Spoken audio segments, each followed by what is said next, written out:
Live for your home, that's what the father always told our protagonist. The meaning of that is that he didn't want him to desire anything and always be a shadow of his older brother.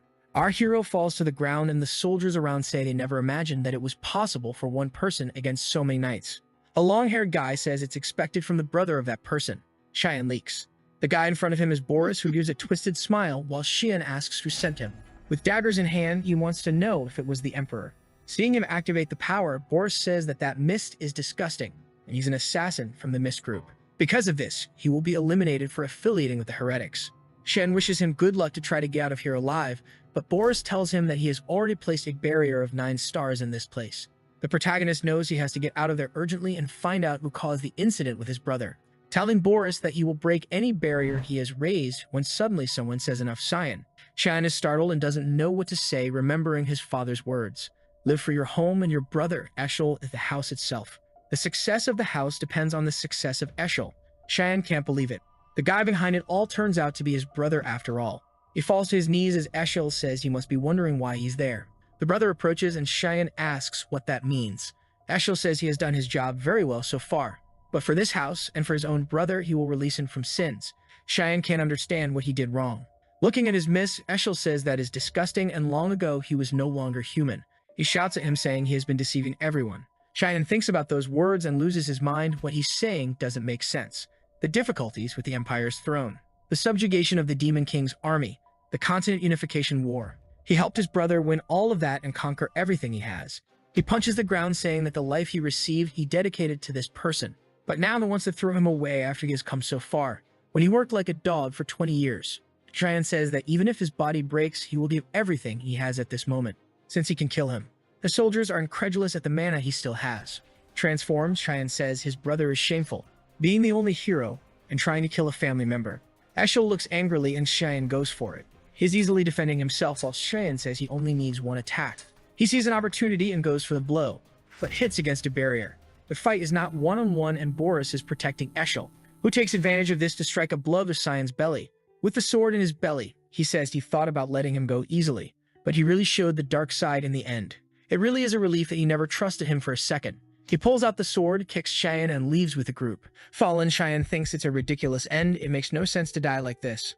From one moment to the next, he attacks Eshel again, tells him to die, and puts the dagger to his neck. But an explosion of light sweeps through his body. A voice calls for a young master, and a boy wakes up sweaty in bed. The maid asks how long he's going to sleep, and Shion asks if it's Emily. Looking at her, he thinks it's been 20 years since they met, but she looks the same as the day he met her. He recognizes the room as the one he lived in when he was younger, and it hits him that he has returned to the time when he was a child. Emily tells him to stop messing up the bed and go to training, and Shion wonders what training she's talking about. Seeing that he's back in the Vert family duchy, he's sure it's the past. Maybe they are memories, but he remembers perfectly. This was on March 1st, 27 years ago, a year before he entered the academy. At the beginning of each month, there was an open training fight for the public. It was an important event even for his father. His opponent was a boy named Shion Vert, a brother who was also born from another mother, but was the same age as him. His mother, Marguerite, was the official wife of the Duke. Because of this, her son received much more attention. Shion, being the son of an illegitimate wife, was humiliated that day, and that's when his father told him to do nothing and give up. Emily asks why he doesn't give up, while Shion now says he's just going to win quickly, but he hesitates when he realizes that a simple thin sword is extremely heavy for this body. Now he is sure it's not a dream or a memory, but he hadn't heard of magic like this, and wonders if he really went back in time.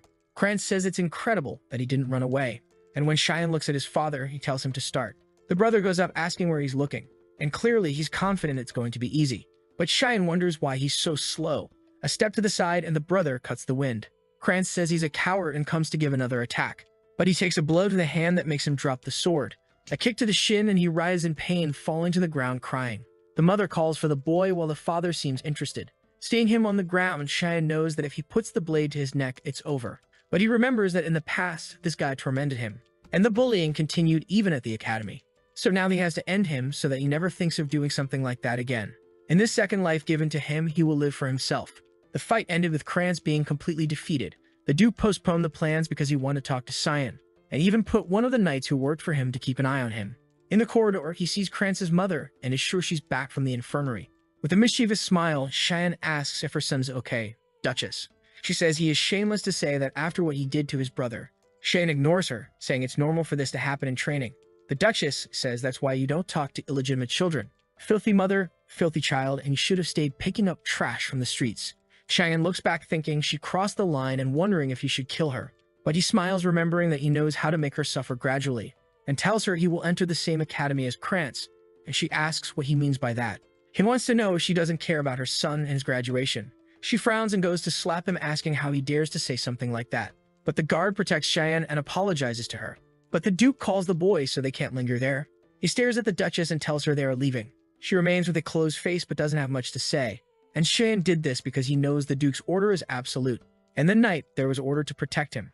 In the room, his father tells him to come in. Shion enters and introduces himself. While he thinks that the last time he met this guy like this was 15 years ago. Duke Wallace Vert, who tells him to sit. People call him the protector of the continent. The one who with his magical power and military strategies stopped the demon's attack. Even if a whole army of the Demon King wanted to kill him, all he wanted was peace for this continent. But that's just how he was in Shion's memories. Someone who dedicated his whole life to serving people and being an admirable man. The first thing Wallace says is that he noticed he saw the sword and dodged. Shion is confused. But Wallace says that when Krantz attacked him, he saw the trajectory of the sword easily and turned aside to avoid it, and asks when he learned this kind of fencing. Shion is impressed with how attentive he is and says he learned it on his own. Wallace says that as far as he knows, Shion had no interest in fencing or he was hiding his skills. The explanation says he didn't want to stand out too much, while Wallace says it's amazing that he defeated Krantz even acting like that. But he stops and then asks why he hit his brother like that in the end. Shion thinks, is he recognizing me as someone strong? And then says he wanted to prove something. Wallace asks what he wants to prove. Our hero says that even though he is a brother, he wanted to prove that he is better than Krantz. The father begins to laugh and says it's amazing to have such a direct and clear answer like that. He hopes that Shion will one day become a strong ally of Eshel. The name Eshel scares our protagonist, who wonders why he would want to be an ally of that guy. In the end, his father's obsession with Eshel hasn't changed at all. He clenches his fists without saying anything. And Wallace says there's no reward ceremony, but he can ask for something. Shion's plan is very obvious. He wants to end everything that Eshel wants to do, so he tells his father that he wants something special. The maid asks if he really wants to go to the front line of war. He says yes and is sure, but she wants to know if he's out of his mind. He has no idea how terrifying that place is. It's full of demons, monsters, and creatures. In the west of the Old Empire, there's a place known as the continent's front line, a battlefield where an endless war against the demon army has been going on for 100 years. Because of this reason, his father, who was hesitant at first, gave a condition. He would have to be qualified enough to go to that place, but Shion didn't exactly know what he meant by that. But one thing is certain, he just has to get stronger and faster as soon as possible. Fortunately, he still has all the battle knowledge from before the regression, and he can feel a bit of demonic power within him, so he just has to train and eventually he'll be able to use it. Suddenly the door opens and someone shouts his name. With a hand on his hip, he recognizes his big sister Elise. Welcome. She grabs him by the collar, and the maid asks where she was while she's asking Shion if he's crazy. She heard that he asked his father to go to the front line while Shion is begging her to let him go. Ellis drops him to the ground and says he's getting too cocky for beating Krantz. And she yells in his face, telling him to go to the roof now. Outside the castle, the two meet on a bridge. And Ellis says it will start when he touches the sword, then he just has to resist for 3 minutes and she'll allow him to go to the front line. Shion wants to know if they really need to do that. Ellis ignores him and says she has a question. Is he planning to succeed in the family by any chance? Shion is caught off guard, but he has no interest in that. Before he can answer, Ellis tells him to draw his sword. While Shion thinks he barely regressed and he's already having to fight twice. Without saying anything, Elise goes for it because he touched the sword, which scares him without knowing why. He manages to defend her blow, and she's incredulous that he managed to block that. While Shion is scared that she's really going all out against a brother 7 years younger, she steps back with grace and beauty, while thinking it's impossible for him to have blocked her long sword with that thin rapier. He's already gnashing his teeth thinking it's luck. She says he's apparently better than she thought. Shion realizes he's in trouble now, and she goes for it with a sequence of cuts that's hard for Shion to dodge. She jumps to prepare a vertical attack. Shion manages to defend the shoulder side. Her blade slips past his and ends up going straight for her neck. Ellis is startled and Shion realizes he did something stupid. He spins his arm and they both step back. Standing on the pillar, he thinks it would have been dangerous. If he hadn't moved the sword, he would have killed her now. The assassination techniques he learned are all for instant death. He doesn't know how to fight without killing someone. But she wants to continue this for 3 minutes. It will be dangerous for her. Maybe he could put mana into the blade, but he's already running out of energy. Suddenly, Elise starts chanting, asking the earth and the wind to become her sword. Shion recognizes it immediately as a 6-star magic. Elise's blade starts to glow with the activation of the water blade. Shion is now crying, she really wants to kill me. This wasn't a test. Elise keeps repeating to herself that she can't lose under any circumstances. On the corner of the wall, Shion's problem is that if he reflects her attack, either he'll end up killing her or throwing her off. If that's the case, he jumps towards her. She raises her sword, releasing a beam of light. Shion asks for something to stop hesitating and come out already. As Elise is preparing to deliver the blow, right before impact, a knight enters between them, saying enough. He blocks Elise's attack with his sword and grabs Shion by the collar. The impact resonates throughout the castle, and the knight stares Elise down, saying she went too far against the young boy. Shion feels relieved. He had been waiting for this guy to show up, but he took too long. Seeing the blade, Elise seems to regain consciousness. She then rushes and hugs Shion, apologizing, saying she lost control. She cries on his shoulder, saying all she didn't want was for him to go to the front line because she'll be very worried. Embraced by her, Shion thinks she truly is Nanin, a person who studied in one of the S-grade schools and was one of the most highly qualified swordsmen. Moreover, she had a beautiful face and was recognized as the daughter of a god. Everyone thought she would be the next continent's protector alongside Eshel. However, not long after joining the Knights of Light, she got a miserable end. He hugs her, saying he missed her, and at this time he will protect her. Elise asks the knight why he's here if he's the Duke's protector who left. The knight says he's here obeying the Duke's orders to protect the young master. Shion thinks he sensed this guy's presence since he left the office. That's why he was angry he didn't show up. Passing out, he just doesn't understand why his father ordered to protect him in hiding. He then loses consciousness on Elise's shoulder, who smiles, thinking he's still a child. The next day, she returned to the academy and he resumed training to prepare to meet his father. All he could do was push his body to the maximum to increase stamina. However, poor thing is fading. 10 push-ups is the maximum he can handle. Remembering his muscular version, he thinks he'll need drastic measures. Suddenly, Emily enters the room and says Elise sent something for him. However, she says it's too stinky and asks what it is. After Elise attacked him, Shion asked for hellhound blood as a gift of apology. Because of the terrible smell and disgusting appearance, everyone thinks it's poison, but in fact, it has the power to permanently increase the stamina of whoever drinks it. Pinching her nose, Emily asks if he's really going to drink that, and he says yes. Taking a big gulp, he says he's the only one who could eat Emily's food, so this is fine. Already remembering the purple mushroom soup she made and how much worse it was, he smacks the pot on the table and says it was delicious, exuding an aura.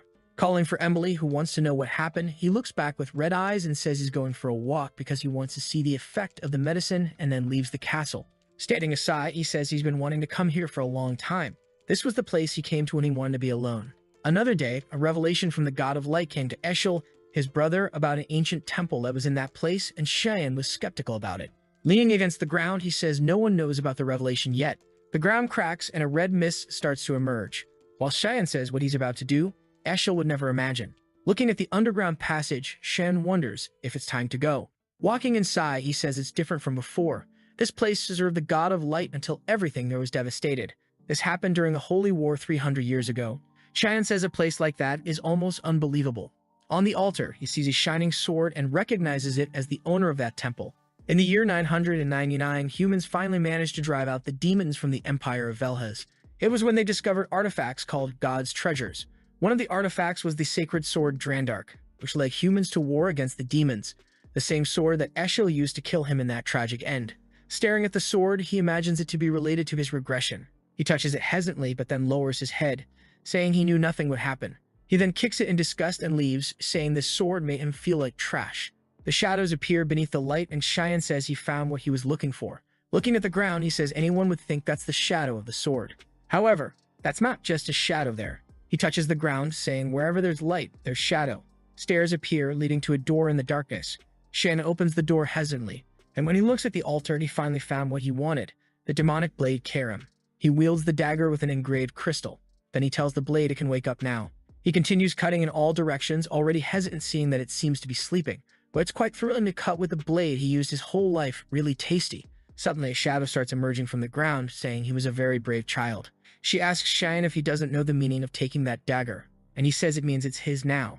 The shadow keeps growing, saying she can't believe he really woke up a demonic blade. With a macabre smile, she says it's too late. She swoops towards him, shouting that his body now belongs to her. But Shion grabs her by the neck, which confuses her. The face emerges from the shadows, and Shion says he didn't have much to do at that time. The blade asks how he can touch her, and he replies he already said, now she's his. With pink nails, she sends a slash he manages to dodge, stepping back. The blade takes advantage to get some distance. And boy, this is the strongest weapon I've ever seen a protagonist have around. It's really a danger to society. She asks who he is. Seeing the shadow leaving her body, she wants to know if he's the hair. Or at least she wants to know why he has the hair's energy. And he says yes, he's the hair. Now that he's the master, it's good for her to stay quiet and bow her head. Karum is seething with anger, saying he's just a kid. She attacks him, saying she won't accept this. While defending himself, Shion knows the blade's goal is to steal the user's body, so there won't be much to do. She's about to hit him when he wonders if he should go easy or not. With a smirk, he activates control of the demonic blade. Karum is thrown to the ground, not understanding what happened. Shen warns he'll only say this once, it's good for her to accept it, while he's being nice. Suppressed, Karum wants to know how he's managing to use this ability. Shen activates control of the blade again, burying her head in the ground. Before she can say anything, she activates a few more times.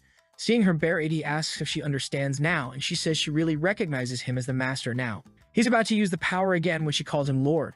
With that, Shion completed the objective there, and wonders if he should return before they miss him. Karum in his hand says she's eager to feel the fresh air outside, and curious about his name, she asks him. Upon hearing his name, the blade asks if he really was chosen as the hair. Shion says yes, but it was in the past life. Karum is confused about this past life thing, and he says he died once. She's even more confused, thinking he's crazy. As he approaches the sword, she says it's sleeping, and our protagonist warns the owner will appear in 20 years. Karum wants to know how he knows that while he already pulled the blade. Without hesitation, he cuts the handle. She's curious about why that. Shion says he has no idea anymore, and it'll be an interesting future. In the morning, a carriage was leaving the Verti castle. The promised date as Shion had come very quickly. He introduces himself to his father, who says he wants to ask once more. Is he really determined to go to the front line? Shion says yes, his heart is already there. The father then tells the knight to release the beast. The knight takes a scroll, and Shion wonders if he'll use his summoning spell. He opens a scroll glowing with a red pentagram. A creature with flaming back starts to emerge. Shion recognizes it as a hellhound. Seeing the creature, he assured his father, and the knights prepared this test well for him. Everyone's hands are ready to draw the sword, and he realizes everyone is being cautious with his life. The father warns that everything comes with responsibility, and he must prove his will by passing this test. Hearing the word test, the knight hesitates. He was confused when Shan asked to train against him. Our protagonist said he had 3 days until the test and needed to prepare as best as possible, and he asked the knight for help in practicing combat techniques. The knight said if he wanted to train, he should ask Krantz or someone his age. Shan plays dumb, saying he doesn't know why, but Krantz messes him up every time he sees him. In a difficult situation, the soldier realizes the protagonist smiles when the knight says he'll grant this wish. However, he won't draw his sword, and all he'll do is defend himself. Shion thanked him and asked for just one more thing. He wasn't to inform his father about anything that happened there, and that was an order. Yelkin hesitated, not understanding why he said that, when suddenly Shion lunged towards him. Yelkin managed to defend the first attack. However, he was disbelieving at the strength of a 10-year-old kid. He realized Shion's movements were very fast, vanishing in front of him. Shion was already above him while he wondered where the kid went. He felt something and turned to block the attack. Shion kept striking relentlessly, and after a few attacks he gave up, saying unfortunately he still couldn't beat him. But he told Yelkin it was a great job and thanked him for the help. Almost exhausted, Yelkin said he did a great job too. While he couldn't believe that Skinny Kid was so strong, if what he felt that day is correct, the current young master will be able to pass any test given to him. The Hellhound faces Shion and lunges for the attack. He seems calm seeing the creature coming to bite. A slash passes through the Hellhound's eye, causing it to fall to the ground. Looking back, Shion says with his current strength, he needs to finish this as quickly as possible.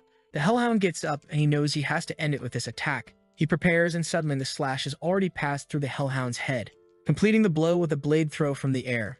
The present knights are all startled, while his father smiles.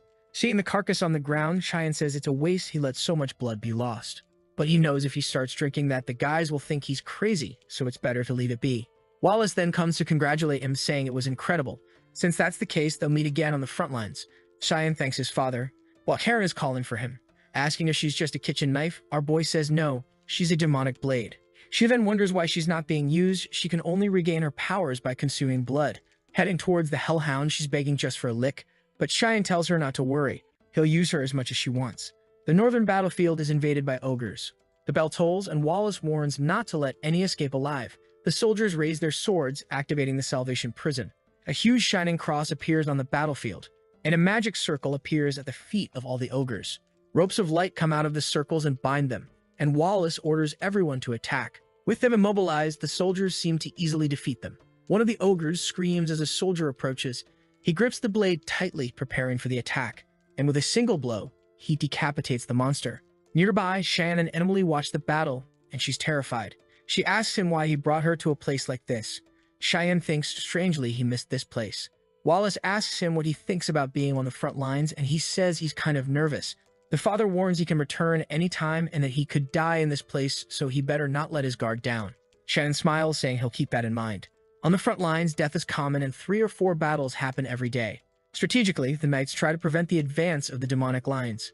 And the tent where Shion is the farthest from everything and the safest. The problem is, now that he's being watched, he can't find a chance to feed Karen. While he wonders if he'll have to wait until night, he asks Emily what she's doing under the covers. She's desperate, saying Duke warned that they could die at any moment. Shannon tells her to pack up and leave then. However, she screams it's impossible, he can't be without her. It's full of demonic monsters here. Who will take care of him if she flees? Suddenly, she leaves the tent, saying she'll get something to eat, while Shan wants to ask about the cloak he requested. But she just ignores him. He gets angry because this damn woman never obeys him. Sometime later, he placed a doll of himself in bed thinking maybe that's enough. When Emily asks if he's really going to exercise in this place, she says he's very diligent, and if Duke finds out, he'll be proud. Shan ignores her and says he's leaving and she can sleep there peacefully. He looks back and warns to say he's sleeping if anyone asks anything. At this moment, they need as many soldiers on the front line as possible, so now he can move freely. He activates an ability that allows him to glide with the mists, and he advances to a dangerous area where he finds a group of hellhounds. However, he's excited because there's the perfect place to test Karen, who, when summoned, smells blood, and tells Cheyenne she can't take it anymore. She needs to cut through something. The hellhounds leap towards him, and Cheyenne tells her to feed as much as she wants. With that, he begins to kill the creatures, activating an ability called Furious Mist Storm. After finishing the hellhounds, he pulls the blood from their heads and drinks it. With a crazy look, he says that's what he wants, while Karen is excited. He tells her they'll keep hunting, and she says those creatures are too weak. But Cheyenne warns her not to worry since the night is young, and there's plenty of monsters. Kieran says she's excited. A carriage travels through a mountain, and inside it, a girl with white hair is transported. Inside, the person warns that place is very dangerous, and they should retreat. But the girl says not to treat her like a child. She's a princess of the Empire, and it's her duty to assist the family. And if a woman says anything else, she'll take out her anger on her. The girl then warns that young Master Verti is also on the front lines and is the same age as her. She asks if Duke had the courage to bring the youngest boy. The friend replies no, actually it was the boy who volunteered. Since they're the same age, they can be friends. But the princess says she's not interested and she's going to sleep. Her friend replies okay. But the princess now wants to know what the name is. The helper replies it's Shion Vert. Under the moonlight, she ponders that name. Meanwhile, harpies are being cut down, and Wallace is giving orders to look after those who were injured. On the battlefield, dozens of harpies and griffins are dead as they're ready to return to base. He looks to the side and someone pulls a sword from atop a harpy. It was Shan who participated in that battle. Wallace asks if he's adjusting well to the front lines. Cheyenne says yes, he's learning a lot every day, and his father warns that he thought you would want to go back home. But he's been here for a while now, and he's very proud. These words leave Cheyenne incredulous, and his father leaves, saying there's something to talk about tomorrow morning. Cheyenne agrees while thinking it's the first time he's seen his father with a proud expression. That same night, Cheyenne went out to hunt once again. What he found was a death worm that normally hides deep in the valleys. Karum told him he looked very tired because he wouldn't let her take over the body. But Cheyenne said she was being too obvious. She insisted, saying the worm's flesh regenerated much faster than he could hit. Despite not wanting to accept it, he knew that was true, and he's been in this place for over a month now, every day drinking the blood of countless demonic creatures, so why can't he do it yet? The worm attacks him once again, and he says there's no chance then. He warns he'll play by Karum's rules for a while now, which she's now happy about, saying it's time to go crazy. Activating the 9th assassination technique, the manifestation of the demonic blade. Numerous cuts appear around the worm while Cheyenne's face is black. It agonizes, and our hero says he'll cut it into pieces. Under the moonlight, he activates the ability, 8 fluttering petals, cutting through the worm with numerous slashes from top to bottom. The worm's mouth explodes, and our boy is demonic. Meanwhile, one of the knights touches the blood of a hellhound and says it hasn't been long since it died. It's Yulkin and Wallace examining the area and say it seems to be the work of the demonic tribe. However, looking at the body, the father says those cuts seem somewhat familiar. Maybe it's déjà vu? Yulkin appears from behind a rock and says he has to see something. Wallace asks what it is when he raises the torch. They see the death worm cut in half, which scares Wallace. He says he can't believe that organization is behind this. The manifestation of the demonic blade hands over his body to Karen, who can now use her maximum power. But if he gets distracted, his mind will also be completely consumed. The next day, he wakes up saying he's crazy for using that power just to kill a simple demonic beast. He gets out of bed saying he was lucky he drank so much blood. Otherwise, his body would have been destroyed. Something Karen says she understands. He looks like a 10-year-old boy, but doesn't speak or act like one. Not to mention it's the first time he's used her, but he seems too familiar. He even knew all the geography of the valley and fought as if he mastered the mist technique for over 30 years. Kieran remembers he said he died once, and now she's sure. He's a regresser, isn't he? Shion says he had explained that very well already, and she just hadn't understood. The poor thing is baffled. She screams at him, saying how is she supposed to understand such a serious matter when he speaks so simply. Shion says explaining is kind of boring. She says by watching the way he fights, it couldn't have been easy to defeat him.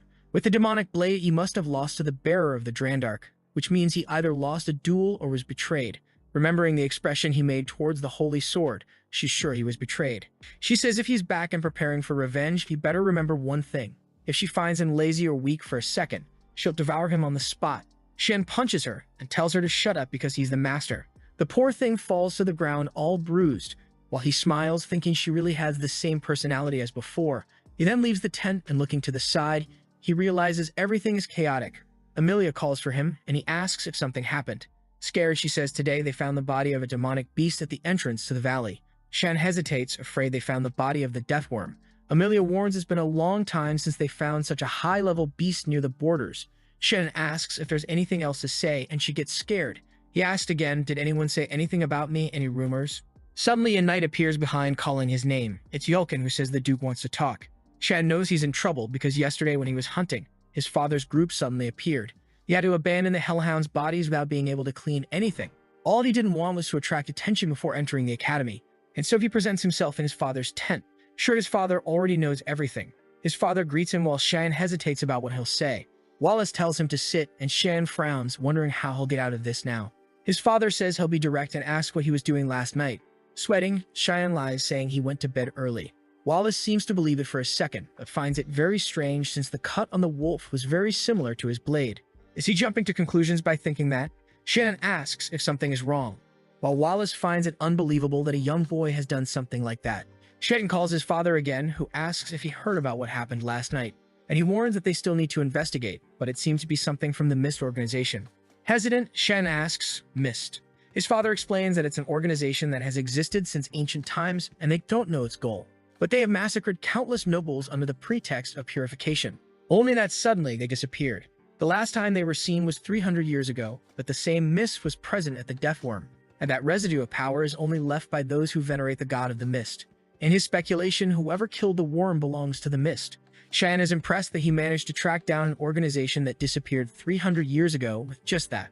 Wallace says he doesn't know why they disappeared, but he tells him to be cautious and he will report it to the Empire.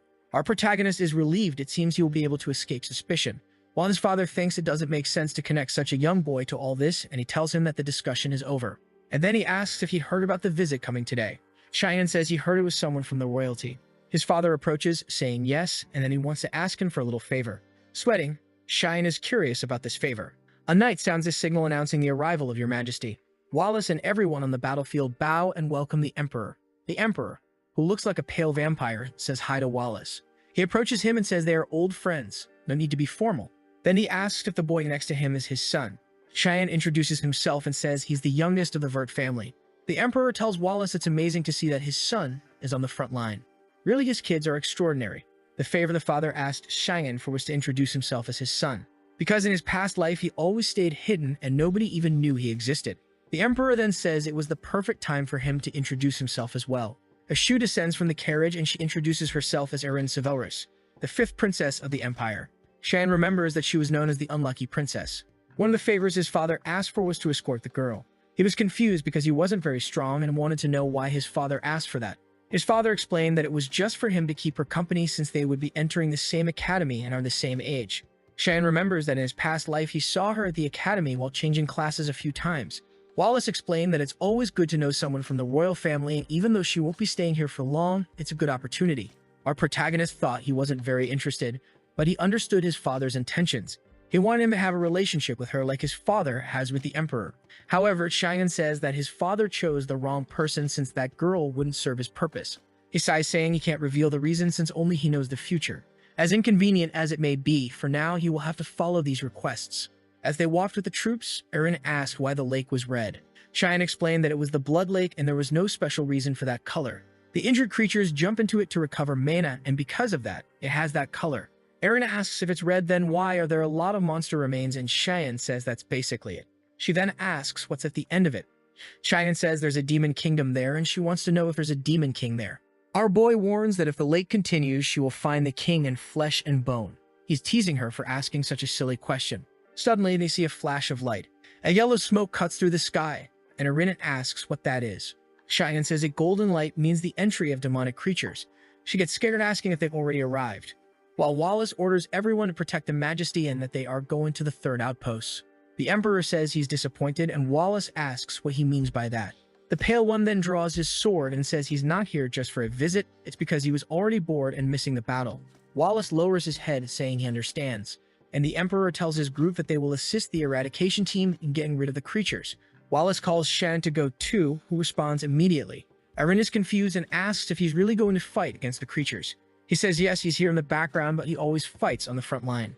She says she wants to go with him too. He questions what she's doing, while she says they're the same age, so there's no problem. But Cheyenne warns that the battlefield is not a playground. But she's insistent, saying it doesn't matter, she wants to go. He then calls Yulkin, who appears behind her, and says he'll take her to the safest area possible. She turns around and Yulkin says, "Come with me, princess." Yelling at Cheyenne, she says he's insolent and for treating a princess of the Empire like that. Approaching, he warns that her dilly-dallying here will cause a lot of people to die on the front line. Will she take responsibility for that? She starts crying. After all, she's just a child. He then turns away and tells her to leave soon and stop being a spoiled brat. The three remain silent. In the battlefield, the soldiers are being absorbed by what seems like demonic slugs. Wallace raises his sword and tells them to return to formation. He points in the direction and says they should protect the Majesty and kill all those creatures. With a war cry, the soldiers enter the battle. Dion Severos had two wives, one named Anna, who had already died, and another known as Cassandra, who was the current ruler of the Empire. The first wife bore two, and the second two more. But the fifth princess was born from a peasant woman, so everyone looked down on her. Still, she did not submit to anyone. As a descendant of the imperial family, she fulfilled all her obligations and studied more than anyone else. However, many were against her. With false accusations, they expelled her from the imperial palace and she was taken to an isolated place, thus receiving the title of Unlucky Princess. Karum asks if that's what he heard from his father in his past life. Cheyenne says when it comes to politics and reign, things are like that, while the electric slugs are being cut on the battlefield. Watching from afar the explosions, he recognizes that the Emperor is really amazing. He plants the sword in the ground and activates a sacred ray, easily defeating all the slugs around him. Cheyenne heard that this guy's magic reaches 8 stars. If he hadn't become Emperor, he would be the president of the Magic Council. Obviously, these medium creatures are nothing to him. A while later, Wallace and the Emperor are drinking together, talking about the old times. The Emperor talks about the current state of the Empire. In recent years, many nobles have been murdered and tension is rising. Wallace says this probably has something to do with it. The Emperor reveals that all the murdered nobles were considered corrupt officials, and a black mist is being found in all the crimes. Does he know anything about it? Wallace says that the followers of the Black Mist seem to have restarted their activities, since he also found something near the base. The Emperor says that could be the case, but they will have to investigate a little more. He even wanted to thank these guys for getting rid of these trash, but this is increasing the tension in the Empire too much. And there's something that particularly caught his attention. One of the nobles said that the fifth princess was involved in these incidents. Wallace asked, are people trying to connect her to this? The Emperor says he knows it doesn't make sense to blame a child, and asks Wallace to take care of his daughter if he dies. Wallace makes the oath of this promise, and the Emperor thanks him. That night it was raining in the tents, and Emily was asking if he really did that. Cheyenne just ignored it, saying he was leaving, but Emily wanted to know if he really said those things to the princess. This way, he'll never be able to get married, he'll live a lonely life. Cheyenne told her to forget about it, he was going out to train, and she asked if he was really going in this rain. He told her not to worry and go to sleep, only Erin was clearly already there. Emily got a scare and asked who she was. She lowered her hood and asked if he was going somewhere. But if he's not busy, she wanted to talk about something.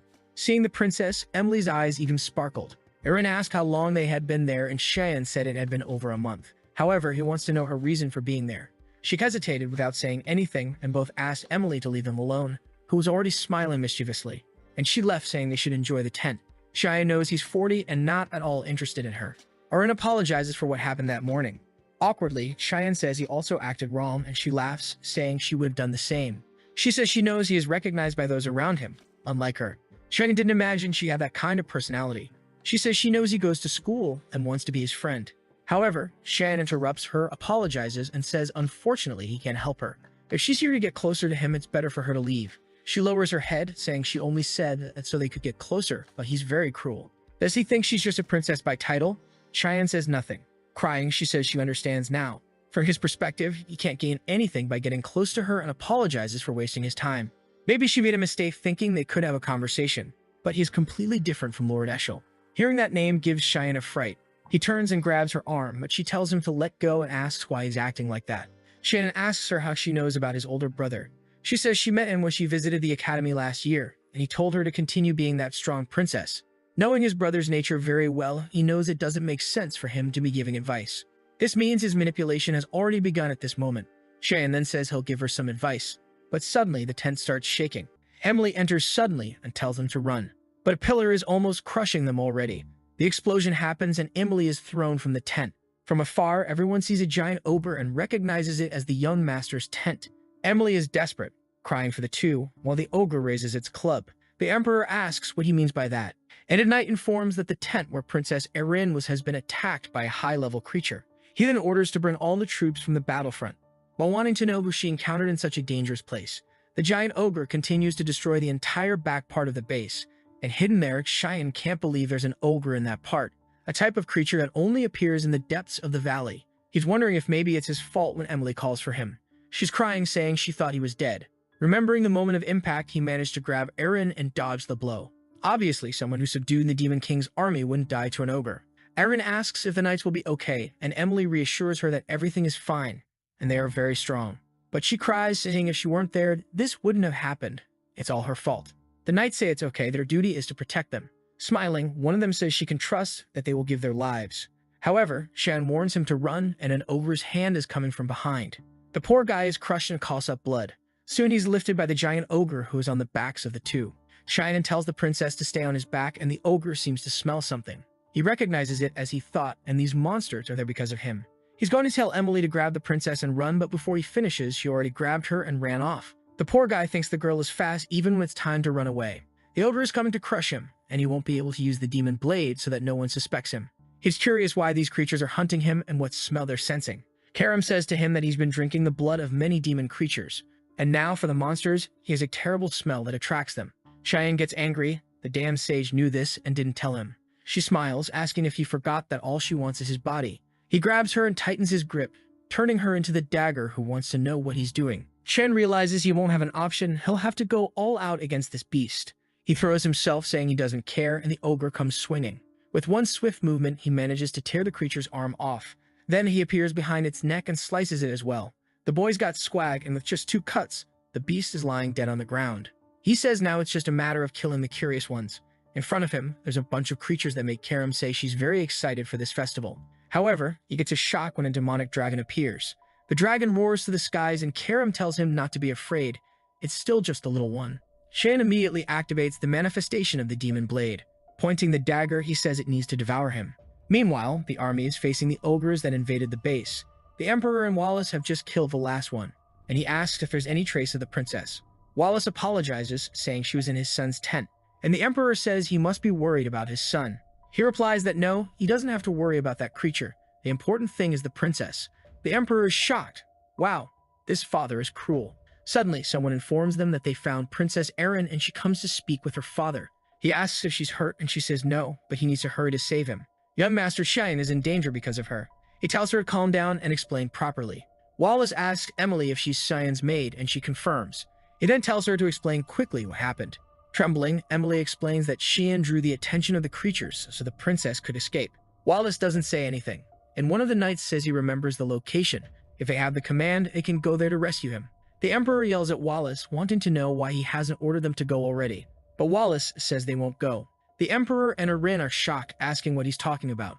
Wallace says the recovery of His Highness is the priority. If this place falls, the entire demonic beasts will invade the Empire. They first need to rebuild the base because that's how they'll prevent further losses. Emily then asks what they'll do with the young master. Wallace says the boy has already fulfilled his obligation by evacuating the princess, and that's how things work in the Vert house. The Emperor and Erin observe him saying that, while she thinks again it's all her fault. Suddenly, they hear a roar in the sky, and when Erin looks up, the dragon is passing by. However, she's incredulous when she sees our boy holding onto its tail and being carried away. In this world, dragons are the closest creature to the gods, besides being considered the most evolved living existence. Normally, it's an honor to meet such a noble creature, so why is it flying so close to these people? Eren screams for him, and the Emperor asks Wallace what his son is doing there. Wallace is silent, and the Emperor keeps asking why he's not doing anything. While up there, Shion doesn't know what he's doing. He just wanted to drink a bit of blood, but now things have gotten complicated. As soon as the dragon appeared, he challenged it. He saw a bunch of weak monsters attack him and sent them flying to the front. He used the Furious Mist ability and cut through the entire battlefield. He approached the dragon and realized it really wasn't an adult yet. But the dragon prepared an attack and the boy got scared. The explosion happened and a laser cut through the battlefield. He managed to dodge, and by the dragon's head, he told it it's just a baby. So how does it have the courage to spit on him when they meet? He sent a slash that hit the dragon right in the eye. He was floating midair, and the dragon took advantage to attack him head-on. When he was about to be pierced, he smirked and activated the mist blade. Using the 8 fluttering peels to cut the dragon from various directions, the beast fell and exploded the entire ground. And he felt that it really was impossible to kill a dragon. His shoulders were already done. But now that on the ground, it's time for the final blow.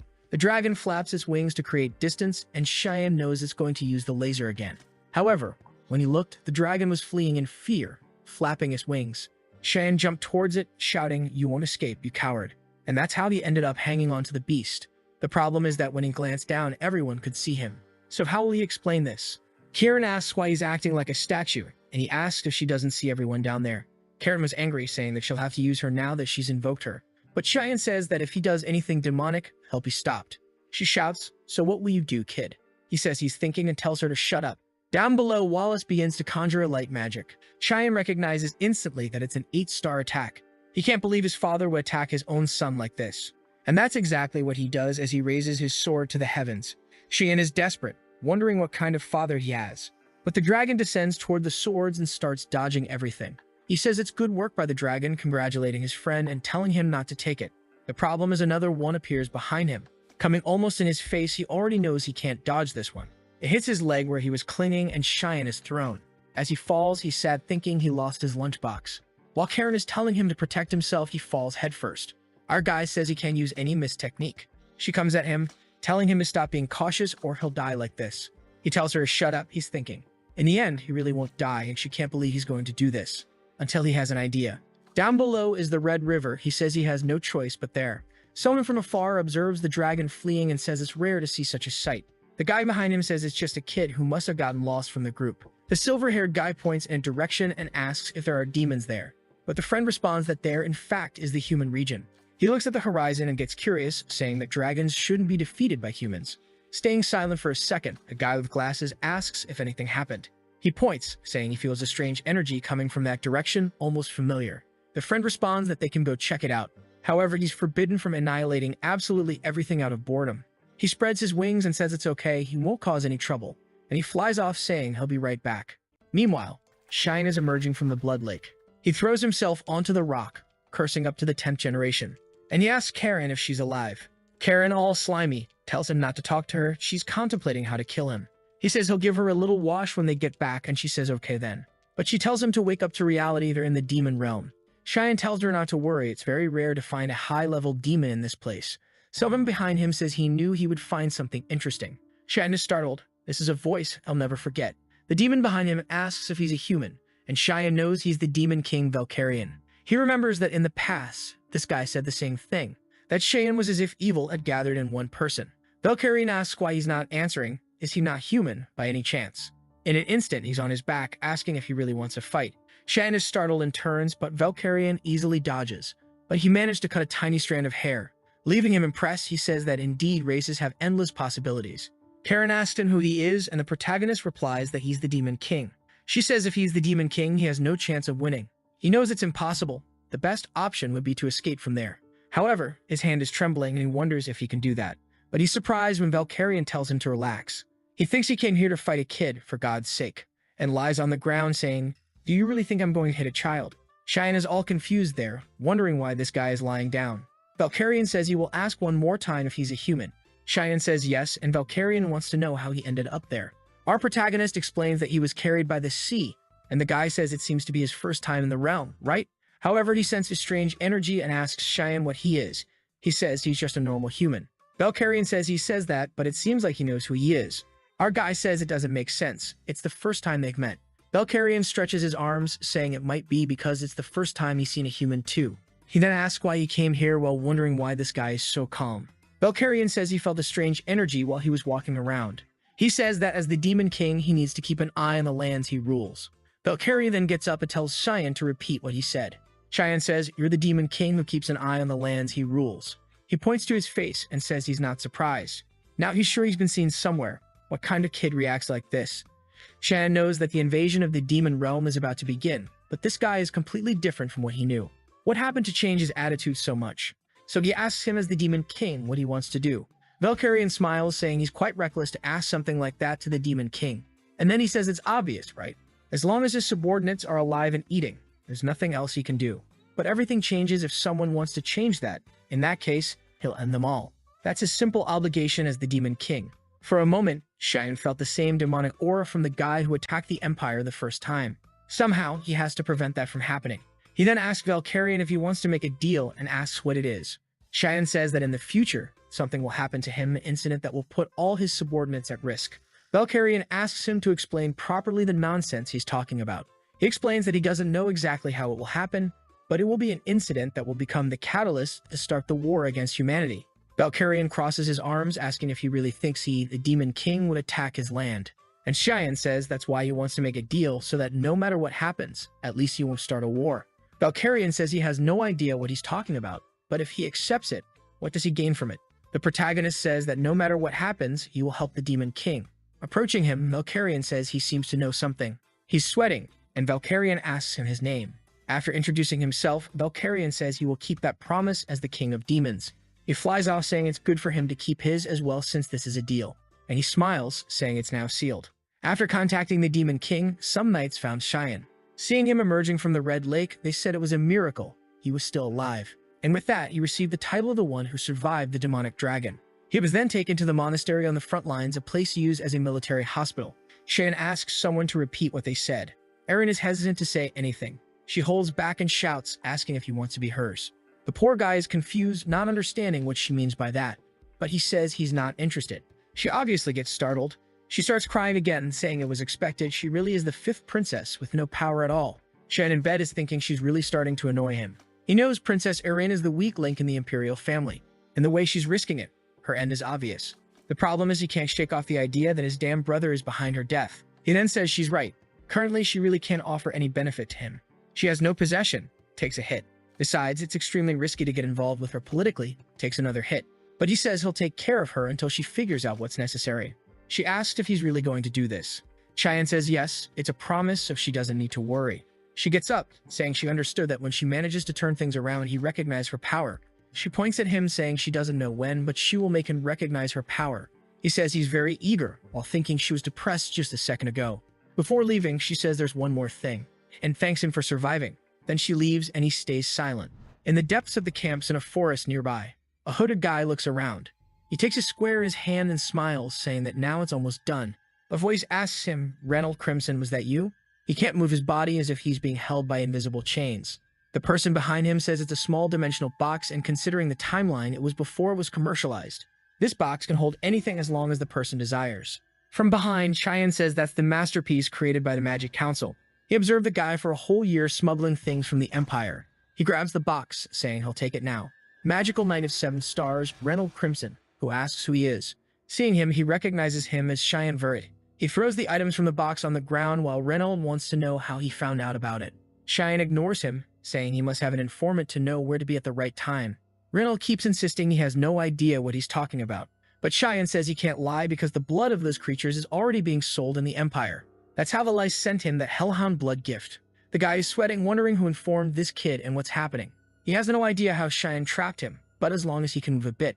And then he extends his hand, using a fire magic to kill Shion. He gets startled, and the explosion comes towards him. Seeing the smoke, Reynold says it's a good thing he took this seriously. You really can't underestimate the sum of the Verts. Then he finally relaxes. But suddenly his hand is cut off. He screams in pain and can't understand what that mist in front of him is. Seeing Shion, he can't believe he belongs to the mist. But he grabs him by the neck and throws him against the tree. Shion gives him 2 options: either he admits and dies peacefully, or he doesn't admit and dies in agony. In the trading area in the western part of the field, people are organizing some boxes. They see there are 2 potion boxes and are excited. They're just curious about how much is in that big box. But upon opening it, they both get startled. It was just Reynold's head. From the mountain, Karen asks if he's really going to let the other guys live. He says yes, that's enough as a warning. These guys always smuggle demon items into the Empire. The items then reach the Magic Council, a place where people did any kind of madness to understand magic. Shion says what they're going to do with demon blood is unthinkable, so they need to be separated. Karen says in this new life he's only living for others, but he says he's only preventing other people from using demon blood. In the Empire, in a certain mansion, Eshel is receiving a letter, and he finds out that Shion has just gone to the front line with his father. There's a succulent girl in bed. This bastard is a villain but knows how to enjoy life. She asks if this Shion isn't the younger brother of another mother. Eshel says yes and says that kid is trouble in several ways. So we'll have to go there and leave a like on that video. That way he helps Mamoru produce some juicy content for his viewers, activate the cheeky little bell, and I'm out. You guys remember that the previous chapter ended with his brother saying he'd have to take a look at Shion. Some suitcases are piled up, and Emily celebrates that they're finally out of the front line. She's sure the Academy will be a much calmer place than the front line, while Shion knows it will be scary. The Academy isn't quite the place Emily's dreaming of. In fact, it's a cruel place where lives are destroyed by political interests, a place dominated by envy and greed, where strangely enough, studies aren't even a priority. But Emily's there dreaming, saying she'll find a Getchit instructor, and Shion starts to realize she's going to follow him at the Academy. Sometime later, he's back in the duchy, having fun. He hears a sound and looks to the side. It's Krantz, startling him. Everyone's asking what he's doing there. Shion tries to say hi, but the boy has already run off. Karum asks who that idiot was. He says it's Krantz, but he doesn't care about him. Karum says his brother is the complete opposite, and he says it doesn't make sense because his opposite is someone else. The door opens and he's back at the mansion. Only this time, all the servants greet him. Shion remembers that they didn't even look at him before, but now their courtesy is insignificant, probably his father's doing. Indeed, hard work has changed a lot in the last year. He puts his hand on the doorknob, but when he's about to open the door, he feels some energy and says he recognizes who it is. To make him so angry, he opens it slowly. He's already sure that only that bastard can be behind that door. Eshel says it's been a long time since they've seen each other, while all Shion can think is that he has to stay calm. Since he doesn't say anything, Eshel asks if he forgot about his brother by any chance. What Shion's trying to do is stay calm, while Eshel says maybe he forgot since he last saw him when he went to the Academy. But Shion's already got red eyes, realizing he won't be able to stay calm. Already preparing a dagger in hand, he's sure he'll kill him now, but Karum holds his wrist and warns him, and if he doesn't want to have his skull smashed, he'd better control himself. Besides, killing him now wouldn't be fun. With that, Shion calms down and greets his older brother. Eshel then asks, "Do you remember me?" Shion says it's impossible to forget a brother's face. Eshel pets his head, saying he's very happy. He was worried his little brother wouldn't remember him. It's a relief. He even heard that his little brother's fencing has improved drastically, and soon he'll be helping House Vert, or even better, he'll be helping him on the battlefield. Shion says it's true and he's very eager to help his brother in battles. Eshel stares at him and says he's very relieved to hear that, as the reason he came here was just to find him. Shion knows Eshel is the kind of person who completely ignores those who are of no use to him. And now that he realizes his brother is only there out of interest in using him, he relaxes and says he also really wanted to see his brother. Meanwhile, Emily brings their suitcases there exhausted. She drops them in the hallway, saying this was too hard. She shouts to the door, asking how he dared to leave everything to Emily, when suddenly Eshel appears in front of her. He smiles at her, saying he heard they are very close, and he wants her to keep working hard for Shion. They leave while both thank her. Then she shouts at Shion, saying she almost died of fright because he didn't warn her that Eshel was here. Shion ignores her and asks her to leave for a while, and she wants to know why. Coldly, he looks at her and says it won't happen again. She is startled by his expression. Shion goes to the bathroom and starts vomiting into the toilet. He's dizzy and asks Karum why she stopped him, who replies he should be thanking her. He tells her it was the perfect chance. If he were defeated, she would take over the body. Karum says he doesn't understand how much more hatred he feels, the better for her. He smiles, saying she really is like that. Meanwhile, a guy approaches Eshel's door and asks to come in. Eshel tells him to enter, and the guy informs him that he confirmed the location of the second young lady.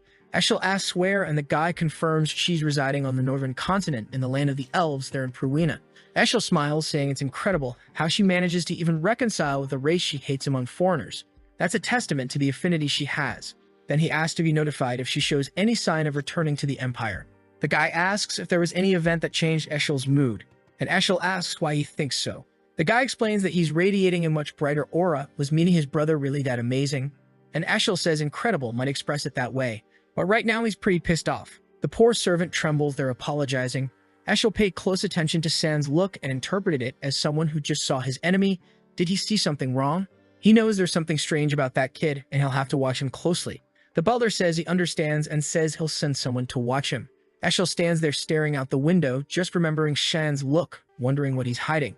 In front of the mansion, carriages gather, while Emily shouts that she's very disappointed with the young master. He says it's her fault that she won't be able to go since she's not fit to guard, and she gets angry, saying he should have said that before. The carriage starts and Shion says goodbye to her, telling her to chill out, while she tells him not to cry just because she's not there. Sig makes a silly face saying he understood, while Emily is shocked that he's really going like that. She starts screaming, saying that even if he's teased and beaten by everyone, he shouldn't be discouraged. From afar, she shouts for him to come back well, while he remembers that when he was 8 years old, he had a very high fever that made him faint. At that time, no one else took care of him, and it was Emily who carried him on her back. Even in the rain, she was the only one in the family who tried to find a doctor to help him. After a long time searching, an old man opened the door. If it weren't for her that day, he probably would have been found dead in one of the mansion's rooms. With a radiant smile, he warns her that if she keeps following him like this, she'll end up dead, and he can't take her to the academy because she's too precious to him. Now he's alone in the carriage, but impressed that they placed 6 intermediate knights just to take the young master to the academy. Probably he'll see some blood before getting there. It was already late afternoon. Some knights looked at each other and decided to stop there. They informed Shion, who asked how far they still were. They said they were near the central city of Saffron, and they would probably arrive there tomorrow morning. Shion says he noticed and tells them to call him when they finish packing, but he already realizes that this is a lie because this forest is not close to Saffron. Camping in the middle of the afternoon in an isolated place and still lying about the location. All this makes it obvious that they are planning something. Shion starts to leave the carriage when they say everything is ready. He leaves pretending to be clueless, saying the air there is very good. Already surrounded by the 6 knights, he wants to know whose order it was. In the background, one hesitates, sweats run down everyone's faces, and no one says anything. But one of them has a little smile. Shion notices this and asks again whose order it was. The guy starts pulling out his sword, saying he doesn't need to know since he'll die soon. They approach, apologizing and saying it's not personal, but out of respect, they'll make it as painful as possible, so he just closes his eyes. The knight advances ready to cut, saying goodbye.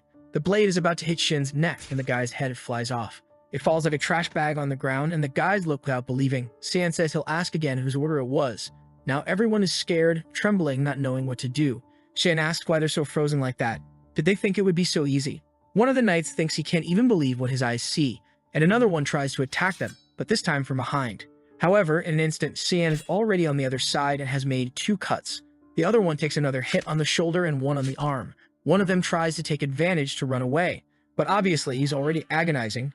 Shion only attacked Karum from behind. The guy who was standing and thinking is now crying, wondering if this is something an 11-year-old can do. He hasn't even moved yet, and everyone is already dead. Apparently, he didn't survive that dragon luckily. Putting intermediate knights to do this mission was a failure. The guy crying falls to the ground. Shion approaches him once again and tells him to say who ordered it. The guy warns the moment everything was the Duchess Margaret's doing. Shen feels a bit awkward. He didn't even need to do anything against the guy. He already said everything. The poor guy is crying, trembling, right? Why did he speak? The following the carriage is moving and he's taking Shion calmly up there. And he explains to Shion that it seems it was the young master Kranz's doing. He somehow asked his mother to prevent Shion from bothering him at the academy, and apparently this whole mission was the result of that request. Shion remembers the fool who keeps running away and is behind this. He really will have to give him a little help at the academy. The guy then calls Shion a little embarrassed, and asks what will happen to him now. Is he going to die too? Shion says he doesn't seem very attached to his life. The guy says he knows they were trying to kill him, so it doesn't make sense that he wouldn't die. Shion tells him to at least drive this carriage properly so he can have some use alive. The guy understands what he meant and thanks Shion, who says they seem to have arrived right in the central city of Saffron. A vase attacked on the ground. Margaret is asking how they found the 6 dead. The butler informs that this is the case and that the young master Shion arrived in the city of Saffron 10 days ago. Margaret angrily asks the butler said there wouldn't be any problem. So what happened? The butler apologizes, saying they underestimated the boy, and she says it's impossible for a 10-year-old kid to have killed so many people. The butler says he probably had help from someone they didn't know. But it's alright, they just have to send an assassin to infiltrate the academy. She says enough. And if he finds out it was her doing and he mistreats Kranz because of it, already remembering that Shion asked if her son needed to graduate. Biting her lip, she says enough. It's better not to do anything else before things get complicated. Also, no one can know about this incident, so it's best to eliminate all those affiliated with it. Eshel's spy listened to the whole conversation. It's been 10 days since Shion left Saffron. Brian has been playing his role as a servant all this time, and he knows that news of his survival must have reached the mansion. However, at this rate, he'll probably reach the academy without any problems. He'll have to start wondering if he'll have to get rid of Brian, who suddenly opens the little window with a smile, saying they've arrived. Sand says, "All right, you got it." That city brings memories to him. It can't be said they were good memories, but this academy changed him a lot. He presents the coat of arms of House Vert at the reception. A bit excited, the girl says she'll register him. Yes, everything's fine. They'll receive his room too, and everything will be fine. Sand notices that she acted somewhat strangely. Is there a problem? Then she hands him a letter with a golden key. He startles and asks if she gave him the right one. Ryan lets the suitcases fall to the ground and startles. When he wonders if this is the place he'll stay, the royal dormitory, the best there is. But Shane remembers that in his past life, this didn't happen to anyone. This means that someone's influence is there. He asks Brian if that was the last suitcase. Brian affirms, saying he brought everything. Sam puts his hand on his coat, saying that now they're at the academy and he's finished bringing the suitcases. Brian's job is done. Brian's sweating, saying, "Hey, wait a minute, kid." With that, they throw a bag of coins into his hand. He startles and asks what it is. Sand says it should be enough for him to start over wherever he's going. He advises him not to return to the mansion or he'll die. Brian stands still for a moment without saying anything. Suddenly, he kneels and says that he, Brian Kendrick, the official knight of the old, would like to serve young Master Shion until the end of his life. Shan asks if he really is a knight. Brian says yes, but he's not very good, so he's more of an assistant, really. However, his father once said that for a not-so-talented knight, if he found someone he could trust, he shouldn't hesitate. Shan says it's nonsense. Brian is confused, asking what he means by that. Shan asks if he's not afraid of being betrayed later. Brian says that even if that happened, he wouldn't mind, and Shan warns him not to do anything like that. Leaving through the door, he says it's a hassle. It's an entrance ceremony, so they'll go straight to the exam. Brian, sweating a bit, says it's okay. The academy's dean and a girl talk about how there are many talented people this year. All the students are gathered in a room. In the middle of the room is a girl surrounded by an aura. It's a Rin Savelru. Magical grade of 2 stars, a physique grade B, and a light element of 52%. Another guy named Set Shaharkin is a 3-star mage with a physique grade A and an earth element of 71%. Scratching his beard, the old man says these kids were incredible, but this boy is invert. Magical grade 1 star and a physique grade S, darkness element 92%. The academy instructor at Sirika Negriti says that even the girl named Elise Vert, who is considered the daughter of God, had a water element of 88%. The old man says it's interesting how the person everyone thought had an untouchable talent was surpassed by his brother. He is the chancellor of the academy, Kundal Quizzle. However, Sirika says his element is darkness, and the director says that due to the nature of darkness, some people really don't manifest it and waste any talent. But he tells her that Shion received a royal dormitory. She says she heard about it from the other instructors, and he says it was an order from the emperor. It seems Shion saved Princess Erin, who was with him on the front line of some demon beasts. The emperor seems to have even been thinking about marriage. The 5th princess, who was excluded from the throne line and the Verdi family, which has always been the cradle of talented warriors.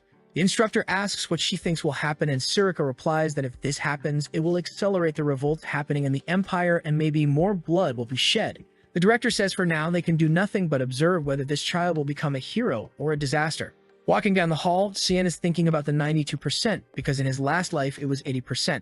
Was it because of the blood of the demon beasts he drank? Walking down the hall, he sees someone. It was Krantz, who startles, saying Shion looks odd. The chubby one behind him asks if this is a boy who's been treating him like a slave. The chubby one looks at him and asks if it's true that he doesn't even know who his mother is. And Sian recognizes this boy as the son of a Marcus Popper Penneron. In his past life, he also stood by Krantz tormenting him. So it's very good to have found them together like this. The chubby one tells Krantz to get out of the way. That boy there needs to be crushed. Krantz is sweating, saying it's better not to do that. And he takes a punch and is thrown against the wall. While Krantz is already screaming in despair, Shion still asks Krantz if he doesn't want to talk about some things. Hesitantly, he says yes. The boy is sweating more than a marathon runner when Shion puts his hand on his shoulder. He warns that he doesn't mind him planning these things, but if he finds out one more thing, he won't be able to graduate with all 4 limbs. With that, Krantz falls to the ground desolate and Shion leaves, saying this academy is going to be a lot of fun. In one of the rooms, Sirika is thinking about Shion, saying she'll have to pay a lot of attention to this boy. She walks towards and touches a book, wondering why it's not there. Behind her, Shion asks if she's looking for this as she startles. But she turns all friendly, asking how the student is there. It's a restricted area. However, she thinks it's strange because she couldn't sense his presence. She approaches, asking if he's the boy called Shion, isn't he? Can he return this book? It's research material. He says yes, of course, he'll give it back to her. But it seems like he hands her a sheet when she thanks him. He immediately senses some aura coming. One of the books in the place starts flying, and he asks if she wasn't looking for that. Instructor Sirika, or actually, the current leader of the Miss Assassins. Obviously, she wants to know how he found out. Shion remembers that in his past life he thought of her as an ordinary instructor. She would ask how his life was in the academy and he wouldn't say anything. He attended counseling sessions with her. When she talked about his growth potential, he thought he didn't care about that, because to him it seemed like a joke. But one day, Sarika said she was interested in him.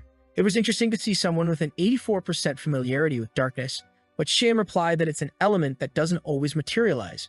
But Sarika told him that it's just that humanity still doesn't understand darkness properly. Unlike others, she believes his growth potential is infinite. That stirred Shion's emotions, and Sarika said she wished him all the best for his future. While he thought maybe she could guide him, or at least that's what he thought at the time since he was just deceived. The girl behind those glasses is very different from the academy instructor, since she's the leader of the Mist Assassins Association, hiding within the academy where most of the continent's nobles gather. Suddenly she says, "All right." She wants to hear the details in her laboratory, so let's go. San startles, she seems calmer than he expected. Looking at the laboratory, he says it looks the same as always. He's about to have coffee when he says apparently she put poison. While he thinks it makes sense now why she was so calm, she says he doesn't need to worry, it's just enough to melt a few organs. But Shion is confident. After eating so many demonias with Emily's cooking, he can digest anything. So he asks for something stronger next time, and she says it's time for them to talk for real, and he wants to know how he knows her identity. Furthermore, he knows the exact location of the commands that are passed in the books nobody picks up at the academy. Does he want to reveal it to her before she finds out he's also part of the Mist? And Shion says he doesn't need to prove anything else to her. She stares at him, saying he's feeling too high and mighty just because he's familiar with the element. Shion tells her that on the way here, everyone was saying he should bring more than just a knight, because a lot of nobles have been dying recently. When does she start the purification process? She gives a little smile, saying the purification process. She activates her aura, saying she has no idea what he's talking about. Shion says he'll make it clearer then he's talking about the murders. Sarika says he'll regret these threats, and he asks if she's threatening a student. Suddenly, she kicks the table and throws everything at him. Karum seems scared, asking if that's how she's going to act, and punches the table. She's already behind him with a dagger in her hand while he says he's already approved his identity. She goes for it, saying that as the leader of the association, she can't not know one of the Mists. She tries to make a cut, but Shion dodges. She goes for it again, saying he won't escape. Shion pulls Karum, thinking he won't have anything to do, and defends her attack. He says that since she doesn't believe him, he'll have to show her. And he starts attacking her, causing her to defend and retreat. Sweating, she asks if this blade is what she's thinking. The weapon that can only be wielded by those who have been chosen. Kirum's demonic blade. Shion asks if she finally recognizes him, especially since the Mist must be working right now to find her. Sarika wants to know how he knows this. Shion tells her that the hair she's been searching for is right here in front of her, in a certain street in ruin. In an isolated house, someone uses magic to open a padlock.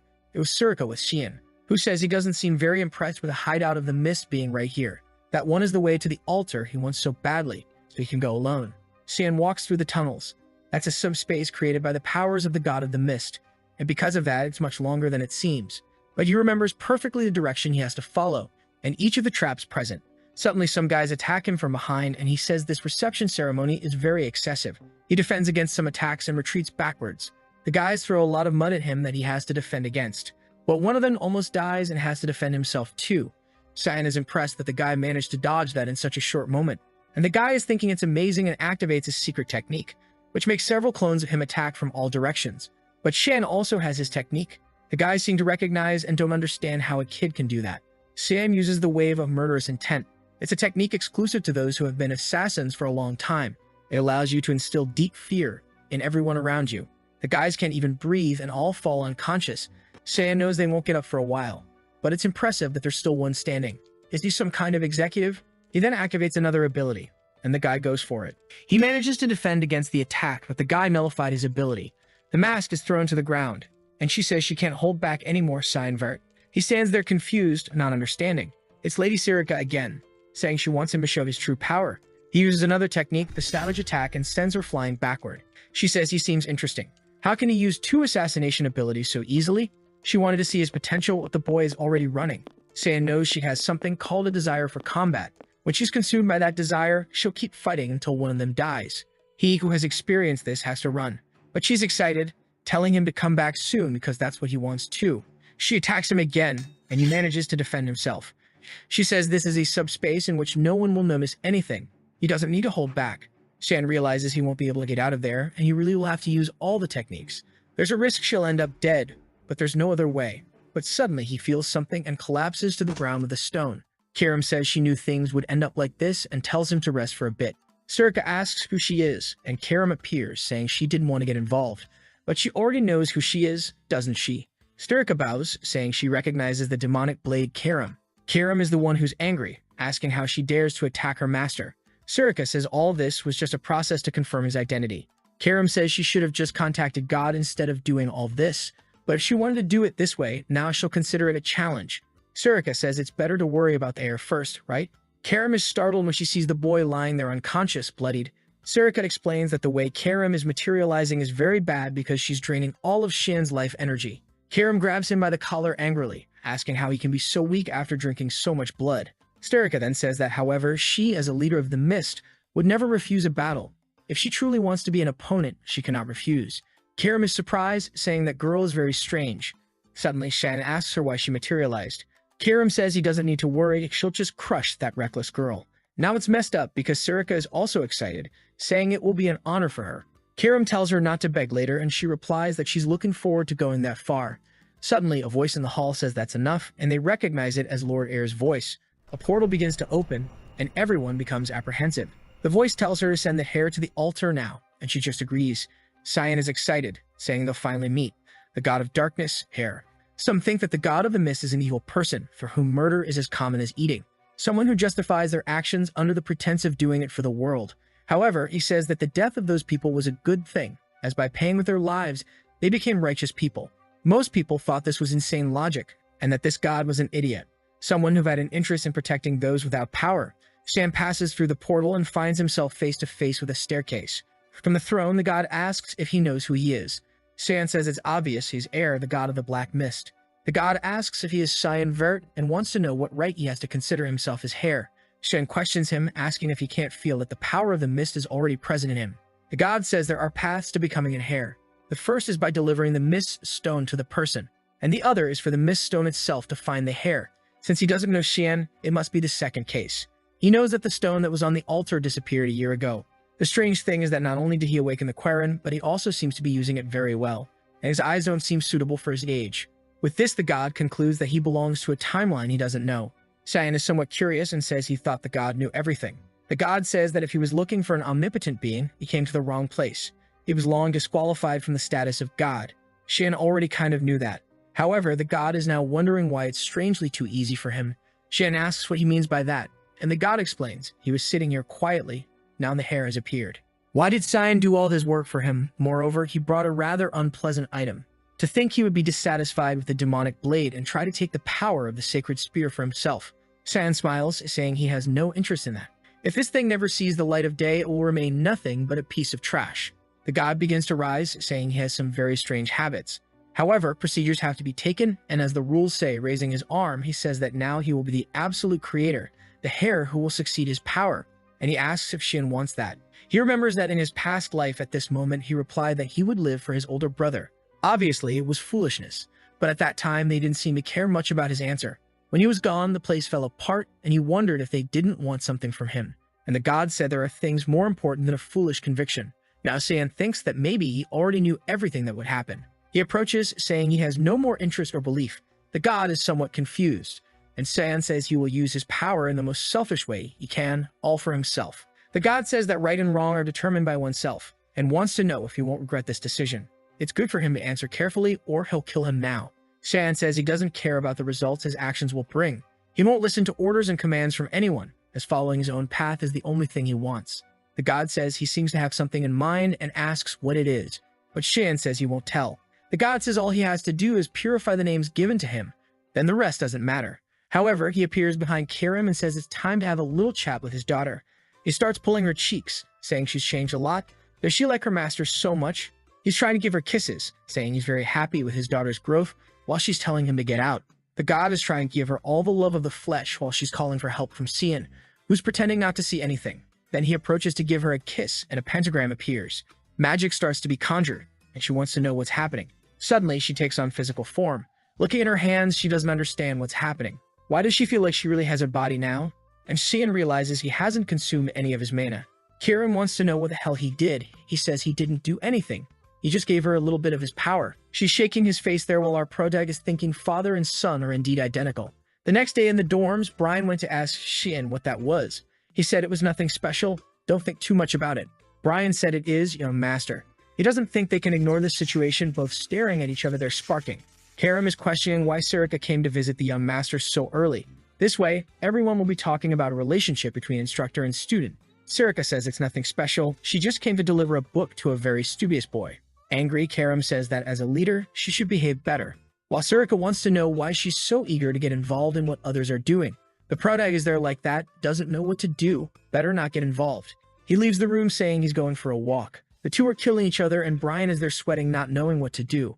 The city seems to be bustling while Shion observes everything from a pillar. Finally, he manages to relax a bit, but suddenly he smells blood. Someone is thrown to the ground. It gets up there spitting blood all twisted. Some guys there say they should try to do that thing there. It's very terrible, so it's going to be fun. The blonde guy makes a mana ball in his hand. Showing it to her, he tells her to take a look. He pulls her mouth and says he brought something delicious. When a friend brings something delicious, she has to eat it. Or horribly, he closes her mouth desperately. But suddenly someone tells him to stop. One of the students was about to hit a boy with an orb, when Eren told him not to do that and that it was shameful for a noble to act like that. The blonde guy turned around and warned that he was the son of Duke Rumil, Beret Rumil, and who she was. She introduced herself as the princess of the Empire, Eren Sevelru. The guy smiled, saying it's her, and he wondering who she was. The famous fifth company of the Empire, Miss Eren. He comes face to face, saying it's an honor to meet her. Eren says she's not here to meet him, and that he better explain this situation. He's in front of her.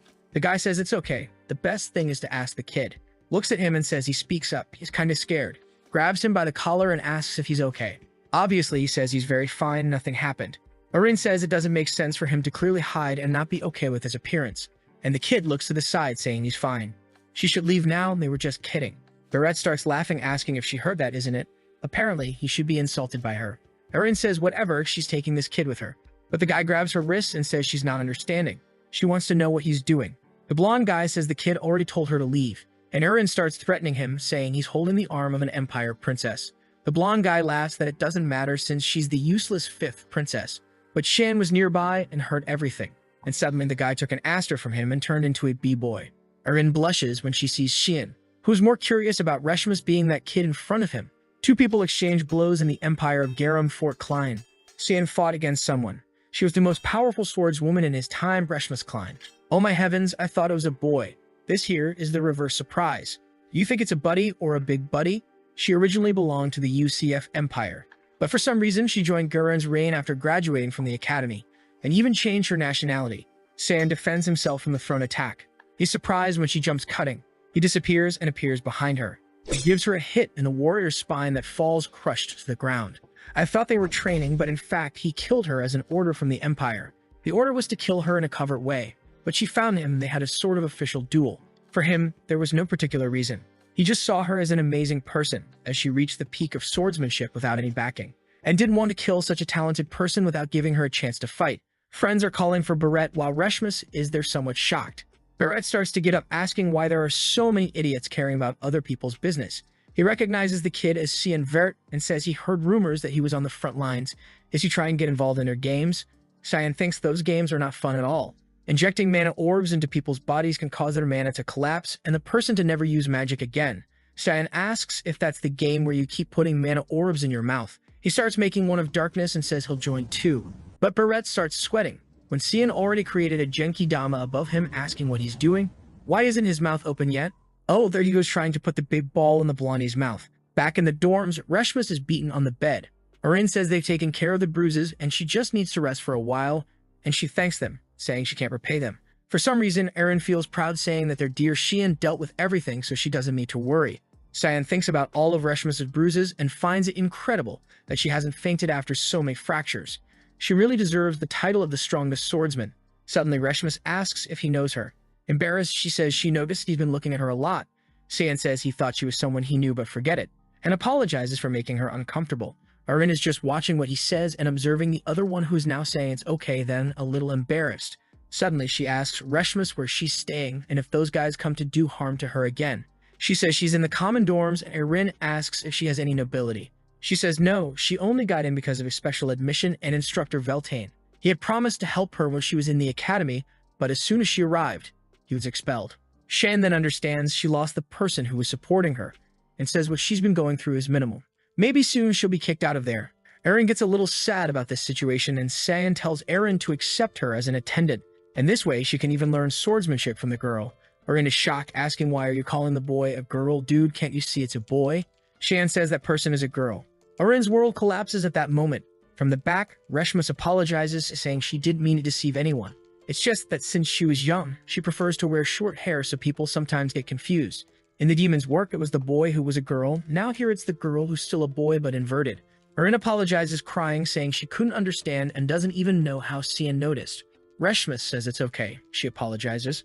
Eren then asks what she thinks of Shan's suggestion, since it sounds good to her.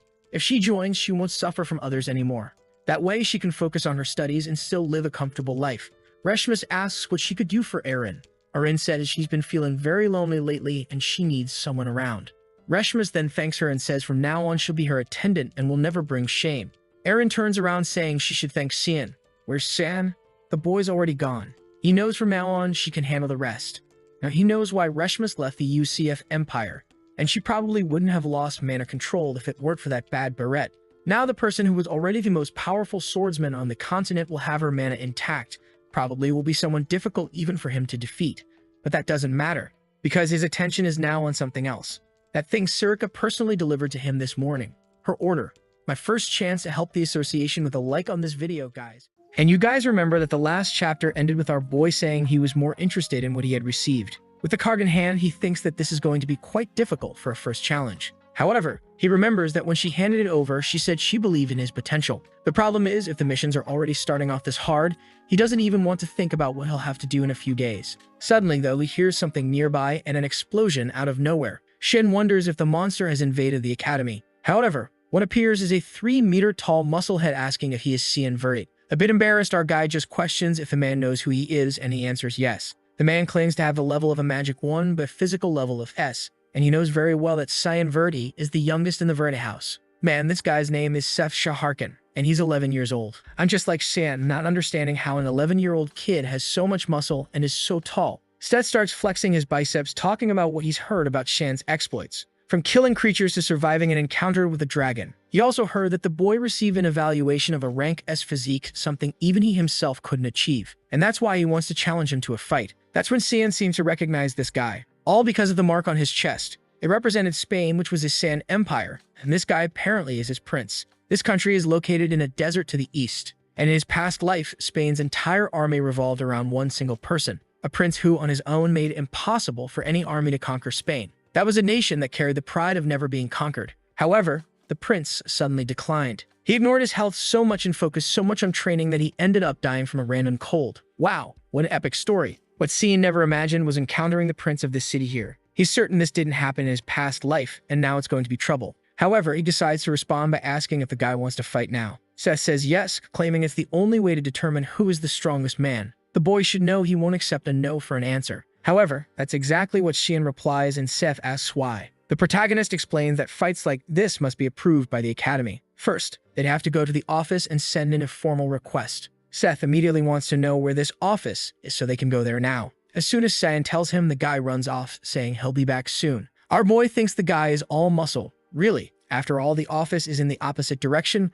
but he doesn't need to mention that. Not to mention there's no such thing as a training request, but he'll let the guy figure that out on his own. Oh, poor thing, completely fooled. The scene then shifts to the city. Hooded man tells Lord Zickerman that the product is ready. The man tells him not to stand there and to notify all the clients immediately. Zickerman Albus was one of the 3 richest men on the continent. Publicly, he's known as a philanthropist, generous with his donations. But in reality, he's trash who forces relationships between species. This is because he wants to create new mixed races to sell in the black market. Shannon's already watching while hearing the man say that today the best product he ever imagined will be born. Now Shan's target is confirmed, and it looks like this will be easier than he thought. However, as he picks up Karum, she says she's sensing a complex energy. He's confused, and she says the target seems to be hiding something. Zickerman then stops in front of the cell and says he finally has some peace and quiet. He tells his money factory to sleep well, but that's when he notices a strange black mist around him. Someone behind him strikes. The first headless one falls to the ground, and the knight asks who's there. Desperate, Zickerman yells for someone to kill whoever it is.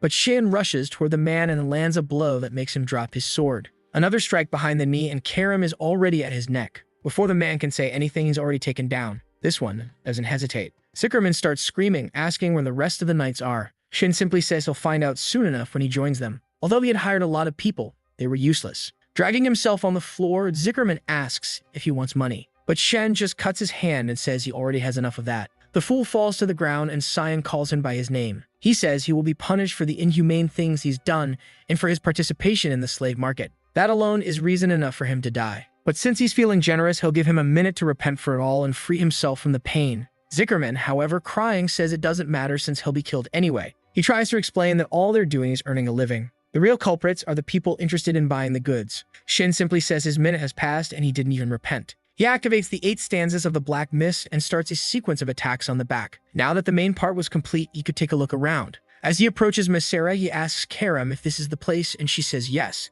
She was sensing 2 combined energies. He then cuts the barrier and seems startled. On the ground, there's a girl holding an egg in her hands, but she already looks dead. He says there's nothing special, just a girl. However, Karum tells him to pay attention. In her arms, she was holding a dragon egg. Now we're back home. Yelkin asks where he got that, and our boy just plays it off, saying he found it somewhere. Obviously, the guy doesn't believe him and asks what kind of nonsense is this about finding it. But Shan is more worried about whether that guy was really going to sell something as dangerous as this, and who was the buyer and where was it supposed to be delivered. Yelkin then asks what they're going to do if this thing suddenly hatches and turns out to be extremely dangerous. But Shin responds not to worry, as a dragon is a massive energy that needs certain attributes. The egg would only hatch if they continually injected it with the correct attribute of magic. But just as he says this, they hear a crack. Both turn to see that the egg is starting to hatch. With this, the fool realizes he really screwed up. A light starts emanating and finally the egg cracks. Out of it comes a little girl, right? What did you think was going to hatch?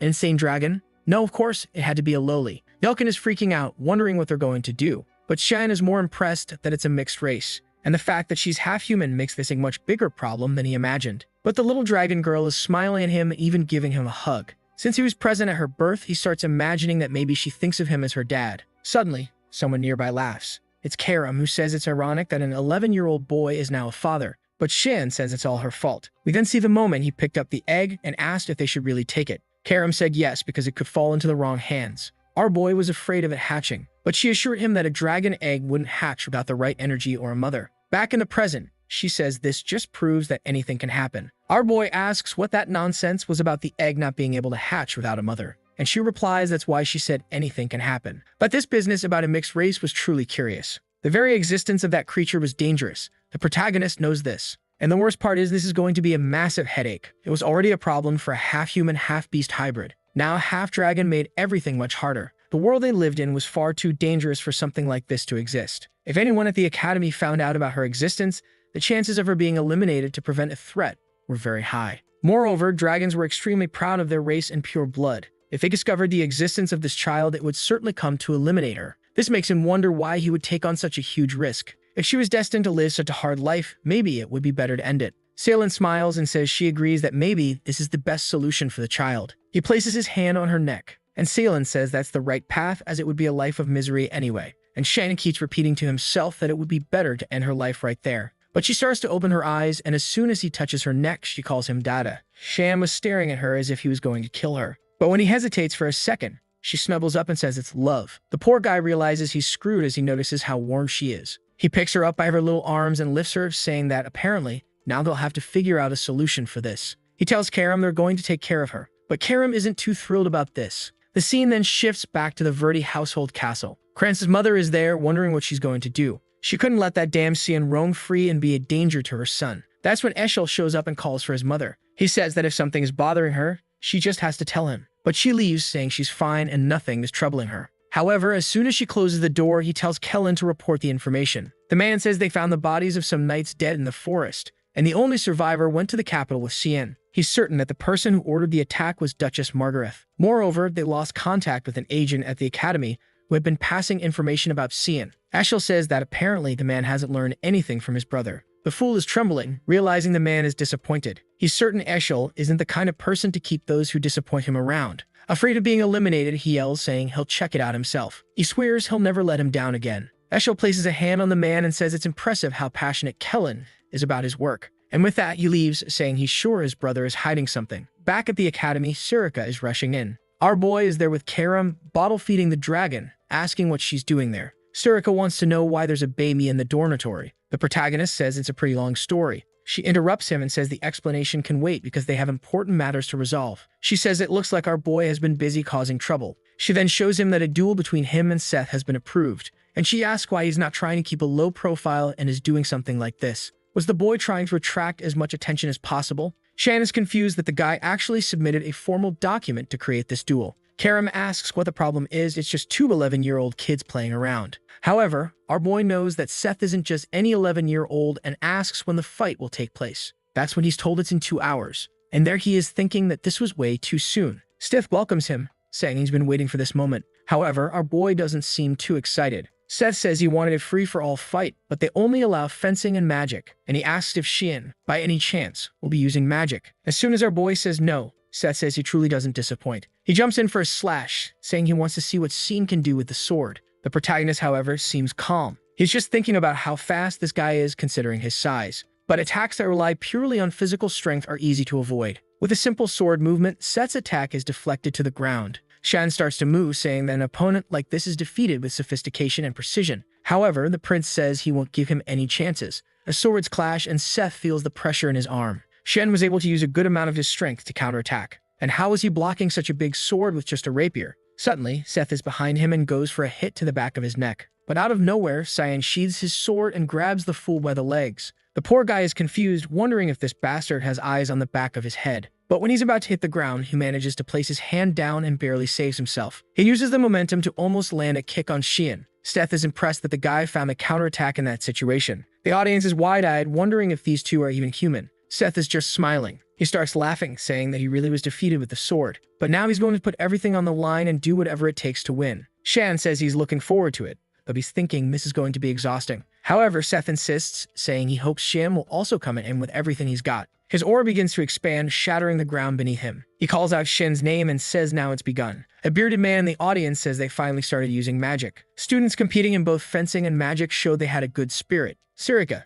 standing next to him, says it's clear Shion was the winner in fencing. They know Seth has an A-class physique, while Shion is S-class. The fencing match was determined from the start. However, physical aptitude is just a basic element when it comes to high-level magic. And as far as he knows, Seth has level 3 magic, a highest among freshmen. He wants to see how Shion will respond to this. Surika, however, is fuming, wondering why this bastard is drawing so much attention. Suddenly, a hand starts emerging from the ground. It's Seth's death grip. He prepares a punch and Shion realizes it's time to use magic. He easily dodges the first attack. However, he seems to trip over something in Seth's movement, who warns him he won't escape. A sequence of attacks continues coming his way, but he easily avoids them. Seth then activates Desert Fang. A mound of sand erupts from the ground and suddenly it seems Shion is surrounded. He knows Seth has at least 3-star magic. The poor guy took a Gara Classic, but as soon as the smoke cleared, there he was, perfectly fine. One of the things he realized is that Seth would easily use level 4 magic. The problem is that defeating him would put him in a complicated situation. Seth then asks how long Shion plans to keep dodging attacks.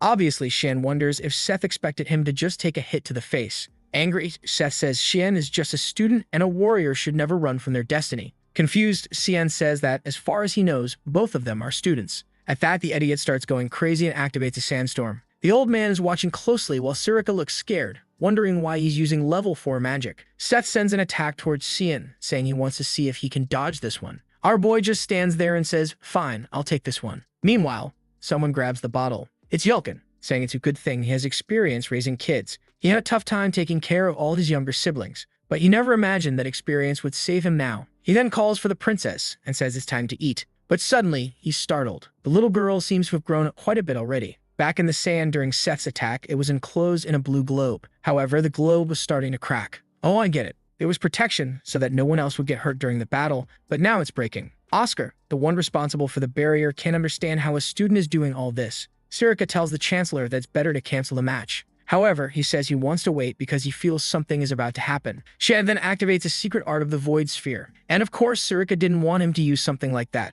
Suddenly, Seth's sandstorm seems to be absorbed. The professor laughs, saying the boy is quite impressive. Meanwhile, Surika wants to kill him for letting everyone see this. Seth's attack keeps getting absorbed and the sphere continues to grow. Until, after a while, Shion closes his hand. The fool is left confused, not understanding what just happened. And the people in the audience wonder where all that power disappeared to. No one has any idea what that black energy sphere in the middle of the arena was. Shion asks Seth if he still wants to continue. But the poor guy is exhausted. He falls to his knees saying he can't believe he lost. He lost in fencing and lost in magic. At that moment, he was pure depression. Poor Shion starts feeling bad for crushing the guy's spirit. But then Seth punches the ground and says it's fine. He was getting tired of beating weaklings anyway. Now his motivation to keep training is restored. He then extends his hand and says he's looking forward to training with him again. And next time, Shion will have to accept the challenge. Shion, of course, says no. He's not interested at all. The scene shifts to Shion talking about how dragons develop faster than other creatures. But overnight, it seems like the child had turned 6 years old. The girl is already welcoming Daddy. Shion knows that at this rate, she'll soon be his age. He tries to explain that he just took his eyes off her for a second, and suddenly this happened.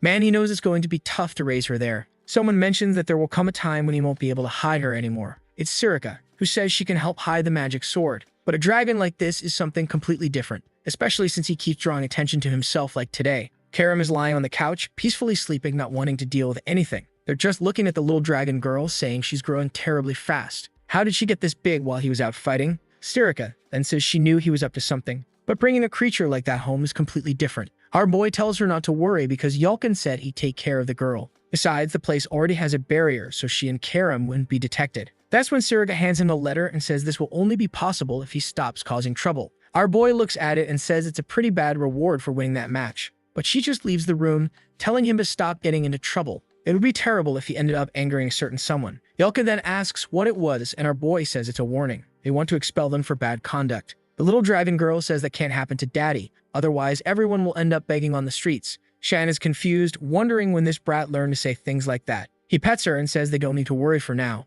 Yulkin says it would be dangerous if he were forced to return home. Shan replies that they don't need to worry because it was just a small competition. After all, he noticed that the letter came directly from the Chancellor and not the administration. That means the guy wants to talk to him. I don't know if this was in the past, but I believe it was. The Chancellor asks if he really wants to join the Order of Light. Shan agrees, and the man says he doesn't think it suits him. Seeing the boy's face, he says he's sure Shan knows this. So he decides to give him some advice and tells him to keep it in his heart. He's certain that Shan would find no benefit in joining the Order of Light. His fate would be suffering or something even worse. However, one thing is for sure, joining that order wouldn't be worth it, because that's what life is like for a puppet. That was the conversation he had with the old man in his past life when he was called there once, which makes him wonder what curse the old man will throw at him this time. Yulkin then comments that the child might deserve to have a name. They can't keep calling her just Little One. Shan just responds with Nana. Yulkin was about to tell him to think a bit more, but the girl says it's perfect. She likes the name Nana because it's the same backward and forward. And besides, now she's Nana Vert. She's spinning around Shion, who wonders how she knows his last name. The scene then shifts to the Chancellor's office. He's thoughtful and impatient because of Shion Vert. He already knew the boy had great potential, but he saw him absorb a rank 4 magic attack all by himself. Someone with that much power is something to be feared. But the strangest part is that Shion didn't even seem to be trying, which makes him wonder what this boy is truly capable of. Shion knows that Campbell was the teacher of Emperor Dione and Princess Diana. He's one of the few 9-star mages on this continent, and after Princess Diana's death, he decided to dedicate himself to cultivating new talents at the Royal Academy. But what confuses Shion is that he always saw this man as a pacifist. So why in his past life did he suddenly get involved in the Empire's throne affairs? He stops for a second and is sure of it. That guy was as treacherous as ever. Knocking on the wall, he notices it has a barrier. Not just a barrier, but a 9-star one, even though he knew Sam was coming. It seemed the man wanting to test him, and Sham was ready to pass that test. Candle was smiling, curious to see how the boy would deal with the barrier. All right, fine, Shion mutters as he crashes through the window. He lands in front of him and calls out to the Chancellor, introducing himself as Shion Vert, a first-year student. The old man notices that the boy did the obvious, but he has to admit defeat. He then asks if Shion received the warning about the competition. Shion says yes, he got the Chancellor's notice, but he became certain of some things as soon as he saw the barrier. That so-called warning was just an excuse to test him. Candle says that's correct and that his method was quite common, but undeniably effective. With that aside, he says he won't resign the warning unless Shan convinces him. Shan then asks if he can pose a question. He inquires whether the old man values the Empire's prosperity or his family's honor more. Candle remains silent. He says it's a bold question, but neither is Shan's concern. Shan then asks if, hypothetically, Emperor Dione and the third princess showed ambition for the throne, would Candle stand idly by and not support either side? The old man replies that such boldness is not only audacity but also recklessness. Meanwhile, Shan recalls that in his past life, this man told him he'd become a puppet. But at this moment, Candle was no different. Shan remembers that in his past life, the Chancellor played an important role in helping Prince Luenel ascend to the throne, a prince known for his violent nature and for killing all his siblings. The day the Chancellor questioned those deaths, he was imprisoned for treason. Now Candle slams his hand on the table and says it doesn't make sense. He asks Shion if he truly believes that the peace built over the past 100 years could crumble so easily. He thought the boy was talented, but apparently he's just an ignorant child. Shion ignores the insult and says that both Candle's daughter and the second princess have already died from illness. Furthermore, the third and fourth princes are forces that cannot be ignored. And Empress Cassandra's faction is beginning to hunger for power. They would stop at nothing to seize control of the empire. After all, the peace in this land is barely holding together. And when it all collapses, it will also mean the end of the academy. Candle is stunned that an 11-year-old knows the entire current political landscape. He then asks what Shion's intention was in saying all this. Shion says he's there to propose a deal that will help Candle, peace for his family and peace for the academy. And all he asks in return is for Candle to remove the warning. The old man laughs, making Shion feel like a fool. Candle summons a magic circle and asks what power Shion plans to use to resolve this. He signals downward with his finger, saying Shion will be crushed along with his arrogance. Chains of judgment then appear and pull Shion upward. Shion immediately realizes the Chancellor wants to test him again. Candle says that while Shion may be powerful, escaping such a skill won't be easy. He remarks that the boy is getting too full of himself. However, Shion asks for permission to show what he's capable of. At that moment, the old man is startled. Shion activates an adaptation of the Void Sphere. The chains seem to be getting swallowed up. The old man is in disbelief that a level 1 skill is consuming his magic. The energy keeps being absorbed and the sphere continues to grow. Meanwhile, the old man wonders about the limits of this boy's potential. Finally, the attack dissipates along with the chains. Shion asks if he's proven enough. Candle immediately agrees to remove the warning, but says he doubts that's all Shion wants. Our boy says it is because all he wants is for there to be no problems at the academy. The old man asks if he's sure, and Shion says yes. The truth is, Shion really doesn't want to see the academy collapse again. Meanwhile, in the city at sunset, someone mentions they bought a lot of sweets, but that's what happens when there's a child at home. It's Yulkin, who's happy just imagining Mana eating all of it. Suddenly, he feels a chill. The place is eerily quiet and he assumes it's just his imagination. He slowly walks, looking around, until he senses a presence in the shadows and demands it show itself. Someone steps out of the darkness and Yulkin is so startled he drops the sweets. Man, I thought you'd react, but the poor guy just disappeared. Shion had promised the Chancellor that he'd attend all classes after leaving the meeting. But at this moment, he's tired and bored. It's tedious to study things he learned over 30 years ago. Since he doesn't have any missions to do, he considers going to train. But then someone appears behind him, asking where he thinks he's going. It's Erin, who says the lesson isn't over yet. Shion lies, saying he's just going to the bathroom. But she calls him a liar because she knows that's not the direction to the bathroom. Meanwhile, a guy named Regresses is standing behind her, calling her Lady Erin. Our boy then asks if she's allowing him to address her by her personal name. She tells him to stop changing the subject but says yes, but only in private. However, she wants to know why Shion is still so formal with her. Our boy responds that since she's royalty and he's just a simple citizen of the empire, he can't be too familiar with her. Someone then approaches in the middle of their discussion. He calls out to Erin, and suddenly she looks startled. Shion glances to the side and sees a guy on the stairs, saying it's been a long time since they've seen each other. It's Brother Fabian and Brother Nairobian. Apparently someone really likes Bien. Erin greets them, and they ask why she's surrounded by commoners or if those people are her servants. Shion knows these guys from House Nefello always belittle the princess. Then they ask if he's the so-called boy Shion Vert. Our boy simply says it's a pleasure to meet them and introduces himself as the youngest of House Verti. The guys reply that he doesn't need to introduce himself because they saw the duel, and it was incredible. Surely he'd be invited to the next social gathering. They say they should talk more and shouldn't remain strangers. Shion notices that Erin is being completely ignored. The guys place their hands on his shoulder and tell him this is an opportunity few people get. Erin just stands there silent, until Nairobian puts his hand on her shoulder and says that obviously someone like her shouldn't get any ideas. The so-called princess should know her place. As the guys leave, Regresses asks if they really are princes. Erin confirms they are and remarks, as the saying goes, blood is thicker than water. But Shion says he doesn't think that's what's happening in this situation. To them, it's clear she's worse than a stranger. Water or blood are insignificant when it comes to power. That's what she needs to understand. The fact that they act so coldly toward her shows that they have some fear or apprehension. He tells her not to be shaken by it, but the poor girl is already blushing. Our boy leaves while she stands there, blushing from his words of encouragement. Back at home, Nana is messing up the bed. But Shion finds it odd that neither Karum nor Yulkin is around. Karum then appears, asking if he doesn't see that the little girl is sleeping. Then she asks what he wants from her. Our boy tells her to find Yulkin. She looks confused and asks if he thinks she's some kind of dog to go hunting for him. But suddenly, she starts sniffing the air. She says she smells blood. In a nearby alley, Yulkin is thrown to the ground.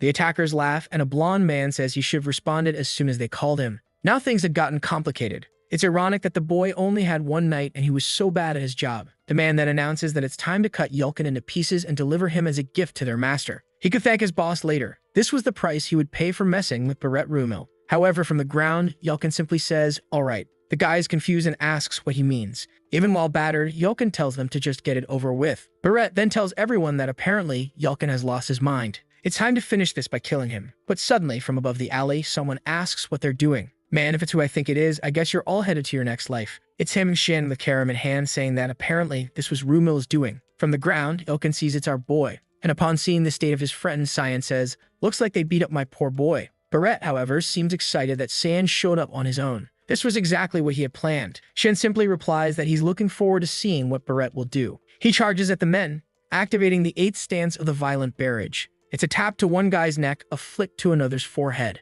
Everyone in the alley starts getting thrown around. Barrett can't believe that all the men he hired couldn't beat this kid. What kind of monster is this, he wonders. He starts cursing Shion Vert and says he'll kill him. But before he can use his spell, he takes a knee to the stomach and is thrown far away. The poor guy hits the wall and Shion says Barrett hasn't changed one bit. He asks if tormenting the weak is really so fun for him. Barrett, however, says what he does in his free time is none of Shion's business. And he asks, "What are you going to do, kill me?" Shion remembers that in his past life, this guy, the eldest son of House Rumil, became the strongest figure in the kingdom of Garan. He was an infamous figure who beat his own servants to death and burned small animals just for entertainment. Until one day, his madness crossed the line. He mercilessly killed a classmate and claimed he was just practicing magic. This exposed him, and the Purge Squad gave Shion a mission to eliminate him. But that day, Shion would never forget what he saw upon arriving at that mansion. In the man's basement was a pile of servant corpses. Naturally, Shion tortured him to give him a painful death. But even while suffering, the man kept smiling and telling Shion to just end it. That was because he was already bored with his own games. Now Shion realizes that killing that guy in the past wasn't a punishment for a monster like him. After all, he had already done everything he wanted.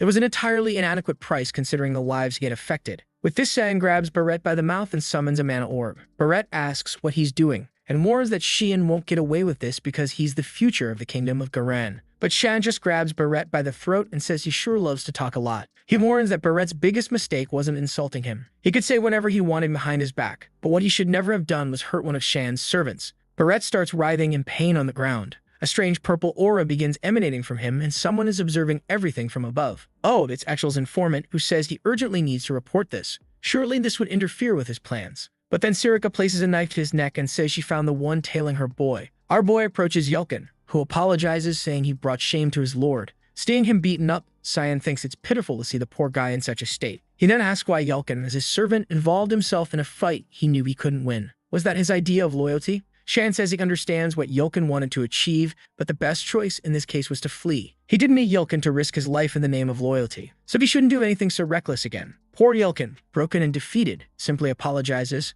Our boy then says the leader can show themselves. Suddenly, a group of Purge Squad members appears, asking if it was that obvious. Shion says it's obvious when so many people show up together. Then Sirika appears, saying she brought a big present. She throws Kellen to the ground, and Shion immediately recognizes him as the one who had been following him recently. She seems impressed that Shion already had information about him. He says he kind of already had an idea. She responds that, as always, he's highly capable. Not only is he far stronger than any other assassin of the Mist, but he's also able to negotiate directly with the Chancellor. In addition, he has the mental fortitude to wield the magic sword. He truly deserves the title of successor, but the problem is he keeps causing trouble. Shion just replies that he took note of all that, but he warns that he will always refuse to be just a victim. Whoever harms those close to him will be crushed. Sirika interprets this as him saying help protect those around him and says she understands. She then says she's leaving and trusts the successor's decisions. But before that, she reminds him not to forget to deal with that person. Kellen then asks what Shion plans to do with him and if he's going to kill him. But Shion says he's learned that death is too easy. Desperate, Kellen says that if Shion thinks he's going to talk, he can forget it.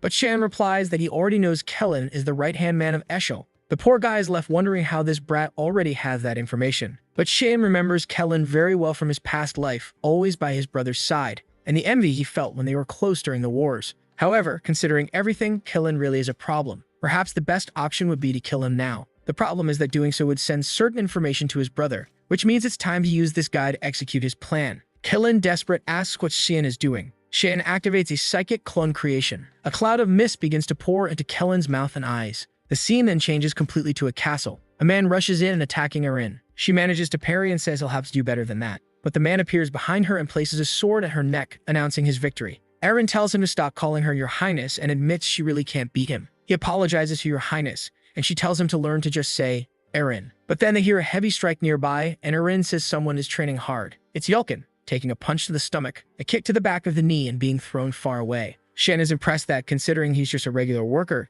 Yelkin can take quite a beating. Moreover, he has good stamina, so maybe in the future, he could be useful. Shan asks if Yelkin is okay, and spitting blood, he says he's perfectly fine. Shan knows the training has to be tough because at any moment, he could be attacked like what happened with Barrett. Yelkin then comments on Kellen and asks if he won't cause any problems, to which Sion says there's nothing to worry about because now Kellen is on their side. The scene then shifts back to the moment when Sion absorbed that energy. Yelkin was right there watching everything as the body fell to the ground. Shan thought to himself that it was exhausting since he hadn't done that in a long time. The Shadow Psyche is a level 9 dark attribute. It creates a new shadow personality in the target, allowing him to control them. Even in his past life, he only used it once. He then asks Kellen to introduce himself. Kellen replies that he's Kellen Digos, a guardian of the Knight of Elias. He had received orders to come to this city and observe Lord Sion. Shion is pleased with how obedient Kellen is and asks who his master is. Kellen says he originally served Lord Eshel, but now he wishes to serve Lord Sion. Our boy says that's fine. Kellen's first mission is to return to Eshel and report everything Shion instructs.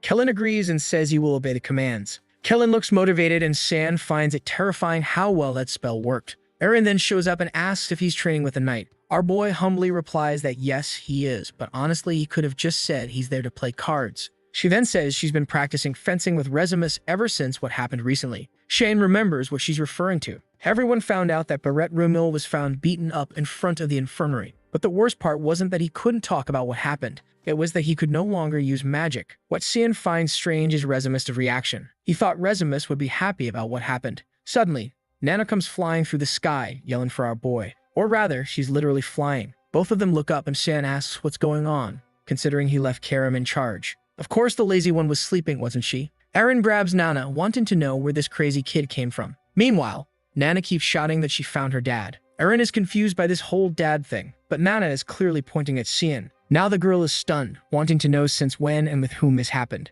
While Sion the fool has no idea how he's going to explain himself. Some time passes and he's already explained everything. Eren feels relieved to discover that she's not his biological daughter. Still, she didn't expect the boy to have such a soft side. On the other hand, Yelkin is worried because they'd be expelled from the academy if this was discovered. But Eren tells him not to worry. She would never tell anyone. Shine is impressed by her promise. Man, you should have made her promise before explaining everything, right? Eren looks up and reassures him, saying not to worry. After all, it's not like she has any other friends besides them. Way to ruin the positive vibe, Eren. Shane asks why she made the promise, and she says it's because she feels sorry for the girl. Someone who is neither dragon nor human wouldn't be accepted anywhere. She was lucky enough to find him. But with that said, Eren declares that she'll have to visit his dorm a few times. Not to see him, of course. She wants to visit Nana. Shan says he's fine with that, but it all has to be kept completely secret. The fool Eren lies awake, thinking this is a secret just between the two of them. Actually, it's a secret between 5 of them, but okay. With that, she leaves and Rezimus waves goodbye. But as Eren looks back, she feels something strange. She's all giddy, realizing she seems to have gotten closer to Sion. Back at home, though, Sion still gets scolded by Karum. She tells him to just spill everything to her, including that he has a magic sword.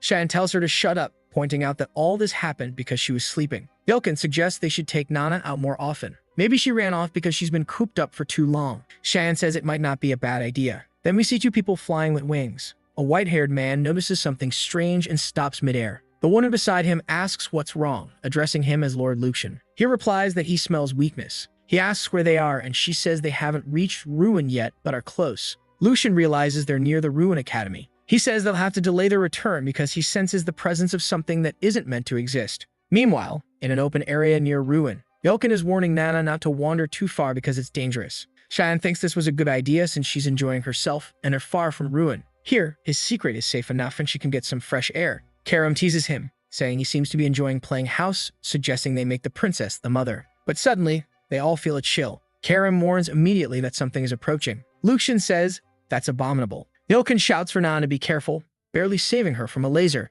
Shion sees that the 2 are safe and tells everyone to stay behind him. The 2 descend from the sky, and they wonder what they're doing there. Dragons, superior beings, and 2 of them at that. Lucian then says he now knows where the stench is coming from. The existence of that thing is revolting. The red-haired dragon, Catalina, asks how such an abomination came to be. She questions if Shion is the owner of this mixed race and how he also possesses a magic sword. Karum is furious at being treated like a mere object, but Catalina tells her to be quiet since she's just a human's toy now. Hermia, however, retorts, asking if Catalina is looking to die. As Hermia prepares to attack, Lucian stops her. He explains that he has no interest in this fight as they dislike fighting inferior creatures. However, they must take the mixed breed girl with them. A half-human, half-dragon existence would surely make for valuable studies. They say that if they hand her over, everyone's lives will be spared. But Shion tells them all to shut up. Lucian can't believe the audacity of the boy. Shion repeats, telling the winged crocodile to keep quiet. Obviously, Lucian loses his temper. He nearly fires a laser at Shion, but Yelkin calls out to him,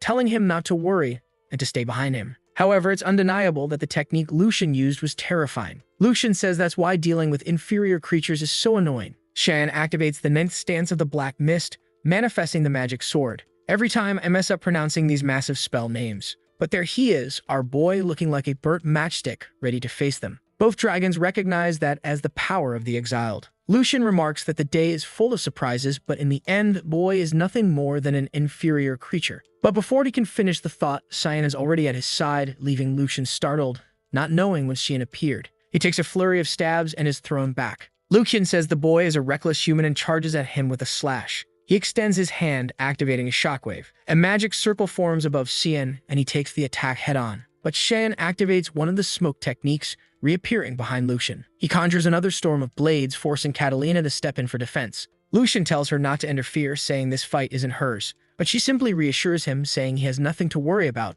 There's no way she could lose. The flame barrier she's using has been refined for over 1,000 years, so it's impossible for a human who doesn't even live 100 years to break through. Until Shion activates the 8 petals. Are we back at Manhwa? He delivers 8 slashes to the barrier, shattering it completely. Catalina is left wondering how that's possible. Before she can recover, Shion delivers a clean slash through her. Did she disintegrate? Did she actually die? Man, is Shion pissed off. Lucian, confused, asks what Shion is. Someone with mere powers of the mist shouldn't be this strong. He demands an answer, but when Shion doesn't reply, Lucian says that, in that case, he'll treat him as a serious opponent. Shion notices that Lucian is activating the polymorph ability. From the magic circle, the dragon begins to emerge. The man is reverting from his human form to his natural one. Sharp eyes, massive wings, the beast is here. Lucian lets out a deafening roar in Shion's face, but Shion leaps towards him, saying he knows this is the moment when Lucian is most vulnerable. He's already above the dragon's wings, and Lucian wonders what he's thinking. Noticing Shion's position, Lucian realizes the boy knows about the vulnerabilities of the polymorph ability. Shion strikes directly in the middle of Lucian's forehead. Lucian calls him reckless, but is already thinking about escaping. But Shion smirks and says it's too late. He activates the technique Giant Tree Root directly into Lucian's head. A wave of black energy spreads through the dragon's body. Lucian rises in the sky, and sometime later we see Yelkin calling out to Shion. Yelkin looks horrified and covers Nana's eyes. What's this? Shion has already cut up the dragon and is roasting its meat. He says dragon meat is precious, and Nana exclaims that she wants some. Meanwhile, Shion's brother hears about Shion working with a mysterious group. Kellen explains that the agents they sent were killed by this unknown force. Ekel asks if that's everything, and Kellen confirms it. Ekel finds it odd. When this guy left, he was filled with anxiety and fear. But now he seems calm and collected, like a completely different person. Ekel simply says he understands, but has one more question to ask. When Ekel stares at him, Kellen realizes Ekel has caught on to something. Suddenly, Kellen places his hand on his chest and says, "May the grace of Lumendel be with me." Ekel smiles and thanks him for the response. He tells Kellen not to worry too much, but advises him to be cautious.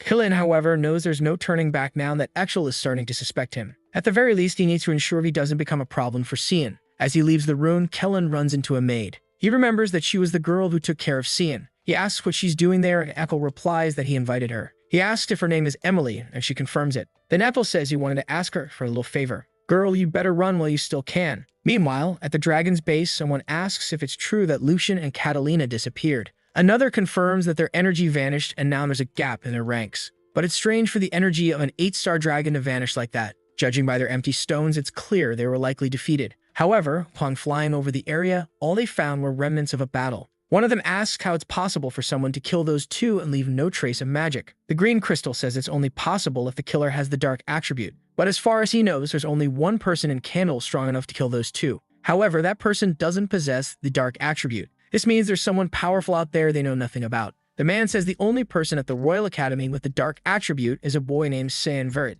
Moreover, there are rumors that he encountered a dark dragon at the front lines and survived. If that's true, he might also be involved in the disappearance of the two dragons. The green crystal says this is a strange coincidence and advises keeping an eye on him. He instructs someone named Luna Rainraver to send his granddaughter. It's fascinating to see this conversation among the crystals and still have no idea who's who. Meanwhile, back at the royal dormitory, Erin, of course, wastes no time visiting our boy and even brings a cake. She says it's a gift for Nana, who's thrilled. But man, she didn't just bring a cake. She brought an entire cart full of presents. Sitting at the table, San thinks that, at least for now, they're getting along well and things are calm. But if dragons can truly detect Nana, it's only a matter of time before they attack again. However, he won't allow anyone close to him to be harmed. In this life, he has decided to live for himself, and of course to take down Echel and all his plans. Suddenly, Erin looks over her shoulder and asks why he has such a big smile on his face, wondering what's making him so happy. He responds that he just had a great idea. The scene shifts to the garden of House Verde. Someone says it's the first time they've seen him since graduation. It's Prince Luvinol Sevelos, who comments on how great Echel looks.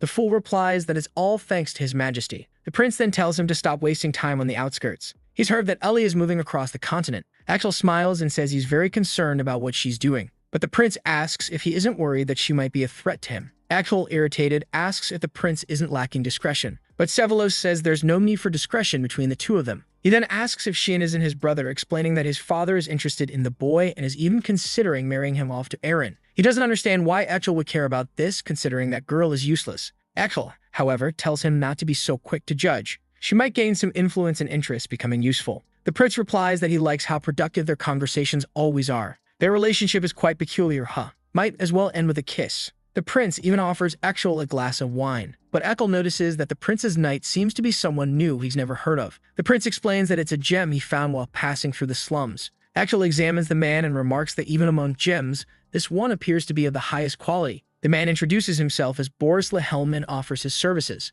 Suddenly, 2 years have passed just like that. Shad mentions that he kept a low profile, and just as he felt he had adjusted to the academy, that's when Elise returned. In another part of the castle, someone knocks on a door. Elise had come to visit Candle, who remarks that it's been a long time since they last saw each other. He asks if she enjoyed her trip. She says yes, mentioning that she visited the city of Perwina. The Chancellor comments that it's a place where humans aren't very welcome. She explains that it took her an entire year just to start adjusting. However, she wanted to understand the harmony they always spoke about. He always said that wherever she went, prosperity would follow. That's why she's careful about where she belongs. Candle doesn't fully understand her point, but apparently he gets the gist as he says she seems to have reached some conclusion. She confirms this, stating that she wants to join the Order of Light. The Chancellor remarks that she seems intent on preserving the family name. She replies that it's a burden someone has to bear. She's concerned about her younger siblings, especially Xian, whom she describes as extremely shy. The old man bursts into laughter, leaving her confused. He comments that the idea of Xian being shy is quite amusing. That's when the boy himself appears, saying it's very insensitive of their dear Chancellor. They look back and see our boy.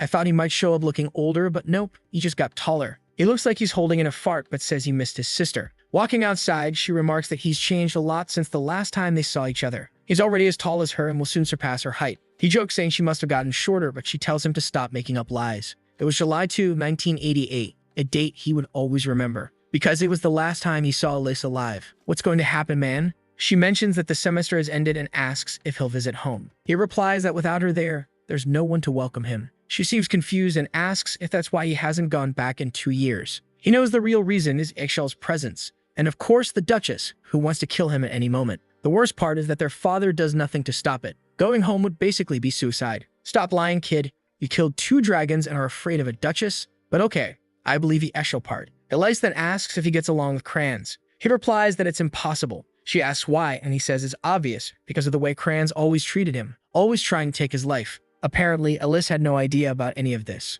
Yelkin steps forward and confirms the information. Shen explains that Yelkin is his guardian. Poor Elise just now realizes this, thinking he was just some random lunatic following them around because he was so weak. Sometime later, she finally understands what happened. She mentions that while all this was going on, she was in Perwina, completely unaware. Shan tells her not to worry as the problem was created by the Duchess and Kranz. They are the true villains. But Elise's expression changes. He asks her what's wrong and she suddenly snaps out of it. Shan then asks Elise if she's told anyone else about this and she says it's all in the past. Kranz never showed any remorse. Suddenly, Elise pulls him into a hug. She cries, saying he doesn't have to carry such a heavy burden alone. Whenever he needs, he can count on her. Shan says that from now on, he will protect her. But suddenly, she says she can't stay any longer because something has come up and she needs to handle it. However, she tells him to take care of himself while she's away. At this moment, Yelkin feels something strange. Elise gives him a tight hug, thanking him for taking care of her brother. Yelkin was about to protest, saying he doesn't take care of his troublemaker, but Shan quickly tells him to stay quiet. Some time passes and it seems like Elise is leaving.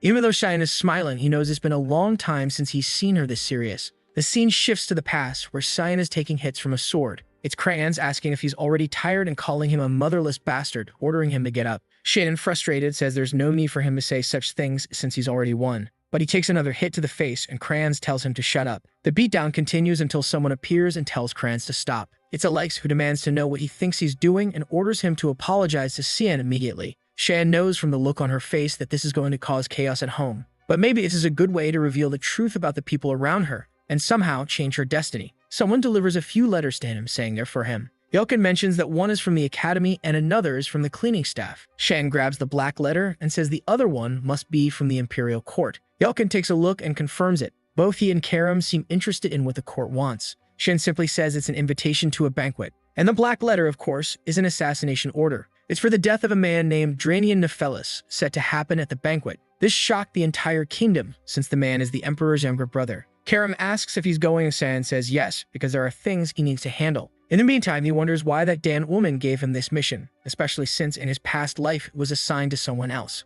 Karum notices that the banquet invitation came directly from Erin. She jokes that Shion finally received a love letter. He immediately activates sword manipulation and the blade nearly hits her, making her fall face first to the ground. At that moment, someone calls out, saying, "Dad, I'm hungry." Yelkin looks shocked and Shion asks what's wrong, but his own expression changes immediately. Let's not mention it, but yeah, she's grown. That's all. The scene shifts to the exterior of a castle, where someone runs to open the door. It's Miss Elise, apparently arriving at House Vert. The butlers comment on her return, but she just wants to know where the Duchess is. The Duchess is calmly reading a book until she hears a loud knock at the door. Elise storms in, and as the Duchess greets her, saying it's been a long time and asking how she's been, Elise raises her hand and slaps her hard across the face. Everyone is shocked, and a butler asks why the guards aren't doing their job. From the floor, the Duchess asks if Elise has lost her mind. But Elise responds that it's the Duchess who should be asking herself that question, especially since she tried to kill Shion. The Duchess is alarmed that Elise knows about this. Of course, she denies it, claiming she'd never do such a thing, and asks if Elise has any evidence. Elise says that by asking for evidence, the Duchess made everything perfectly clear. As the Duchess orders the guards to act, she continues screaming, asking what they're waiting for, and commanding them to restrain Elise. The guards leap toward Elise, apologizing as they go. Well, this isn't going to go well for them, is it? Elise dodges the first one and knees him in the neck. She activates a spiritual magic called Undyne and takes them all down. The Duchess trembles as she watches all the guards fall in the blink of an eye. She tells Elise not to come any closer and asks why she's doing this. Elise simply responds that Shan's guardian already confessed everything. He admitted to receiving orders to kill the boy 2 years ago. The Duchess claims it's ridiculous for Elise to act based on the words of a mere servant, but Elise tells her to shut up, saying she will have to face the consequences because everything will be reported to their father. Her time is up. With that, she walks out. The Duchess, however, thinks to herself that the foolish girl still doesn't understand anything. Duke Williers had no interest in anything except that one child. She immediately sends word to him, saying she knows about the assassination attempt and asks what the problem is. Surprised, Elise tells her father that one of his children almost died. The Duke says he won't make any excuses. He simply believed Shion would survive. Elise protests, saying it was extremely dangerous as Shion was just a child fighting 6 knights. He only survived thanks to one of them deciding to protect him. The Duke laughs and asks if she truly believes that false knight saved Shion. That man was nothing more than a simple worker. Elise questions whether he's saying Shion killed all those knights by himself. The father steps closer to Elise and remarks that she knows very little about her little brother. He hands her a letter and tells her to take a look. She asks what it is, and he explains it's an invitation to the Imperial Banquet. He wants her to attend in his place. It would be a good opportunity for her to relax and stop worrying so much about Shion. He's much stronger than she imagines, and soon she'll realize it. Bang, the door shuts in her face. Elise walks through the corridors, wondering how she's supposed not to worry about her 13-year-old brother. That's when someone calls out to Miss Ellis. She brightens up upon seeing Cecilia, who welcomes her back. Cecilia rushes over and hugs her, asking how she managed to stay away for so long without even writing a letter. Cecilia Lean is a knight from the elite squad of the Order of Light. From the beginning, she's been Elise's supporter, teacher, and friend. Elise then asks Cecilia what she thinks about a change of scenery. It's time for the two of them to head to the Imperial City. The scene shifts to a carriage. Inside, Nana is gazing out the window, exclaiming that she sees a little deer. The boys keep insisting that she learn how to hide her tail. She concentrates for a moment, and everything seems to disappear. Shan thinks to himself that at least his life is a bit easier when she can hide everything. He asks if she remembers what he told her. She responds that she does. Right now, she's just his maid. Still, he's nervous, sure she's going to cause some trouble. Then they hear something outside. Shan asks Yelkin what's going on, and Yelkin reports that there are some mountain bandits. Man, look at these poor fools. Kids, just go home. This won't end well for you. Yelkin, go deal with them quickly. Nana asks what's happening and San tells her it's nothing. Before the bandit can even say anything else, Yulkin has already taken one down with a neck strike. The rest of the gang shouts for their leader and leaps at Yulkin, but he remains calm, activating a sequence of consecutive slashes. Ah, I know this reference. Is he about to go bald? He sheaths his sword, and all the bandits are dead. Now he's a force to be reckoned with. With that, Cyan tells him to get back in the carriage and Yulkin announces that they're leaving. Elsewhere, someone slams a sheet onto a desk, saying it's the list of all the banquet guests. Sirika thanks her and is asked if the plans shouldn't be postponed. Sirika responds that no, they need to go through with this because the man must die. The woman is curious about why there's such urgency to kill Drania Nephelis. Sirika explains that he's a vile predator who uses his power to target married women. The sooner he dies, the better. And to top it off, he's her fiancé. What a plot twist. Sirika then notices someone unusual on the guest list. A person with such a fragile body that they rarely attend any classes, but an extremely rare genius with proficiency in 20% of all attributes. Lunav River, the granddaughter of the master of Guren's Academy of Magic. Sirika knows Lunav has been hidden from the world like a precious gem. So why is she exposing herself at this banquet? Her aide explains that it was Master Regents himself who sent her. Sirika isn't pleased, unsure of his plans. What she knows for sure is that something is bound to happen at this banquet. Of course, right? Especially since she's planning to kill her fiancé. Well, not her. She's sending our boy. The scene shifts to the city as the group arrives. Accidentally, Nana bumps into someone. The man starts scolding her, asking what she thinks she's doing, until she apologizes and asks what's wrong. Man, if you knew her age, you wouldn't be smiling like that. He takes off running. Nana remarks how nice everyone in this city is, while Cyan just wants her to stay away from that creep. But it's clear Nana's problem is that she doesn't suspect anyone. Then Yulkin points out her eyes, asking Shan to take a look. Shan immediately notices trouble. Her pupils have turned black and she says she's hungry. When that happens, she starts emitting an aura that makes her easy to locate. Cheyenne tells Yulkin to get her to a restaurant immediately. Yulkin grabs the girl and rushes off. A while later, she's already devoured about 80 plates. Saiyan comments that at least he brought plenty of money, but then he feels a strange mana in the air. Someone approaches, saying it's a pleasure to meet him, and asks if he's the boy named Shion Vert. Here we go again. Shen is confused that she knows his name and asks who she is. However, she just ignores him, sits down, and asks if he doesn't mind. Our boy. Tell her. Answer already. She then introduces herself as Luminov and says she's a new student at the academy. Cheyenne thinks he's heard that name before. He says he doesn't pay much attention to juniors, which is why he didn't know her. She says it's expected since no one is as famous as him. Meanwhile, Nana is asking Yulkin if she's a friend of Cheyenne, and he replies that he has no idea, but she doesn't seem very friendly. Lunav remarks that it seems, given he's hanging out with a knight, he must be an employee and is quite close to both. He had a much more caring personality than she imagined. The protagonist just responds that he sees no reason to eat separately from them. However, he's already noticed that even though they just met, she's praising him way too much. So what's her real reason for getting close to him? At that moment, Lunav asks if he's going to the Imperial Banquet. He says yes and asks how she knows that. She replies that it's obvious when someone from the academy comes to this place. She says she's happy to know they'll meet again at the banquet because she's also invited. At that moment, Cheyenne realizes she must have some form of nobility at the very least. Suddenly, she stands up and says she, unfortunately, has to leave. But he better remember the name Lunav. And with that, she departs, asking him not to forget. That's when Cheyenne seems to remember this crazy girl. She's the granddaughter of the Grandmaster of the Magic Academy, which makes him wonder if that man sent her there. He remembers that in his past life, Lunav died extremely young while still a student in that place. Some said it was because her body was very delicate, but others were sure it was due to the experiments she endured at the Magic Academy. The problem now is that he's getting involved with a lot of people he didn't know in his past life, which means things are going to change even more in the future. And it also makes him wonder why it seems like so many people are involved in this banquet. Sometime later, Rin is fixing her hair. She looks at Resimus and asks how she looks. Kay gives her a thumbs up, saying she looks amazing and the best version of herself yet. That's because she wants her to make up her mind already since she's tried on a dozen dresses. But she grabs another one, saying she's still not satisfied. Resimus then says she's sure Cheyenne would already like this one. She turns around asking what her dress has to do with Cheyenne. Resimus just replies that it's obvious since she was the one who sent the invitation. The poor girl is blushing, not knowing what to say, until the maid arrives with a gift from Prince Lunel. Rin seems a bit confused since it's not like her brother to do something like that.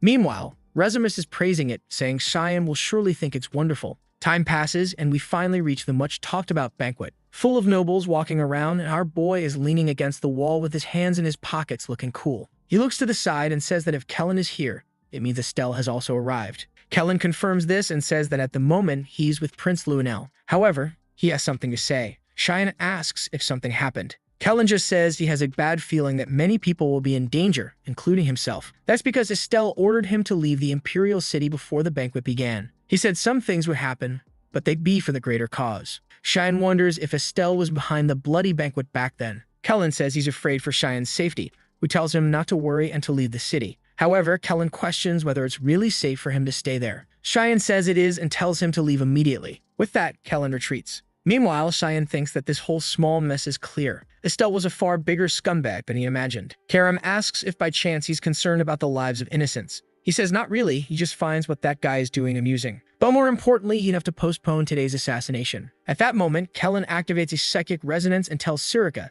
that her dress looks great. Well, I agree. Then he informs her that today's death will have to wait. She asks why, and he responds that he received new information. This place is going to turn into a pool of blood. He can't explain because they're out of time, and for now, she should just keep an eye on what's happening. She asks if he's sure, and if the source is reliable. He says he's very familiar with the person who might be behind all this and is now certain. But she doesn't need to worry because maybe her disgusting fiancé will also be one of the victims. She blushes and asks how he knows it's her fiancé. He just turns around saying he's off to work. But then, from behind, Elise calls out to her. Surika turns, confused, and sees her looking stunning, saying she missed her master. Surika asks what she's doing there, and Elise says she came to clear her head. But now she's worried since Elise will also get caught in this mess. That's when someone approaches, saying they see two beautiful flowers before their eyes. Clearly, this is not someone Surika wants to see. It's apparently her fiancé, the beloved Dranian Nephelis. Yes, from his smile, it's obvious he's not a good person. Meanwhile, our boy approaches Yulkin and says he has a job for him. Yulkin pounds his chest, saying he's ready for duty. Shion tells him to cut it out, thinking Yulkin is way too confident these days. Maybe drinking dragon blood and all the training has turned him into a true warrior. He then tells him to go to the aqueducts and keep an eye on the area. However, Yulkin says he's scared because it's too dark, and Shion immediately takes back that comment about confidence. He orders him to go right away and stop making excuses. But then Yulkin tells him to look behind him. Someone extremely suspicious was watching him. Immediately, Shion moves to attack, saying he'll handle it. He grabs hold of someone only for Shion to shout at him to get off. It was poor Emily who had been squashed. Poor girl. The scene then shifts to someone descending a staircase carrying a torch. They reach the lowest level and announce that the time has come. They call for all the servants to rise. Back at the banquet, Erin is there, angry that someone hasn't shown up. She touches her necklace, thinking she should have expected this from him. But that's when Yulkin introduces himself and says it's a pleasure to meet her. Erin immediately recognizes Luna of Rain River. Luna says she's honored to be remembered by royalty. Erin smiles and says she'd never forget a prodigy from the kingdom of Guren. As the voice of the Empire, she welcomes Lunav to the banquet. Luna of Rain River compliments Erin's kindness and says it would be great if Shion could see how nice she is. Erin, a bit confused, asks if Lunav knows Shion. Luna of Rain River says she spent some time with him yesterday. Erin becomes confused at the thought of them being so close. But instead of just thinking it, she accidentally says it out loud. Luna of Rain River smiles and says it's as she suspected. She teases that Erin has a crush on Shion. Before Erin can react, someone screams. The two of them look to the side as a woman tries to alert the guards, but is struck in the neck. The two are confused, wondering how someone got in, because there's an assassin inside the Imperial Palace. The masked man looks at her and says the princess has been located. The scene shifts to Nana introducing herself to Emily, who is shocked. She falls to her knees, devastated to see that the new maid is younger and prettier. She asks Shan if she's being replaced, and Shion says no. But he's more curious to know why Ishil brought her there. Emily says she thinks Ishil wants her as his maid because he even asked her to work for him. Obviously, Shion doesn't like hearing that. We then see the moment Ishil asked her to be his maid. He says she seems so lonely ever since Shin went to the academy. But back in the present, Emily says she refused because she has to wait for her lord. She asks if he's sure, and she confirms, but Ishil isn't giving up. After all, he brought her to this place. At that, Shion tells Jokum to protect Nana and Emily because things are about to get dangerous. He recalls that in his past life, she wasn't in this place. The fact that he sent Kellen already proves he's been watching him for a long time. But he won't allow his brother to hurt his people. There's chaos outside. Suddenly, Emily shows a ribbon and says Ishil sent it as a gift for his brother. She panics because she forgot to deliver it. But Nana notices something strange. Something red is seeping from the crystal inside. It seems to have a specific smell. In another part of the castle, someone sheaths a sword. It's Ishil speaking to the prince, saying everything has begun. The prince smiles back, saying the day they've been working toward has finally arrived. Ishil praises the knights the prince sent and says the recipients must have also received their gifts. The prince smiles again and says with all of this, the empire will rise from its decline. The honest brother agrees, saying it's time to show everyone. Who does the empire truly need? Back at the banquet, someone is telling everyone to run this way. It's Erin urging them to evacuate and let the guards handle it. Lunav tells her to run as well, but Erin says she needs to get everyone out first. Her friend says she'll join her and Erin thanks her. Meanwhile, the masked man is slashing through all the guards. One hears a scream, and when he looks to the side, he sees more enemies arriving. Another knight is killed, and the man doesn't know what to do, until someone calls for the commander. They warn that the area is full of mandrakes, which are high-level creatures. The problem is that this type of monster should only exist on the front lines. So what is it doing here? As he despairs without a solution, one of the creatures is completely blown apart. It's Sirika, looking stunning and strong, telling them to evacuate. The poor commander asks if she's an instructor from the academy, without noticing that someone is approaching from behind him. But from behind his back, Eris arrives and slices the threat in half. She tells him to run and leave it to her. Now that's true bro power, folks. The general tells all the knights to run and help those who are evacuating. However, the mandrakes keep attacking and the two prepare themselves. That's when another one runs past them from behind and they realize they're being ignored. The attack is heading straight for Erin. Sirika warns that the princess is the target. Just as Erin is about to lose her head, the general saves her. He orders everyone to protect the princess. But, oh boy, some blood splashes onto her face and she starts crying. Here comes the sadness. Oh, it's just the general. We don't care about him. Poor guy. But Erin is upset that Captain Morris has died. She begs Morris not to die. She notices he died with his serious expression intact. She begins blaming herself, saying it's all because of her. Meanwhile, Lunav casts a water explosion. Combined with a wind explosion, it creates a tsunami. Erin is impressed that a second-year student can use fusion magic. Lunav says it's too late for that guy and Erin needs to evacuate immediately. She's a bit sad, but the mandrakes are closing in, and it's better to run. The guards urge her to leave quickly, assuring her they'll handle it. They wouldn't let the captain's sacrifice be in vain. Lunav starts yelling at her to start moving. Erin closes her eyes and says she'll never forget his sacrifice. Suddenly, the knights are surrounded by a golden aura. Erin says she's cast a temporary barrier on everyone because of the mandrake's poison. Even a simple touch could be fatal, so this would protect them. She orders that none of them die. The men smile and thank her, but they have that look of, yeah, we're gonna die. But off they go, charging at the mandrakes. Slash here, slash there. Then one of them gets impaled in the chest. Everyone is thrown aside. Ellis tells them all to get out of the way and unleashes a freezing attack. She runs toward Erin, telling her she needs to leave now. However, Erin has no idea who this woman is, and Elise introduces herself as Ellis of House Vert. The mandrakes roar, but Sirika leaps in, slashing through everything. The problem is that no one at the academy can know she's a dagger user. If they do, they'll start associating her with the Mist group. Unfortunately, given the destruction around her, it's not the time to worry about that. She uses an attack that our boy has used before, 8 pedal strikes. The mandrakes finally stop moving. But what the knight doesn't see is an assassin right behind him. Oh wait, there's no assassin anymore. He's been sliced in half. Sirika tells them to stop letting their guard down because there are many enemies around. She only hopes Elise can evacuate everyone safely. But what she wants to know is what this terrifying sensation she's feeling is. Running through the corridors, Erin is more concerned about the fact that Elise is Shion's sister, and she starts to realize she has no idea where he is either. That's when the wall explodes and a creature appears in front of them. Ellis finds it strange that the monsters are showing up exactly where they are. The problem is that a crawler is a high-level night monster. Erin activates a chain trap while Lunav uses a fire lance. The creature's feet are caught, forcing it to defend against the lance. Ellis is impressed that the two girls are far from weak. She decides she needs to show these Academy juniors that she's strong too. The creature roars and sends a blue attack their way. Lunav activates a protective barrier and Ellis appears behind it. But of course, before attacking, she delivers an epic line. She declares that as a knight of House Vert, she'll make this creature regret everything. She activates a water blade and chops off the creature's arm. Back in the hall, Sirika has cleared the area. Finally, it seems she's killed the last of them. She approaches to remove a mask, thinking these assassins seem like monsters, but something was off. And then she's startled. These assassins are actually puppets.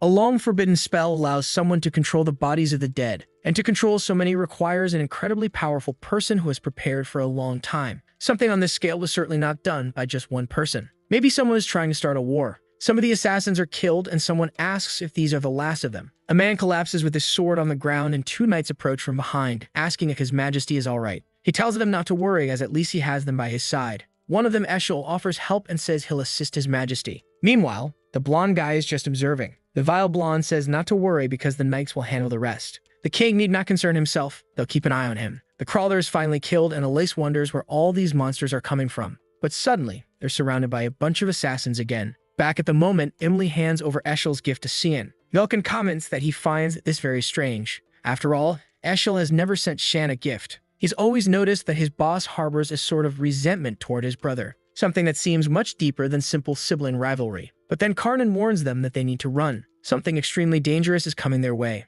Emily, confused, asks why the girl's eyes are like that. And then suddenly, the wall behind them explodes. He turns and tells her to hide. Another high-level creature has appeared in that place. In another part of the castle, the rest of the guests are panicking and trying to escape. Among them is Sirika's cowardly husband, terrified of dying. He managed to be one of the first to flee, but right at the exit, a group of assassins was waiting. He cannot die there, no matter what, because he's eagerly anticipating spending quality time with his future wife. He asks the man beside him if the back door is truly safe, to which the man confirms it is. But just as he's about to seek further reassurance, something pierces through his head. The man is separated from his senses in an instant. The crowd screams in terror as the man's body collapses like discarded garbage. Everyone assumes this is the end for them. That's when a blue drop appears and Ellis activates a water explosion. She calls out to Luna to cast a freezing spell, creating ice spikes that pierce all the assassins. The knights stand there, dumbfounded, unsure of who these two women are. Ellis confidently steps forward and introduces herself as Ellis of House Vert. This girl loves announcing her name. One of the knights spots Erin and celebrates her survival.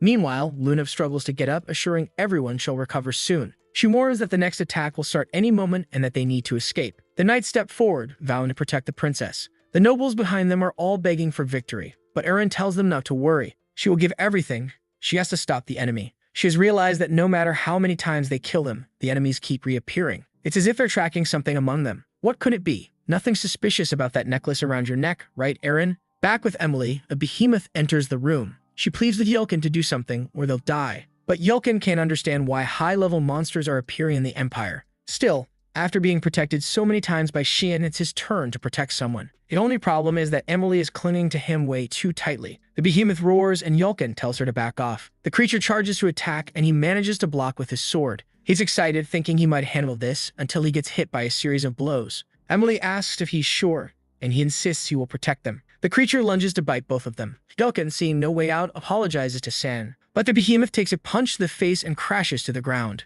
Yelkin is shocked and Emily asks what that was. Of course you already know. Nana is transforming back, revealing her true form. Meanwhile, elsewhere in the castle, assassins continue attacking Erin. The knights are dealing with some while the others handle the rest. The problem is, it doesn't seem to end, and whoever orchestrated this planned it exceptionally well. At this rate, the Megs will soon start to fall. Erin realizes she needs to find another solution. That's when one of the knights gets slashed across the face and their mask falls to the ground. Ellis realizes they are fighting puppets or undead controlled by magic. She starts thinking about the most efficient way to deal with dark magic. The first thing that comes to mind is the holy magic of Lumendo's light. She knows there's only one way to do this. She calls out to Erin and asks her to bless her sword with light magic. Erin hesitates, explaining that this would remove the knight's protection. The knights tell her not to worry, they'll hold the line for as long as they can. For as long as they can probably means they'll die the second she lifts the magic, but oh well. Now Elisa's sword glows brightly with the blessing. Combining elements like she did with Luna was challenging, but combining magic with a spiritual art is much easier. It takes time, but she finally prepares to give it her all with this strike.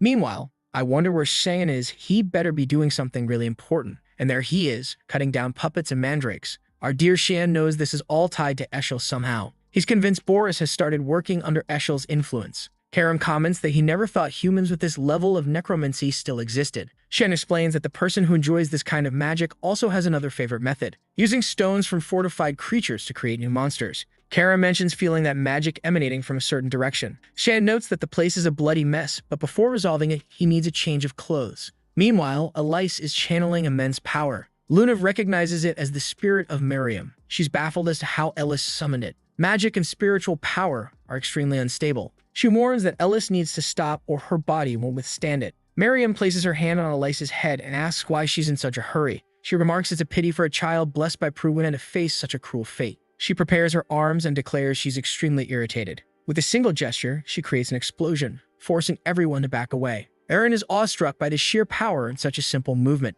The problem is, as assassins are killed, others are reanimated. Erin pleads with Ellis to stop before she ends up dying alone. But Ellis knows she must finish this before things get worse. She resolves to make the most of the spiritual invocation. She prepares an attack using all the power of the Spirit King. But suddenly, someone grabs her arm. The goddess pauses for a moment, leaving Ellis confused. No one knew who that person was. Who could this mysterious figure be? Elise wonders who this entirely different kind of puppet might be, and she has no idea what this black mist surrounding them is. The problem is that she can't move or even pull her hand away. Shion stands still while his aura envelops her. The goddess then tells her it's time to say goodbye. It seems her journey will end today. Shin releases Elisa's arm and she collapses to the ground, trying to understand what kind of mist this is. As the goddess fades away, she tells Elise to remember she's always welcome in Pruwina. Erin is still confused, and Luna comments that the figure blocked Elise's spirit manifestation. The assassins begin advancing again. Poor Elise now unable to defend herself. But don't worry, there's a cool-headed guy around to take care of everything.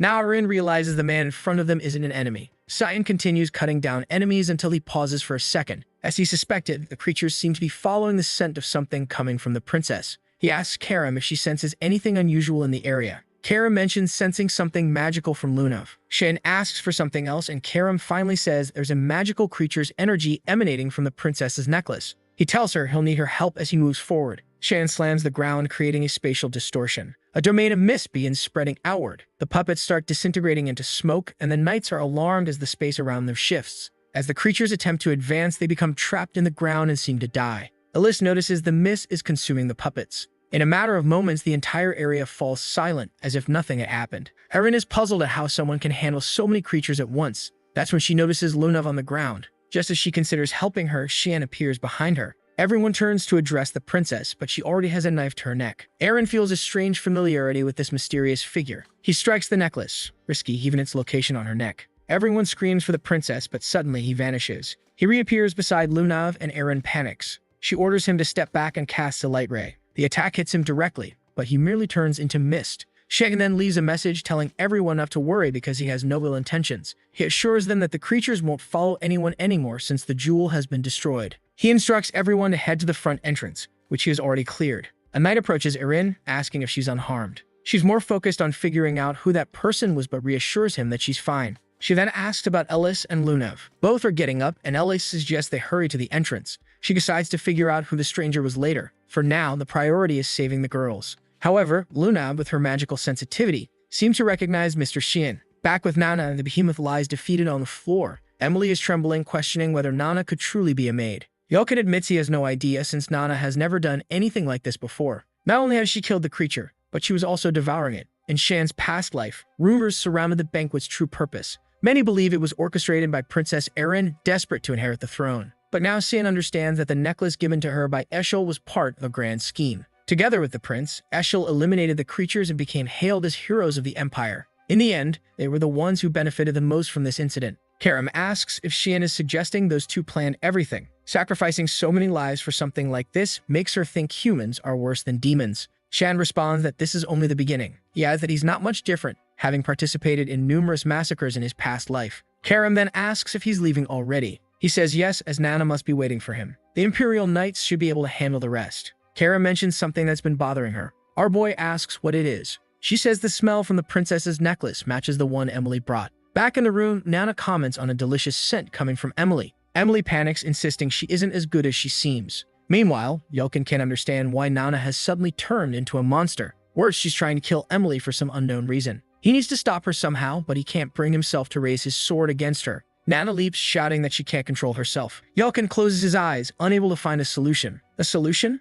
Shion steps in and takes a hit to the back. Karum sneaks behind Emily, and Shion tells her to resolve the situation quickly. Karum removes the necklace and throws it to the ground. Before Emily can react, Karum crushes it underfoot. Karum commands Nana to wake up and return to reality, reminding her that her lord is there. Slowly, Nana reverts, confused about what just happened. She sees the destruction on the boy's back and asks if she caused it. Shion reassures her, saying it's fine, it doesn't hurt, and it wasn't her fault. However, she collapses to the ground in tears, crying that she didn't want to do this. Yelkin and Emily are at a loss for words, while Shion simply tells them they should leave since the place is in chaos. Meanwhile, Prince Seduces is wondering what's going on. The hallways were supposed to be swarming with monsters, but there's no sign of them. The king comments that the creatures have vanished, and Seduces celebrates, saying they're incredibly lucky. However, Eshel has already noticed that something is off. That's when they hear someone calling for their father. It's Erin and her group emerging safely. From Eshel's clenched jaw, it's clear he's not pleased. Erin embraces her father, expressing her relief that he's safe. She then notices her brother Lunel standing nearby. The king explains that it's thanks to Lunel and Eshel that they were able to stay safe. Seduces comments that it's good to know Erin didn't die.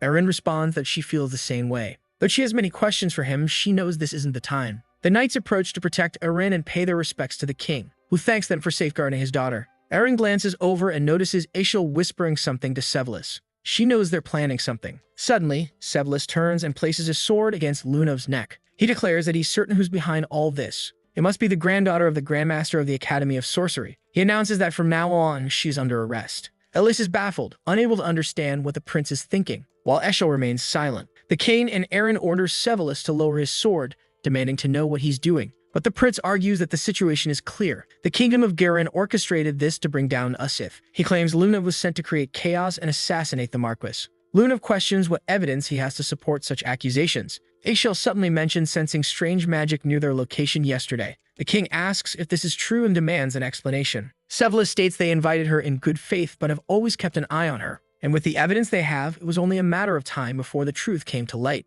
The king acknowledges this and tells them to handle it. Sevelis assures him that they will. Poor Lunav realizes she's fallen into a trap. She wonders if this was part of her grandfather's plan. Lunav and the others from the Imperial Academy are arrested. Meanwhile, Rezimus, who had been separated from the group during the battle, is with the noble knights. The next day, a funeral is held in the capital for all those who died in the massacre. Although Shion significantly reduced the death toll compared to his past life, the day is still remembered as the Bloody Banquet. Sometime later, Elise is applying bandages to Shion. Shion tells her she doesn't need to, but she insists, saying it's the least she can do. She expresses relief that he managed to escape the monsters, which were incredibly dangerous. She also mentions that if it hadn't been for that man, she wouldn't have survived either, but she's curious about who he was. She remarks that the man was strangely the exact same size as Shion.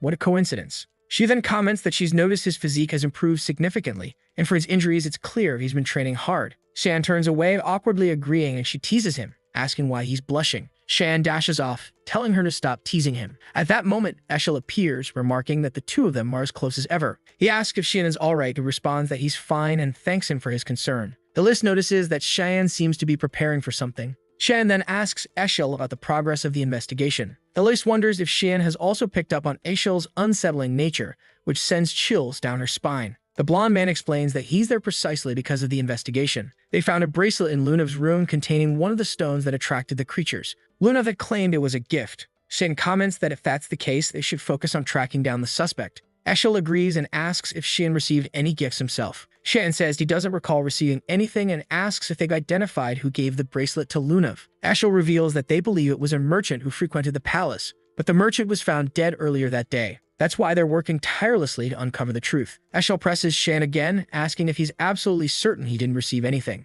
Shion knows this isn't a genuine investigation. They're merely looking for someone to pin the blame on. Elsewhere, Emily sits on a bench when a man approaches her. Shion knows she's in danger. Back in the room, someone complains of a headache. It's Shion. Ellis insists he hasn't fully recovered and needs to rest. She tells Eshel that Shion has a back injury and is losing a lot of blood, so he should go to the infirmary. Eshel agrees and excuses himself, but Shion states again that he has no memory of receiving anything. After all, anyone who tried to get close to him wouldn't have survived the massacre. Eshel thanks him for the answer, thinking to himself that he's lucky the girl didn't deliver the item. At least it spares him the trouble of eliminating another person. Yet at the same time, it frustrates him because Shion was supposed to die at the banquet. Alice suddenly calls for our boy Shion and gives him another smack on the back, ordering him to lie down. But then we see blood dripping onto the floor and a maid asks why he's doing this. She says she did everything he asked, delivering the necklace to the princess. She pleads, swearing she won't tell anyone about this. The man replies that this is why her role ends here. And now he must complete his task to finish what's been started. After all this preparation only fills him with anger. He delivers a clean cut and tells her to rest in peace. He pauses, realizing he forgot something. Opening his grimoire, he mutters that he really needs to learn to deal with bodies. Out emerge creatures with countless eyes, which he orders to devour the remains. Looks like someone borrowed a power straight out of a shady librarian's book. Back with Emily, a man approaches and she glances behind her. Oh, relax, it's Yulkin, or rather Brian, bringing her some apples. These people really know how to build suspense. He sits down, commenting on how nice the weather is, but Emily wants to know how much longer they'll stay here. Brian responds that they'll remain until Shion gives the order to return. Oh, it's the moment when Emily handed over Eshel's gift. The moment Shion saw it, he instantly knew what it was. He destroyed it and told Emily to listen carefully. Neither the Imperial City nor House Vert would be safe for her anymore. She was to hide until further instructions were given. He called Brian over, explaining that he was extremely busy and would need him to protect Emily, and of course to look after Nana too. He told them they'd need to stay apart for some time. Now, only after all this do we finally learn that his name isn't Yulkin. It's Brian. Brian is worried, noting that he's never seen Shion smile like that. Emily asks if Nana is okay, and Brian explains that she's having trouble sleeping but seems to be recovering. Emily reflects on how much has happened since Shion arrived in this place. It's wild to think his maid has dragon blood, but this only makes her want to help Shion even more. Brian agrees, mentioning he's been thinking the same. But he's distracted, recalling the moment she grabbed his arm. He's embarrassed, wondering why that moment sticks in his mind. Emily declares that together, they'll do their best for Shion. Brian blushes and smiles, agreeing. The scene shifts to Sevelis questioning his father. He demands to know what he means by this decision. Sevelis insists the evidence is undeniable, and they can't let the suspects slip away. The king, however, calmly tells him to relax, explaining the decision is already made. Sevelus accuses him of being weak, saying he'll never maintain dominance over the continent with this approach. Almost taking a blow to the head, the king sternly orders him to be silent. The king acknowledges Sevelus' ambitions of continental dominance as noble in theory, but he reminds him that the Yusuf Empire borders not just the kingdom of Garen, but also the demon world Aspana and Proina. Starting a war with Garen would leave them vulnerable on all fronts. Even if, by some miracle, they conquered the continent, the cost in lives would be astronomical. As emperor,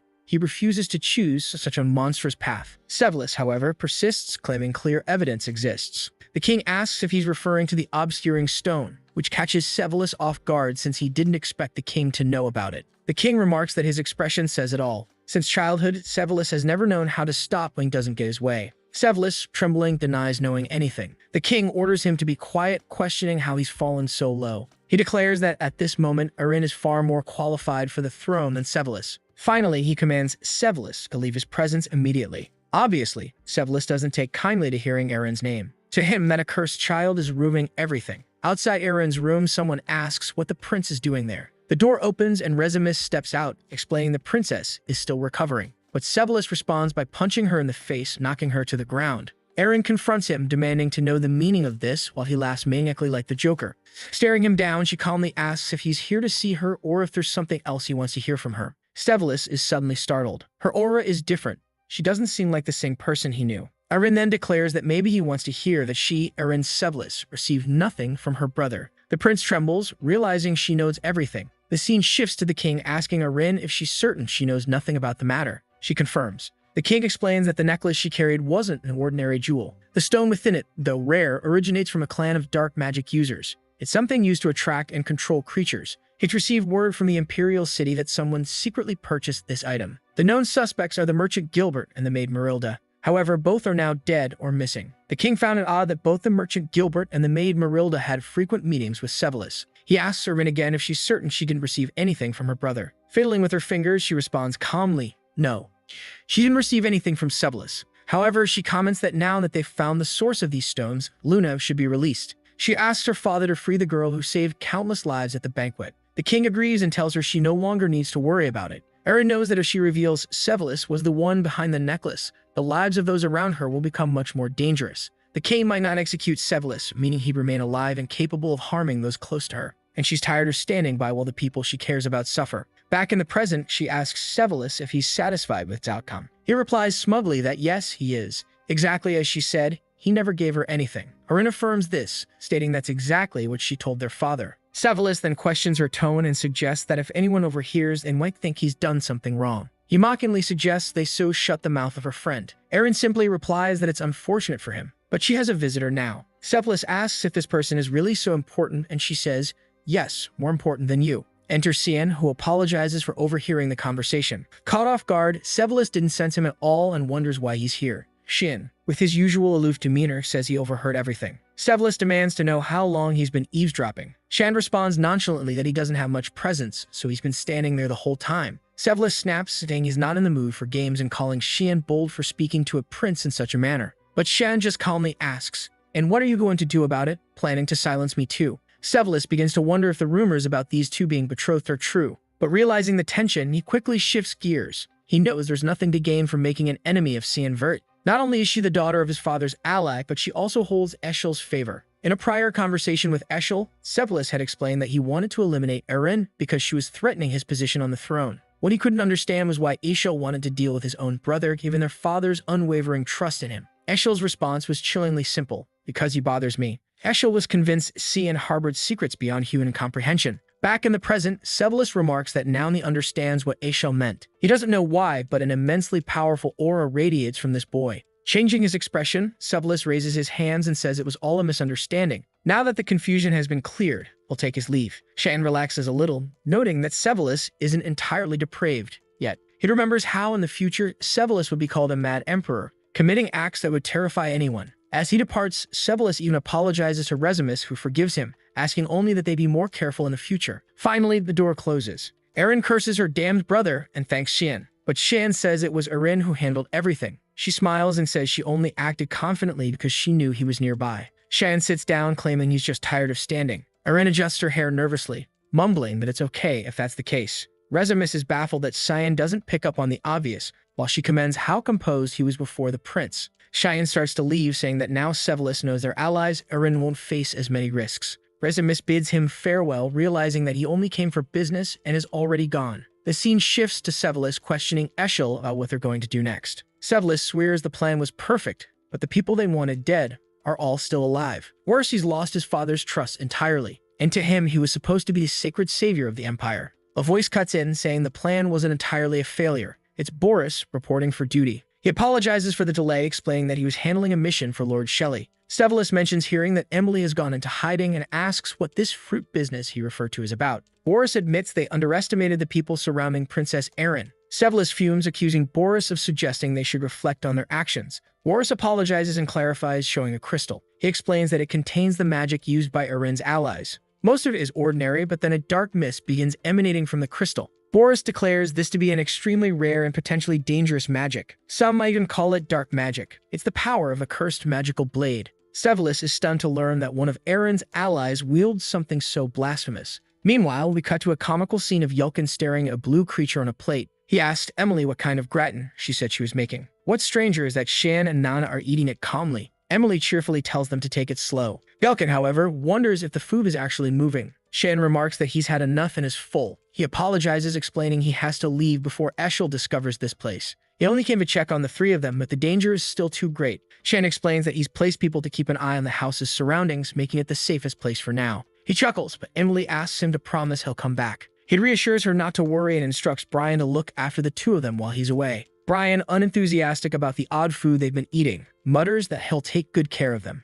Outside the house, Surika appears and sarcastically comments about his free time for strolls. She demands an explanation. The bloody banquet, her fiancé's death. How did Shion know all of this would happen? She warns him to be careful with his answers, as she might end up becoming his enemy. She asks again, who exactly is Shion Vert? Shin simply replies, why does it matter? The Marquis was already a target. Surika retorts that it matters a great deal, as he could be a spy for another organization. Shan asks what she plans to do if that's the case. She unsheaths her sword, declaring the answer is obvious. She lunges at him, but Karum intercepts the attack. Surika demands to know if Karum will really stand in her way. Karum reminds her of the last time they fought, warning that she won't let anyone touch her master. The two immediately reignite their rivalry, both vowing to defeat the other. Karum conjures a red energy sphere, saying she'll show Surika something interesting. Surika, excited, readies herself, saying she's prepared. Karum unleashes the unyielding black mist, which seems to chase Surika. Surika dismisses it as useless, boasting that she can dodge anything, but the sheer explosion rattles her confidence.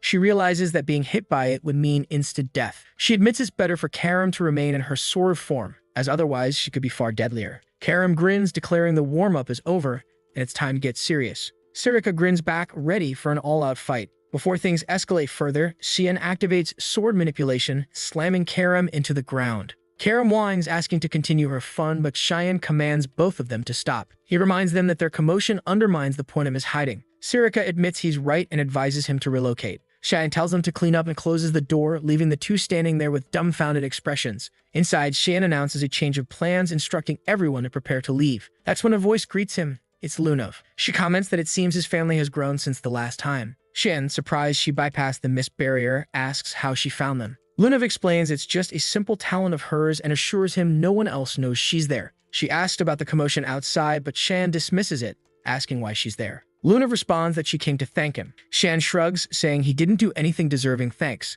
But Lunov insists she knows everything since the day he entered her. Everyone looks confused, trying to decipher her words. She clarifies she's talking about the aura that entered her when she was unconscious. She demonstrates her ability to summon fire and water, combine them, and modify them. She can even use a form of magic to locate specific people. She proudly asks if he doesn't think this gift from her grandfather is amazing. Shan dryly responds that it seems more like a curse, pointing out her injured body. Lunov blushes and accuses him of being the one who entered. Shan ignores her and tells everyone to prepare to leave, saying he'll have a chat with her. Emily eagerly asks where they're going, and Shion replies it's to Ruin Academy. Emily beams with excitement, saying she can now take care of him daily. Ryan, however, looks disappointed, already dreading the food he'll have to endure. Later, Luna reflects on her childhood in cold, dark places, being the subject of painful experiments. She endured it all, believing it was her duty as Rain Rever's granddaughter. She asks Shan if he feels a similar sense of duty. He bluntly says no. Curious, she questions why he saved everyone but didn't want anyone to know. Shen explains it would only cause more headaches, which she probably understands. Luna pauses, saying she does. She then reveals that when their auras connected, she discovered his magical attribute. At first, she thought it was darkness, but now she isn't sure. She confesses that during their brief contact at the restaurant, she gathered information about him. Shan is surprised, not realizing she could deduce someone's magical attribute through touch. She asserts that on the day she collapsed, he implanted his magic into her. She demands to know what it is, certain it's not of this world. Shan acknowledges her curiosity and asks if she plans to report it to her grandfather. Luna dispels her magic, saying no, it would only bring more trouble. Shan smirks, asking if she's rebelling against Rain River. Luna cryptically says he probably understands the reasons. She suddenly hugs him, thanking him for freeing her from a long-standing burden. Shin explains that her body is like a cauldron of flames, filled with magical attributes constantly clashing and mixing. However, someone had placed a sort of cap on her magic. The intention was to prevent her from losing any magic entirely, but it was also causing her power to heat up excessively. What overflowed from this cauldron was slowly extinguishing the flame of her life. All Sion did was create a hole in that cap. He explains it was because he didn't want her to live as someone else's puppet.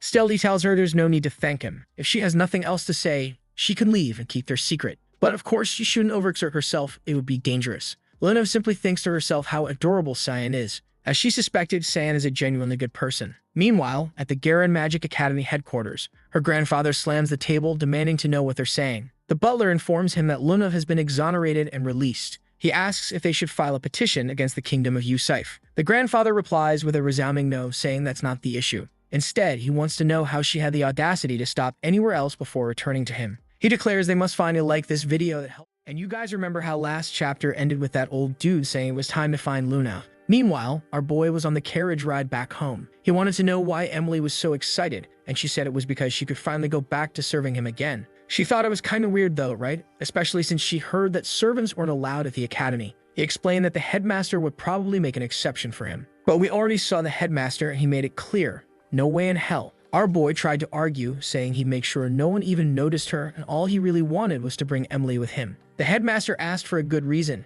and he said he promised not to skip class if she could come. The old man slammed the table and snapped at the brat like, that's the bare minimum, kid. And what's this about wanting to bring 2 maids? That's even worse. All he wanted to know was whether this had anything to do with the Blood Banquet. He figured Sion wouldn't ask for something this bold unless it was serious. Just by looking at the kid's reaction, the old man was already sure, and Xian said he'd tell the truth, but only if he got permission. The headmaster had already given up on trying to control him and basically said he knew the kid was going to do whatever he wanted and bring those girls regardless of what he said. So our boy finally admitted that it was hard to explain. The only thing he could say for sure was that he wasn't behind the Blood Banquet. The headmaster asked if he was really sure, and our guy said he honestly didn't get it.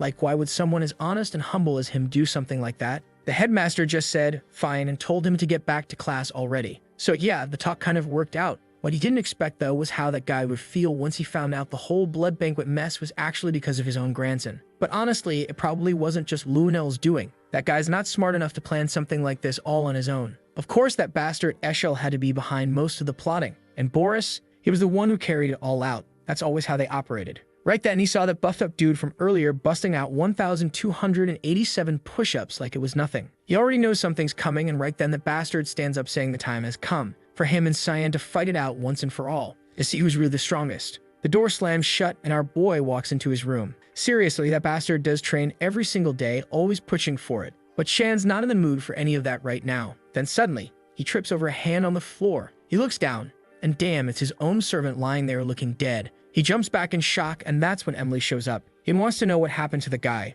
Eating her totally normal but horrifying food, she says she has no idea. He ate that delicious little cookie and passed right out. Maybe Xian wants one too. Right away he shouts, Emily, you damn lunatic, you are never cooking for poor Brian ever again. Then he flops down onto the couch, already stressed out about what's coming in their future. That's when he notices a letter. He decides to take a look, thinking it might be from Lunav. But right at that moment, someone walks in asking who he is, and boom, it's her. She shows up wanting to know how he's doing, and tells him she ran away from home. The scene cuts to some sewers, some underground tunnels, where a group of people are talking about how the association's guards will be showing up soon. One guy tells the other not to worry, but the older one reminds him not to forget. This was the only way to put an end to the source of the Rainriver bloodline. And damn, this girl's got quite a mouth on her, and it's not just sharp, it's loud too. She says she's not that concerned. The old man tells her she better not be, since she's his student. Oh boy, that's her. Nella Aronis, the super cruel instructor. And she says she's not dumb enough to feel bad for that monster. Then she tells the group she's going on ahead since their comrades should have already captured Lunev by now. The old man leans forward and prays for glory to the kingdom of Garan.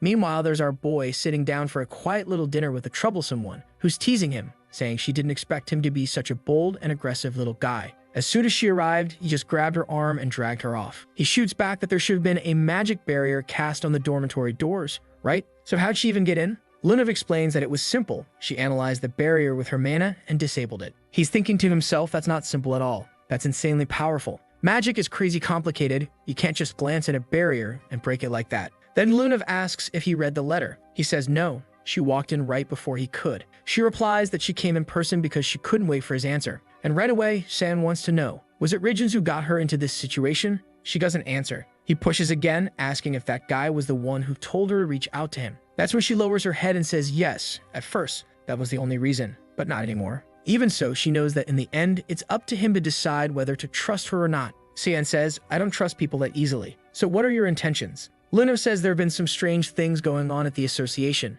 2 dragons they were in contact with vanished without a trace somewhere near the Luan region, and people who used to smuggle certain items around the world found dead. She thinks Shion is involved in all of this. At first it was just a weird hunch, but now she's certain. Shion had no idea the association was in contact with dragons, and since there's no more hiding it, he says fine, he just wants to know what she plans to do now. Out of nowhere, she says she's going to die soon. He may have helped her, but even so, she knows her own body way too well. Unfortunately, it had already reached the point where there's no fixing it. Still, thanks to him, she got 3 extra years of life.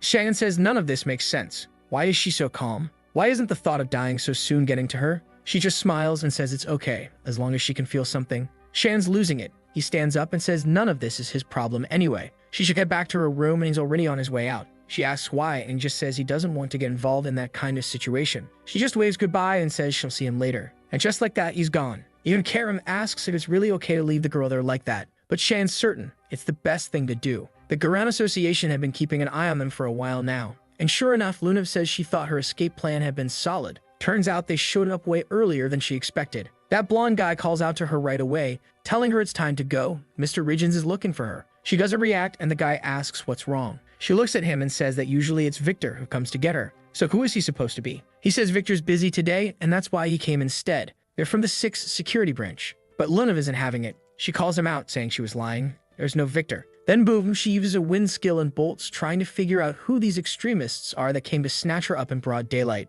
But before she can get away, someone hits her straight in the face with a sleep spell. Instantly, she collapses. Someone mutters that they didn't think it'd be that easy. The bald guy says they were discovered quickly, but it doesn't matter. They'll just toss her in a carriage and be done with it. Meanwhile, Karum senses something and says she feels a fight coming from that area. That makes Shion suspicious. Weren't those guys from Garan? Why would there be a fight going on if Lunev seemed to be going along with it? Scene cuts to the carriage now arriving at some kind of church at night. The bald guy says he's brought Lunev Rainriver. Someone seated on a pew says she's a poor child, used as a test subject her entire life, and now they're just throwing her away like garbage. The seductive, sinister, Professor Nella is right there and says they'll be using the girl for a far more noble purpose than her own life. But the guys from the carriage are noticing a strange mist gathering under their feet. Everyone's getting tense when suddenly, slash. The first one gets cut, like a flurry of arrows, but it's actually glowing slashes flying through the shadows. The weird-looking guy, whoever he is trying to figure out what's going on. He looks behind him. Guess who's there? Shion. Right at his back. The bald guy hears the screams and Nella immediately realizes they got another guest. She tells Ralph to show them what happens to anyone who gets in their way. Ralph, the bald one, steps forward and says he'll silence them all. Outside, Karum comments that it went way smoother than she expected. But Shion says nah, this won't be quick. There are much stronger people inside that cathedral. Then Ralph shows up from a distance and says Shion's not bad for a kid. But is he really alone? Shion answers that he is. Not like that guy seems to be though. Right then, the bald guy launches an attack. Shion notices his energy is similar to Lunev's, but even more unstable. Ralph declares he doesn't need anyone's help to beat a child. Meanwhile, Nella shows up and asks if Ralph's finished. But her expression changes right away. There he is, her guy lying on the ground face first, completely wrecked. Shion just asks if the last one has arrived. But first, he wants to know why they're trying to take Lunev. That crazy professor says you won't charm any girls interrogating them like that. But Shion's already focused. He noticed her first attack had a unique blend of elements. This woman probably had something similar to Lunev's abilities. Then comes a lightning bolt wrapped in flames, but he dodges it just in time. The important thing is he's found the perfect person to interrogate. She's trying to figure out how he's deflecting all her attacks with just a dagger. But in the blink of an eye, he's already in her face and says, "Got you." But that sly little thing used an aerial jump and put some distance between them. Realizing the kid was dangerous, she knew she couldn't leave him alive. She immediately tried to fire off a charge blast at his back, but Karum, watching closely, saw it and said she'd gotten distracted. That's when Karum grabbed her by the shoulder. The spell still tried to activate, but it missed. The blast tore through the ground, the church, everything, and Shion realized she had a ton of mana. Now she was immobilized, but still saying she wouldn't reveal anything. Karum told her to stop struggling. No human could break through a heart-bound restriction like that. Then Shion stepped closer and told her to just spill it already. Who gave the order to kidnap Lunev? And how many of you are still out there? Nella just laughed and said he was a funny kid, because he'd be finding all that out real soon. They were all coming for him, and they'd meet again, in hell. She was putting on that whole dramatic act, but Karum was right there calmly pointing out that this was just the reaction caused by a heart restriction. Shin already knew what that meant. An artifact that kept the user's mana sealed in the heart. That's why she couldn't transfer mana through her body. Now he was sure Lunev had something similar going on. While the woman was trying to figure out how they figured all that out without her saying a word, Shin made a comment. This twisted organization running these experiments, they saw it as the path to evolution. That made her shift completely. Now she wanted to know who he was to know all that. He said she could figure that out for herself in hell. She started begging, saying she couldn't die like this, but too late. Boom, right to the gut. In his past life, Shan had found documents in a Garen lab. One's describing how to use a certain artifact called the heart restriction, and how it was used to control different experiments. He also knew how to destroy the item when it failed to work. Now with it in his hands, he could tell it was still active. Karum asked what he was going to do with it, and he just told her to take Lunev out of the carriage. Told her to obey, otherwise he'd have to take control of her by force. The student noticed, yeah, this guy's little weapon here was getting way too disobedient. Still, she laid the girl down. And here he goes pulling some crazy moves, saying he's never tried this before, but in theory, it should work. He shatters the crystal, presses it to her chest, and says if she's got something like that embedded in her heart, then this should be able to destroy it. The girl starts glowing, and from the looks of it, the sun's already rising. She opens her eyes, but hold up, we're in the next chapter now. Watching the sunrise, she wonders what that sensation was. Her body felt light, like everything had been restored. Not to mention, she could feel Shan's mana more clearly than ever before. Over on the balcony, looking cool as ever, Karum wants to know what he's planning to do. He says he figured he might be able to use her again for a future plan, so it'd be a waste to just kill her like that. But Karum calls that what it is, charity. And what if she betrays him later? Shan laughs, saying it's funny hearing that coming from her. She says, yeah, she knows his body's going to be hers eventually, which is why she wants him to take better care of it. He tells her to quit the act and says they should just get going already. There's nothing good left there. Elsewhere, Selma slams her hand on the table, saying she doesn't remember anything after being kidnapped. But how did she end up there? Lunev insists she's telling the truth. She doesn't know what happened. But the guy ain't having it. Slams the table again and says there's no way he's buying that. The kingdom's in chaos because of that blood banquet, and she's just sitting there all calm. The butler steps in and apologizes to Mr. Regents, saying it was his fault. He should have summoned her earlier. But Regents tells him no, it's not his fault. It's hers for acting on her own. He's trying his best, and his damn granddaughter just keeps making everything worse.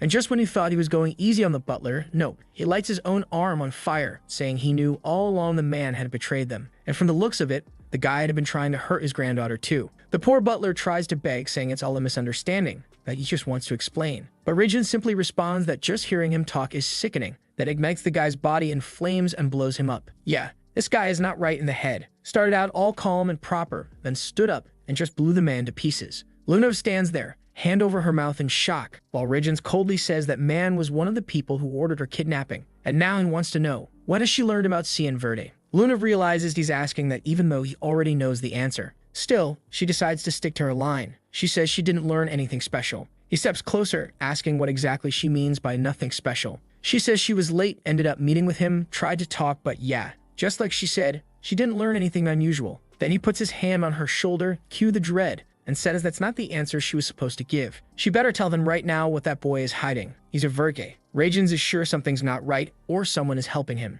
Lunev stares him down and says the boy only has a guardian knight and a useless maid. There's nothing linking him to the accident, so why is Regents so obsessed? He slaps the table and demands to know why she's asking questions now. She shouldn't be questioning him. She's a Rain River, born to obey. And in this house, she only does what he says. Then he turns away and tells her to disappear if she doesn't have a proper answer, but at the same time, she's not allowed to leave the castle. Looking at the chart of old man on the floor, Lunev can only think she's had enough of this. Enough of this family. Back at Leuven Academy, the musclehead is still passed out by the door. Our boy's just trying to get back to his room. But nope, that guy's always there. So he decides to wander off and stretch his legs. That's when he hears a group talking about how classes were canceled. He looks over, not really understanding what the conversation's about. Turns out the word going around is that a Professor Nella Aronis has disappeared. And right on cue, Sirika shows up asking if he was the one who killed the magic instructor. Poor guy stammers, "No, it wasn't me. I don't even know her." "Who is that?" She tells him of course he doesn't. He never goes to class. But Nella was a highly skilled mage from the kingdom of Garen. There were rumors that she was against regions of Rain River, which is why everyone had their eyes on her. But no one expected her to go as far as kidnapping Lunav. They were planning to intervene, but she took care of everything herself before they could act.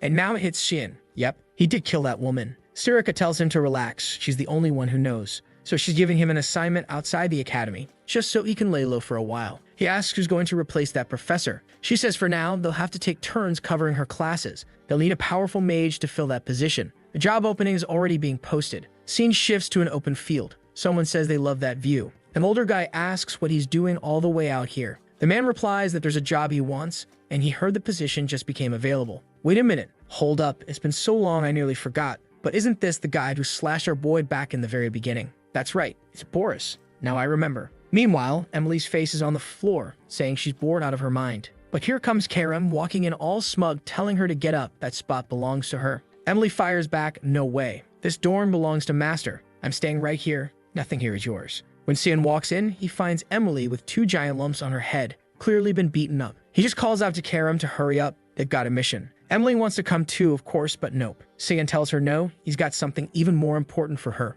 She's got to make sure Nana doesn't go hungry. Emily's about to say that it's not important at all. Clearly, he's just trying to avoid her. But too late, he's already gone. That's when she suddenly remembers, if that girl goes hungry, she'll transform. Right as she opens the door, boom, one of those horrifying cupcakes smacks her right in the face. Good thing she actually likes that kind of stuff. Emily tells the boy not to worry. She'll take care of everything. Our boy shows up again and says, yep, he believes in her. Good luck with that. He just asks her, please never feed Brian again. The poor guy's still taking forever to recover. Then Karum wants to know, where are they heading this time? He says it's southeast of the Yuzif Empire, a region known as Lambaster, a place ruled by crime, money, and violence. Real family-friendly spot, of course. Cut to a bunch of guys making bets, shouting not to disappoint. Classic underground UFC vibes. Everyone's hyped for Zelward to crush the other guy. One long-haired dude says he's up against a monster, and the massive brute just wants to know, how exactly should he kill him? The bastard crouches down and says this'll just be a warm-up pig style. Then the freak blasts the ground, the guy tries to dodge,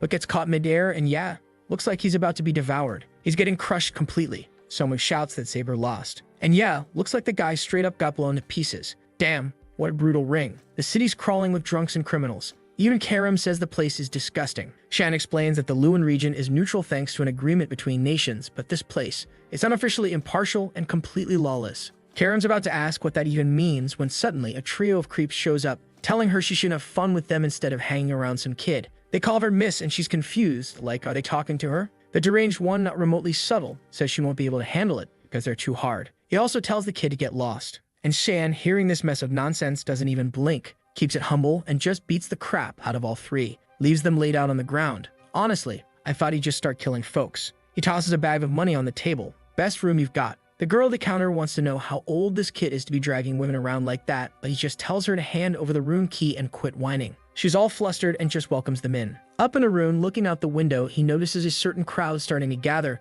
which means it's time for him to make his move too. He heads downstairs and asks someone if she's Lisa. The girl confirms and welcomes him, asking how she can help. He says he's interested in using the cage. She says she understands, but new customers don't have access. He stares her down, asking if she's sure, because he knows full well these scumbags are selling drugs in there. Then he asks what happened to all the other customers. Is he the only newbie? She glares at him, and he can feel the killing intent. But suddenly, she backs off and apologizes, saying she's just doing her job. Shan laughs, thinking she's an interesting one, wondering why she's being so cautious. Out of nowhere, the girl whips out some daggers and lunges straight at him. He's having fun with it. Ducks, deflects her attack with a coin. She's in total disbelief that this killing intent she felt is coming from this kid. He says she's a difficult woman, and that she just wrecked his gold coin. She apologizes, but he still wants to know. Why did she attack him? Girl's straight up bipolar, says she didn't want to attack him. But he replies that he's not happy. She's going to have to take responsibility for that. She gives up, realizes it's better to just show the kid the way and get him off her back. She hands over a license, a VIP badge, and tells him to go straight in from there. Only special clients get that kind of pass. It's basically his safety net now. Even though she doesn't really understand why he's so fixated on visiting the cage. He really shouldn't go down there unless he's got a bunch of extra lives saved up. But hey, if he wants it that bad, good luck. Shin obviously has things to deal with, and he says he's never gonna forget how she tried to threaten him. Karum wants to know why he didn't just make that woman bring the owner of the place.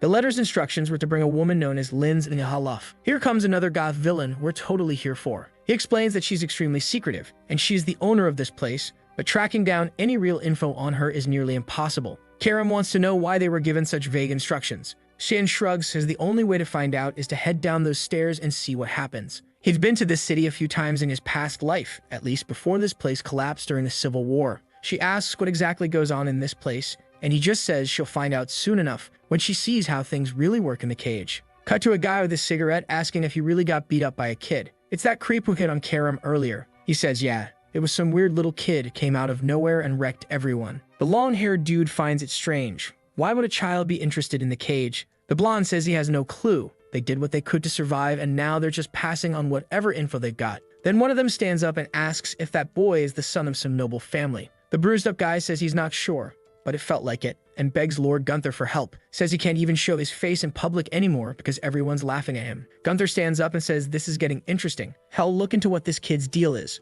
Scene cuts to the cage, and someone's catching a knee to the face while the crowd goes wild. Damn, looks like it's Buff Girl hour. From afar, Karum finally gets it. This is why the city's such a mess. Shion confirms it, says the place is always busy, because betting on fights is just one of those things people love. And that's exactly why they're here. Getting to Linz and Halaf won't be easy, so they'll have to make her come to them. Karum's confused when suddenly someone yells at the kid, saying this ain't a place for children. Shin just smirks, says the timing's perfect, and goes straight to beating the crap out of them. First, a punch to the gut. Then Baldy shows up all wild, asking what's going on. Only to have Shin grab his buddy by the dreads and smash his face in. Well, at least the other guy doesn't have hair to grab. Shin calmly says he just wants to know where he signs up to start betting and fighting. On the stage, people are freaking out. There's no way the cage has fallen so low they let this kind of contestant in. This has to be a joke. But of course they're reacting like that because Shion just stepped into the arena. Then someone calls out to him saying he didn't expect a special event like this today. He looks fired up, can't wait to see how he's going to kill the kid.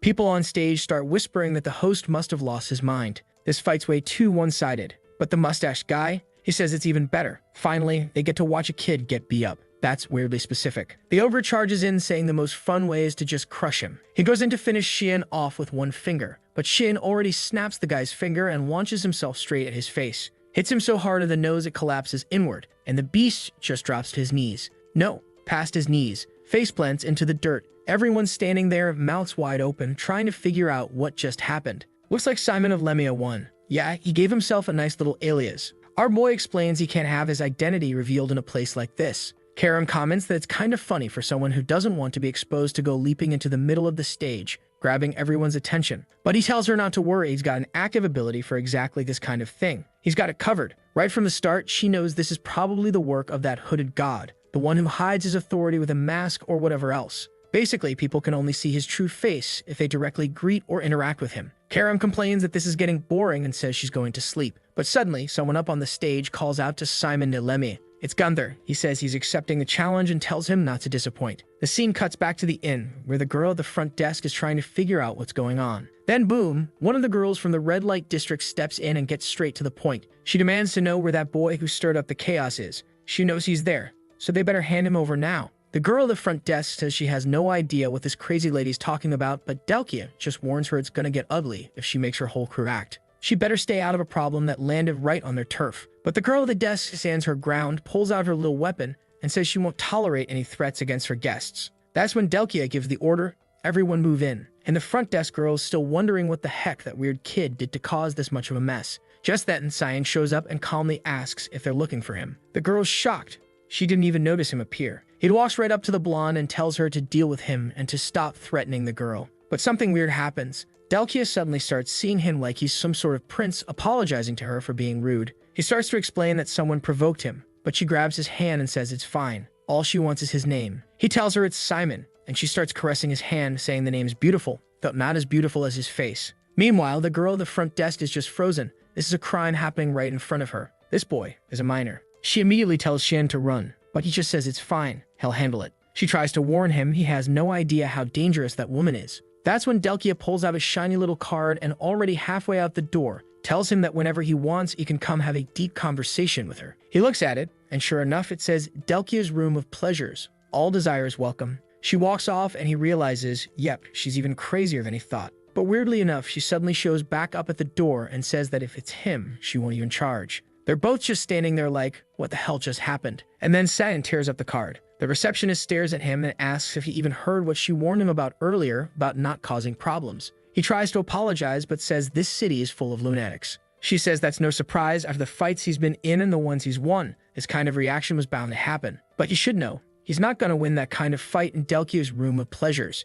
He just looks at the stairs and says he's not thinking about that fight, he's leaving. And just then, another gothic villain-type woman appears, saying it's good Delkia backed off. The receptionist turns her head, and there's Linz Nihaloff, the owner of the cage. She tells the receptionist to stay close and keep an eye on that boy. The receptionist is okay. She'll treat him like any other VIP customer. But Linz isn't convinced, says she saw the girl giving the boy advice. The receptionist says it wasn't anything personal. It's just that he's a kid. Gunther suddenly steps in and says she's underestimating that boy way too much. This place is already falling apart and maybe it's time for a full renovation. Lynn said she was the one who called Gunther there. The receptionist wants to know why. Lynn says it's because she wants her to arrange a fight between Simon and Gunther. That seems to hit a nerve. Apparently, this kind of match is forbidden because Gunther was kicked out of the cage a long time ago. But Gunther walks right up and says himself he wants a fight with Simon Milemia. Scene shifts again to the red light district where someone's shouting behind a door saying that this isn't what she wants. A couple guys are standing outside, one laughing and saying the girl would stop thinking about that kid. Another guy, hair all over the place,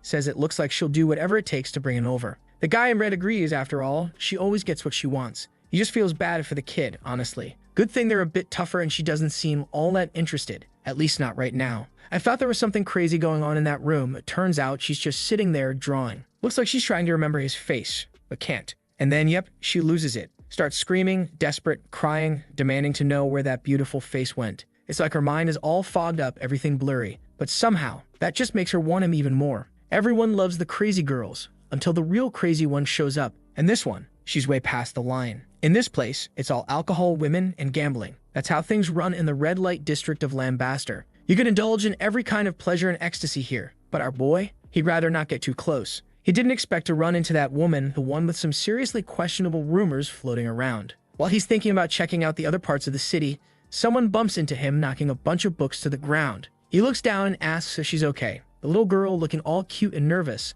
apologizes politely. He finds it weird, doesn't get why she's apologizing so much. Wait, hang on. At first it looked like she was carrying a Bible or something, but no. It's a box full of cigarettes. He asks again if she's okay. She says yes and thanks him for his mercy. He tells her to cut that out, hands the box back, and asks if she's selling this stuff. She says yes, they're exotic cigarettes from the Grey Merchants Union, and asks if he wants to buy one. He says nah, he doesn't smoke. Still, something feels off. He's never even heard of this Grey Merchants Union. She explains that if she's lucky, she can sell all of them in the western alleys of the red light district tonight, then head home before sunrise. And just like that, our boy gets a little soft, can't help but feel bad. The girl clearly doesn't have an easy life. And just like that, our boy gets a little soft, can't help but feel bad. The girl clearly doesn't have an easy life. He pulls out a gold coin and asks if that's enough to buy everything. She finds it strange, asks why he wants them all if he doesn't even smoke. He shrugs and says, starting today, he's a smoker, then hands her a second coin. Her eyes sparkle, and she runs off all happy, thanking him like crazy. Of course, he just burns the cigarettes right away. Karum wants to know why he's doing charity now. He says that where she was heading, that's the city's trash dump area. He's gonna follow her. Karum wants to know why. He tells her, just keep watching. Meanwhile, the girl's already been thrown to the ground and the guys are demanding to know where she got those coins from. They're convinced she's lying about selling cigarettes. She must have done something awful to get that money. One of them's already itching for a fight, says he's been needing a way to blow off steam ever since that brat Simon pissed him off. The girl tries to explain she didn't steal anything, begs them to believe her. And right at that moment, guess who shows up right behind them? Shion, calmly asking why they don't believe her. A bunch of full-grown men robbing a little girl? That's pathetic. You'd think the guys would be afraid, but nope. They're mad that he came straight into their base by himself. They say this time they're not gonna let their guard down. Yeah, sure. They immediately get stomped. One guy takes a heel to the head. Another ends up in a leg lock, begging for mercy, swearing he'll never do it again. Shion tells him yeah, it's a leg, but he's really enjoying making this scumbag suffer. And yep, from the sound of it, he snapped the guy's leg. The dude's crying now. Shion picks up the coin and says this guy won't be talking anytime soon. Hands it back to the girl and tells her to be more careful. Don't let it fall again. And right then, guess who shows up? Gunther. He says this Simon kid is seriously impressive. Shion finds it odd. This guy shouldn't even know who he is. not with that special item he's got equipped. But Gunther says he already figured it out. He must be Simon the Lemmy. Pleasure to meet you. The name's Gunther Lictus, and he runs this whole district. Shan says it's actually great that Gunther showed up. He was about to question those guys, but they all passed out. Gunther looks over and says, yeah, those bastards are completely useless. The bearded guy starts to say something, but before he can finish, boom, Gunther blows his head up, says that was his way of helping out. The little girl's shaking and San tells him that killing him wasn't really necessary. Gunther apologizes, but he's just excited. He just came back from a meeting with the owner of the cage and he's itching to fight the kid. And just like that, San realizes this guy knows Linz Nihalof. Then boom, Shan's already launching a strike, but Gunther blocks the knee. Gunther's a little confused. How the hell does a scrawny 50-kilo kid have such a heavy hit? But hey, he wanted to fight. Let's go. He swings a punch and Saiyan flips over it. The hit still cracks the ground beneath them. That's when Saiyan figures it out. This guy's got some kind of strength enhancement. Gunther laughs, says there's no need to wait for the official match. They can have fun right now. Then he transforms, appears right in front of Shion, and says the kid's even better than expected. This is perfect. He just hopes the fun keeps going. Shin's starting to realize, yep, another full-on psycho in this city. And then bam, he takes a clean hit to the chest. Meanwhile, somewhere in the dimension of the Black Mist God, Sirika is practicing her dark powers. Someone comments that the mission she gave Shan is interesting. Apparently the boy's not even on voters' list. He's not scolding her, but it's odd she's pulling a kid into something so personal. Sirika admits it. Yes, she won't deny it. Linz Nihalof is someone they were gonna have to eliminate eventually. She was just eager to see if Shion could really be trusted as his successor. The man says the boy might even end up turning out just like Linz herself. Sirika replies that they'll find out soon enough. After all, no one can predict the future. Back in Lambaster, Shian's still standing after that hit. Gunther's impressed. He's even happier now that he came looking for him. Time to keep going. He wants to see the boy really put on a show. Explosions echo across the city, the two of them throwing punches and clashing hard. Shan asks him straight up, what does he know about Linz? Gunther raises a brow, surprised he's asking about her now in the middle of the fight. Tells him not to underestimate her and to focus. He fires off more attacks, but Shan keeps dodging. Still, he notices something strange.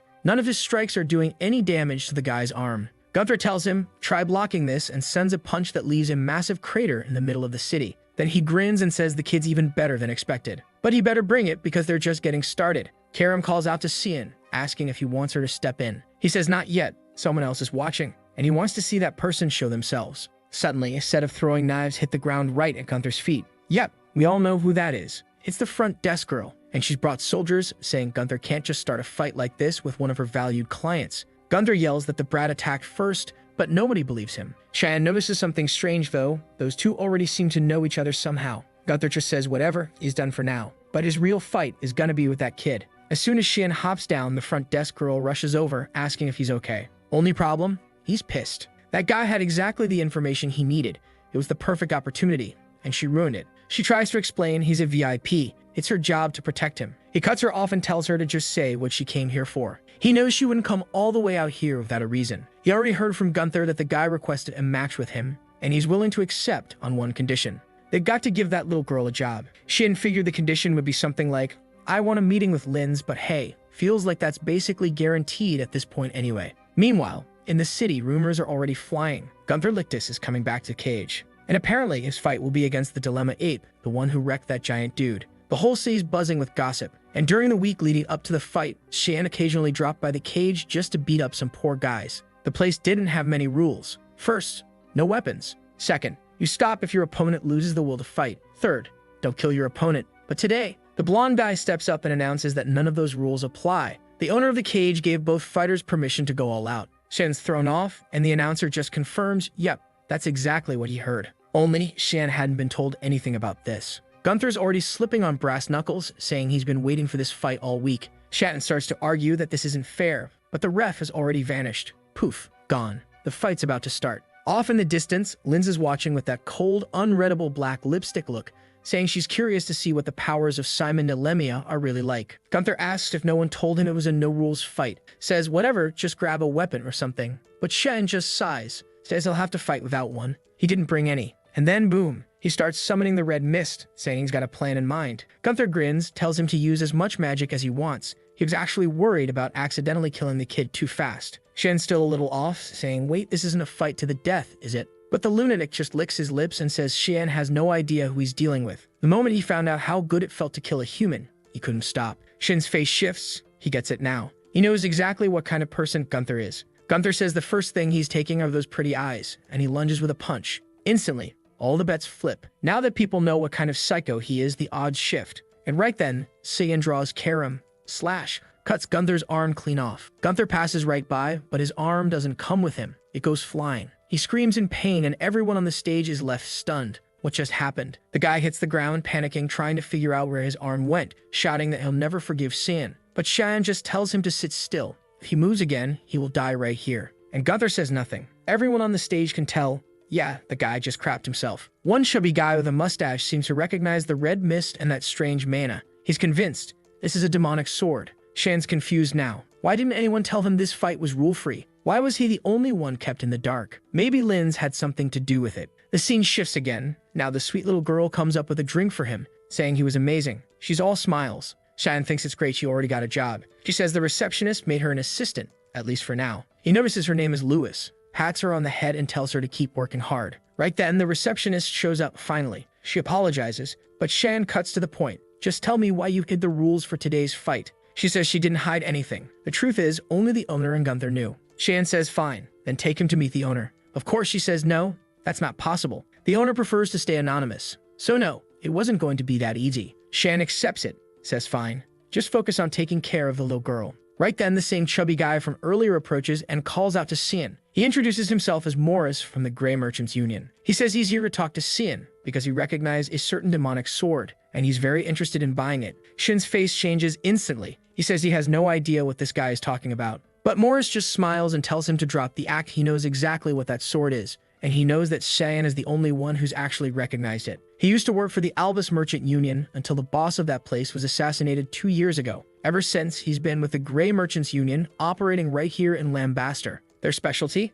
Rare swords and other unique weapons. And today, he's absolutely sure. He saw the mist of a demon sword. He knows it. That weapon's been waiting for its true wielder for years. He tells Shion to just name his price. He'll buy it. But Shion's already got him lifted up off the ground, and says that since he's the only one who knows, he's the only one Shion needs to get rid of. Suddenly, assassins start crawling up from the floor behind him. Out of nowhere, he's surrounded. They warn him, if he doesn't let go of Mr. Morris, he's going to die right here. But Shion, with that demonic aura flaring up, just smirks and says it's hilarious. They really think this little crew is going to stop him. He recognizes them, the shadow assassins of Sparnia. That fat guy must have spent a lot of coin hiring them. Too bad, they're not going to kill him before he snaps his neck. Right then, the maid and the little girl walk into the room, calling out for Simon, asking what's going on with all these people attacking him. Shion realizes now, this situation's starting to drag in people who don't need to be part of it. Lewis is here too. So he drops the fat man and says fine. This time he gets to live, but he better get lost before Shion changes his mind.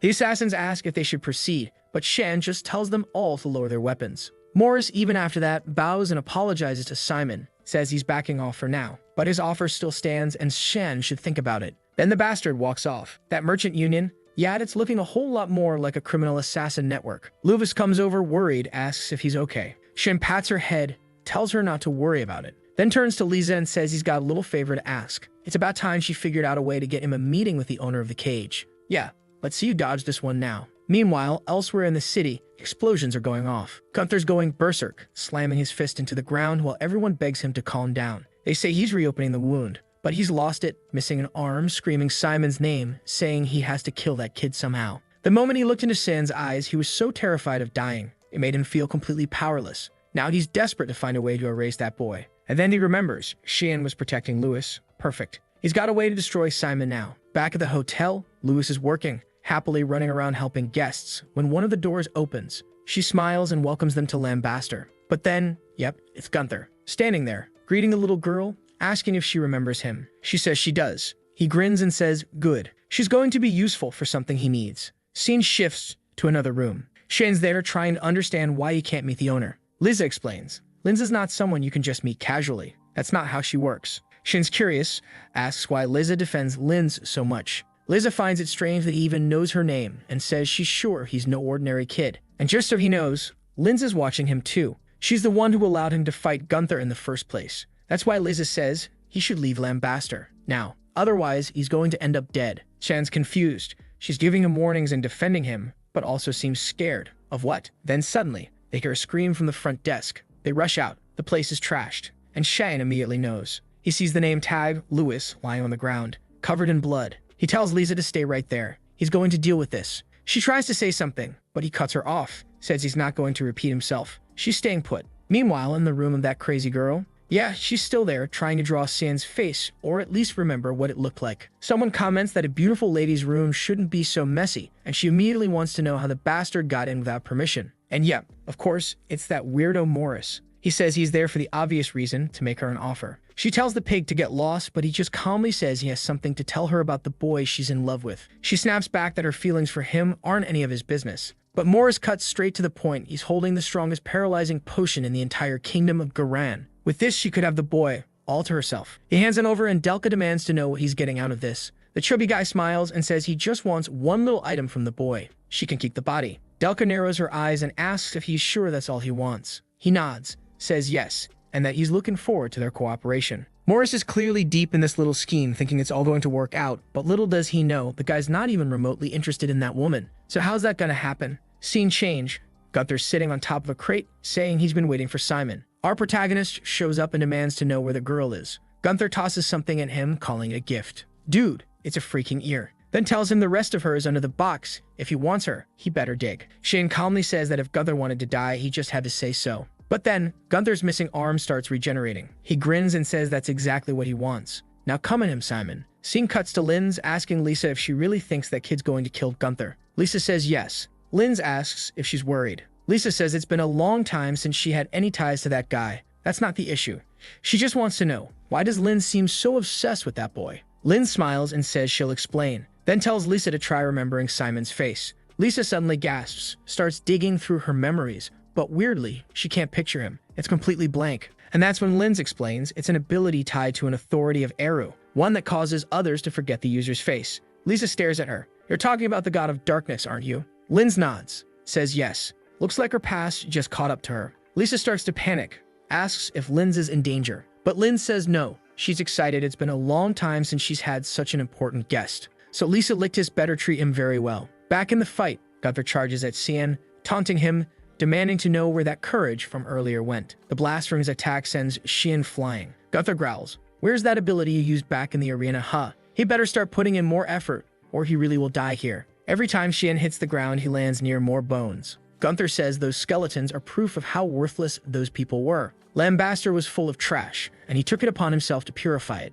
He and Lisa grew up in that filth, just trying to survive in that hellhole. He'd bite anyone who tried to lay a hand on either of them. Until one day, he met a certain someone. A guy with an eye patch shows up, begging to be spared. Wait a second, is that Eshel? Gunther says that on that day, this boy showed up and wiped out the manager who'd been tormenting them. Apparently, he dropped out of Loon Academy for a while just to enjoy himself, used the opportunity to clean house. Eshel gives a casual hey and says the kid's safe now. Gunther admits he never forgot that angelic face. Okay, sure bro. He decided to admire that person, and from that day on, his life changed. He started dreaming about cleaning Lambaster of every last piece of trash and expanded his influence bit by bit until he became the boss of this junkyard. He started making money in the cage, but after a few killings, he was kicked out. That's when Lisa cut him off completely, but he didn't care. His goal was to cleanse this place, and he wouldn't stop until it was done. Shion, midair, finally shouts, "Enough with the backstory.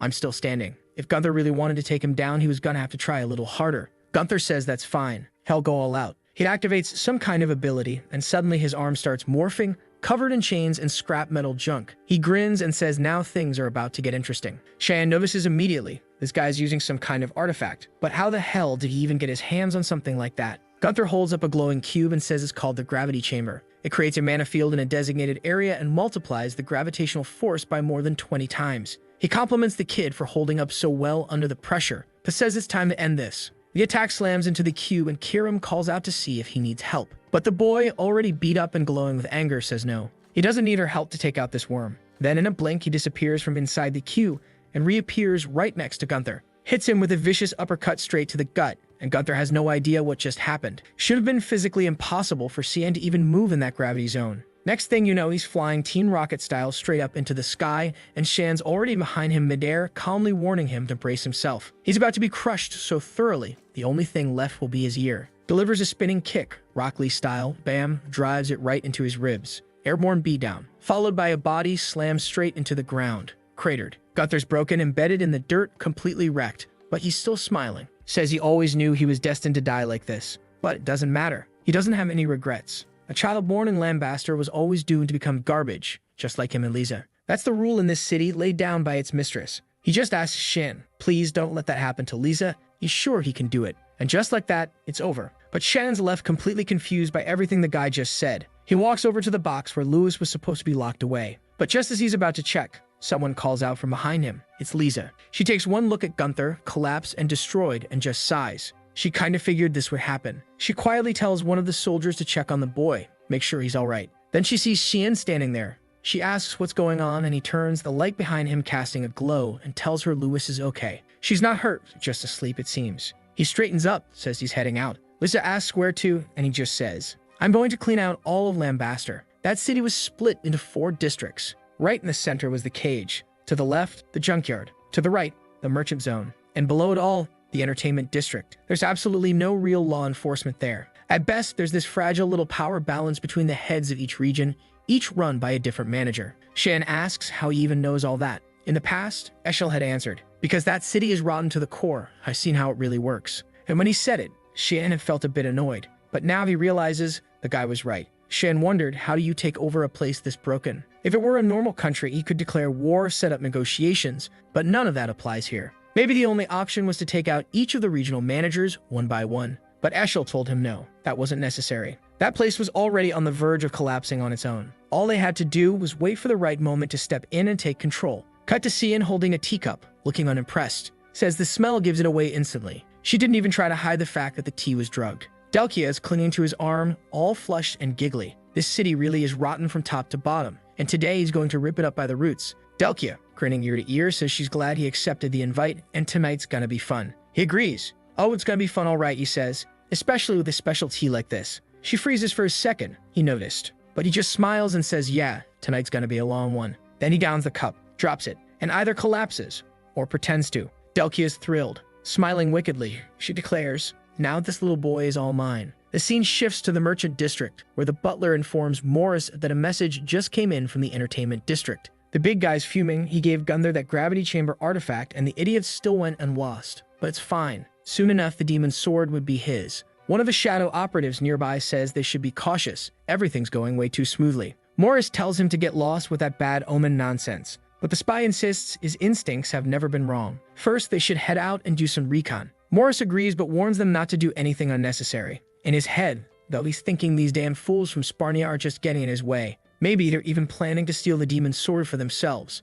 Meanwhile, in town, people are being shoved aside as Morris carriage barrels down the street. He swings the door open and calls out to Delkia that he's arrived. And there she is, straddling Shan in bed, casually telling Morris he could have taken a little longer to show up. She was just about to get to the part she really enjoys. Morris doesn't care. She can do whatever she wants. He just wants the kid's item. The body's all hers. Delkia tells him not to rush her and says he's gonna be shocked when he sees this. She pulls a rope and the curtains fall. Morris freezes. What the hell is this? There's a different Delkia tied up in the back, along with a bunch of taxidermy humans. The guy immediately turns around, panicking, who the hell is she? And of course, it's Karum, who tells him flat out exactly what he was looking for, the demon sword. He stumbles back in shock. How the hell did a sword turn into a person? Cyan sits up and says Morris knows way too much. The bastard starts screaming for help from the assassin squad, but all he gets is a jab to the neck that shuts him up. Cheyenne tells him since he's so eager to see those guys, he'll go ahead and send them his way. Spreads his arms, opening up a rift into the mist swamp dimension, and it looks like the shadows start dissolving into it.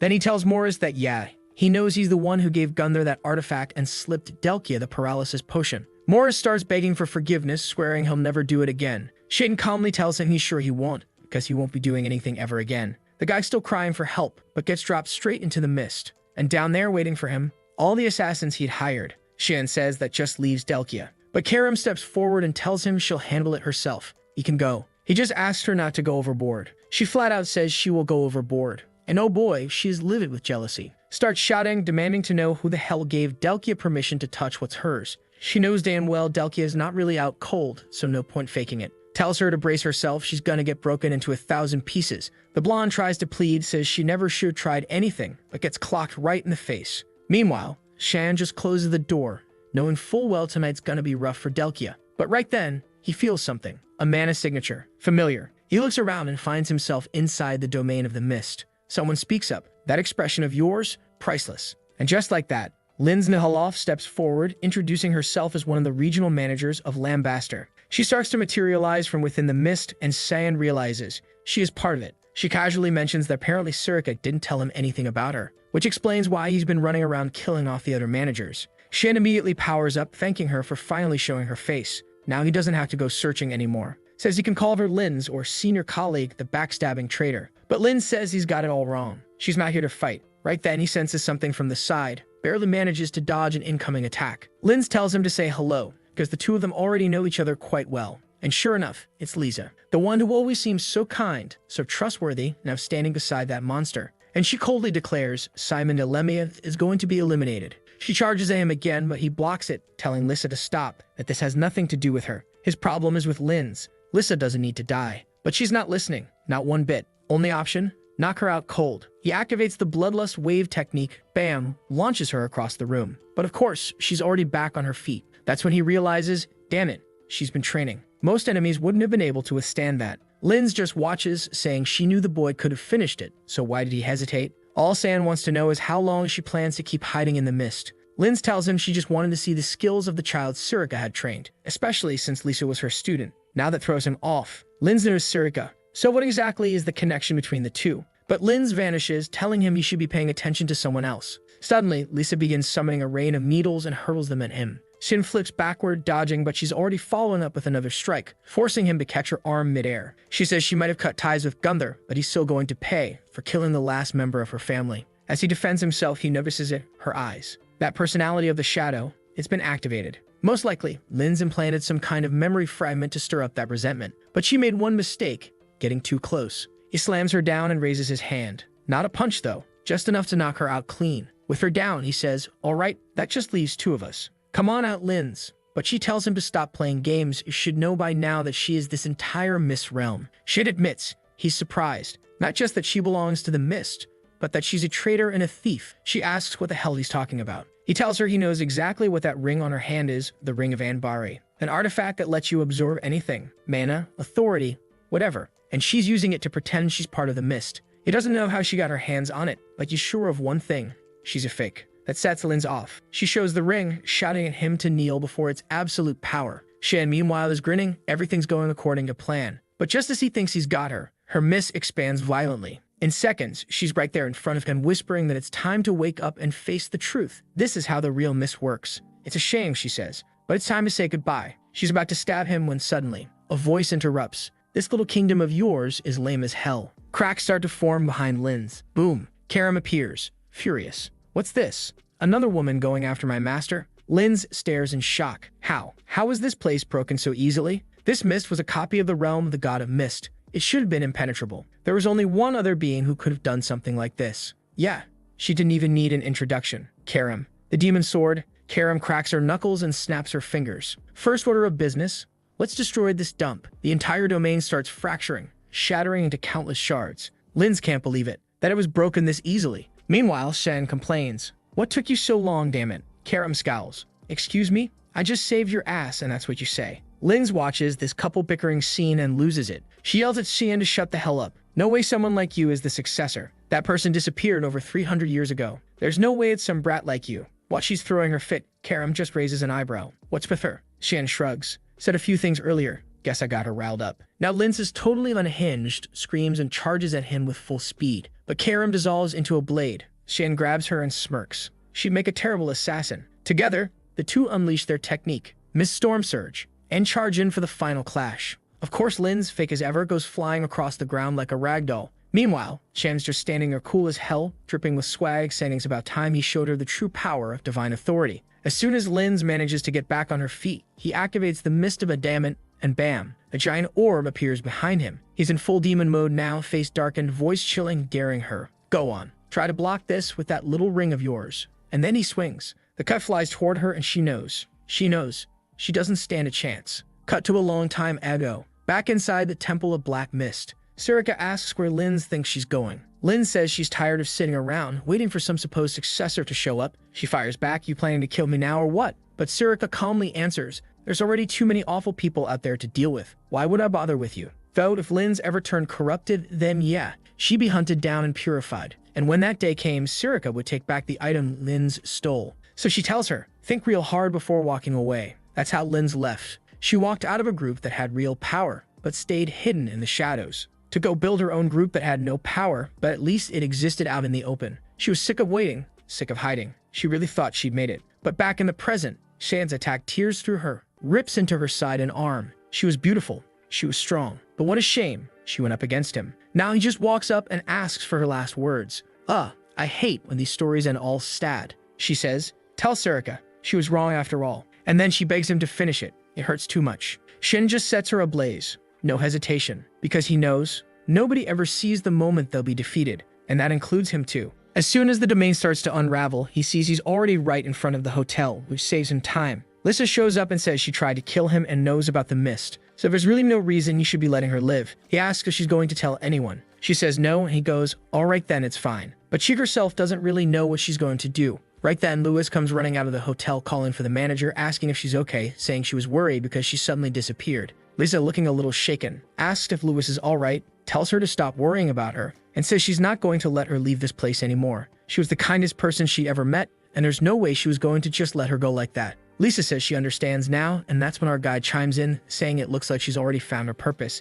It'd be good for her to manage the whole place now, especially since all the other regional managers are gone. And she should make sure Lewis doesn't end up like Gunther. She agrees, and our boy gives her a pat on the head. Of course, Lewis is sad he's leaving, but he says, unfortunately, his stay here is over. He waves goodbye, saying he'll come back someday. Lissa yells after him, saying he definitely has to come back. As he turns to leave, he thinks to himself that he hopes to return, but not to see a scene like the one from the past. Holding the dagger, someone says he was successful in purifying Lin's Nihalov. Then Sarika, looking kind of pissed, says it must have been really tough. He asks why she sent him if she already knew it was going to be that hard. She just tells him to go ahead and ask what he's dying to know because she knows he's curious. So he asks what her connection is to Lin's, if she was part of the mist. Sarika says yeah, they trained together, but it seems she wasn't too fond of the future it laid out for Lin's and ended up leaving. And when she did, she took the ring that was only supposed to be passed down among the masters. Shion shows it to her, and she says that's exactly the one that should have been hers, but now she's leaving it with him. He finds it strange, after all, that thing's only meant for masters, but she replies that she doesn't need that anymore because she's already strong enough. A little confused, he says he doesn't get it. He thought the mission was to retrieve that thing. That's when the other Gothic one pops up out of nowhere, saying there must be some beef between the two of them, and that's why he got sent in the first place. Sarika turns and says it was just part of her promise, but now that it's settled, the ring doesn't matter. Shin already knows she's trying to see if I'll be tempted by the power the ring offers, and so he asks if she's not going to say that usual thing. If you fall victim to the ring, I'll have to purify you. But she replies that she's more curious to know whether he's a disaster for humanity or a hero. And sure, a simple commercial test wouldn't be a big deal, but she still thinks Karum might have made the wrong choice. Karum's clearly biting her tongue, and our guy says it's obvious Sarika cares a lot about him. Then the scene cuts to the principal's office. He's saying that after Nella disappeared, student anxiety has skyrocketed. He knows this is going to be a heavy burden for him, but now that he's been appointed, he believes in himself. And here comes that bastard Boris, saying he's an understanding guy who gets the student's situation, and he'll do his best. The principal thanks him, and the bastard says he's going to take a stroll around the academy. Honestly, that principal's asking for trouble. He's already noticed the guy has some really strange mana. Right then, Sarika shows up asking if the principal called for her. But the moment Boris introduces himself, her expression totally changes. He says he's the newly appointed instructor. Nice to meet her. As he walks past, he said that they'll see each other soon, while Sarika just picks up on the fact that he reeks of blood. It's clear this guy's seriously dangerous. The principal says he's from the capital and that she should keep an eye on him. He's skilled and well-mannered, sure, but his mana is weird. Director, we gotta get this guy out of the school seriously. You can't just throw someone that's shady into a classroom with students. But Sarika's standing there cool as ever, saying she understands. She knows full well what that smell is, no matter how hard anyone tries to hide it. It was like death itself was walking through the hallways. Then the scene cuts to a bunch of guys raising the banner and welcoming people to the city of Harmony. And wait a second, look who it is. Erin. Long time no see, girl. Thought you vanished from the story. She comments that the place has way more guards than usual. And of course, that probably happened after the Blood Banquet. Someone calls out to her. It's Lunav, popping out from the corner, saying it's been a while since they last met. In another part of the school, Erin says it's good to see she's doing okay. Lunav says it's all thanks to her, but Erin disagrees, saying Lunav helped her out a lot too. Then she introduces Resimus, her new friend, who's already blurting out how gorgeous Lunav is, clearly smitten. But hold up, here comes trouble. Boris just rolls up like the scumbag he is, already introducing himself to all three of them. He wants to know if she's Princess Erin. She, all sweet and innocent, says she heard he was the new instructor and asks if he's the one who's going to be teaching about mana. He says he's honored that she already knows who he is and asks if she has a moment to talk. She's a little confused and asks if he means right now, and he says yes. It's nothing important. He's just going around checking out the students' mana rankings and wants to take a look at her mana sphere. She shows him immediately, without a second of hesitation, and he says that's exactly what he was hoping to see. Luna, though, tells him to stop right there, saying she's got a bad feeling about this. Eren finds that odd. Wasn't it just a mana evaluation? What could go wrong? And then he raises his hand and says she doesn't need to worry. This will all be over soon. Look, I don't know what exactly he was planning to do, but I do know our boy showed up just in time, gave him that death glare, and demanded to know what the hell that bastard was doing in Lewin. Then the next chapter jumps back in time, like way back, 2002 years before the founding of everything. The soldiers are raising their shields, shouting that the creatures are approaching. And holy hell, the thing is massive. Like, what even is that? Yeah, no surprise, the poor guy got blown to bits right there, splattered into a puddle of blood. The troops in the back are yelling to hold formation, saying if the monsters keep advancing, everything's going to collapse. Then one of them shouts that someone is coming. And here he comes, striding in with swagger from above, slicing red arcs through the air, just mowing everything down. The soldiers cheer, saying the rumors were true. They thought he'd been sent to a western front. It's the young master Shion, arriving to save everyone. A monster charges up an attack, but he dodges another laser and says he's actually excited. He'd heard this creature was high-ranking, but he's already standing on its head, realizing it's way too slow. He activates the void sphere and obliterates the thing. And of course, creepy Boris shows up again, clapping like a freak, saying Master Shion is incredible. No wonder Eshel admires him so much. Shion doesn't even entertain the flattery. He just wants to know what Boris is doing here when he should be back in the rear with Eshel. Boris, kind of shifty, says he came up this way after hearing the North needed reinforcements. But now that Shion's here, everything should be fine. Shion, though, says nothing's fine. Everyone here is on the verge of death. This war doesn't end. It's been over a year now that he and the Verti have been leading the charge. And while the elite knights are out fighting on the front lines, supporting the Emperor's crown at Lunel, the monsters are using the distraction to push deeper and deeper. This war is endless, and all of it, every last bit, is because of the Emperor's greed. If it weren't for Eshel's request, not even Shion would have come here. The place would have already been wiped out. Boris tells him to be careful with his words, but admits that, yeah, given the state of things, there's no arguing it. The protagonist finds it strange. He says he thought Boris had come because of the Emperor, but Boris says nope, he's here because of the talents he possesses. It's just that his personality lines up a bit more with Mr. Eshel's.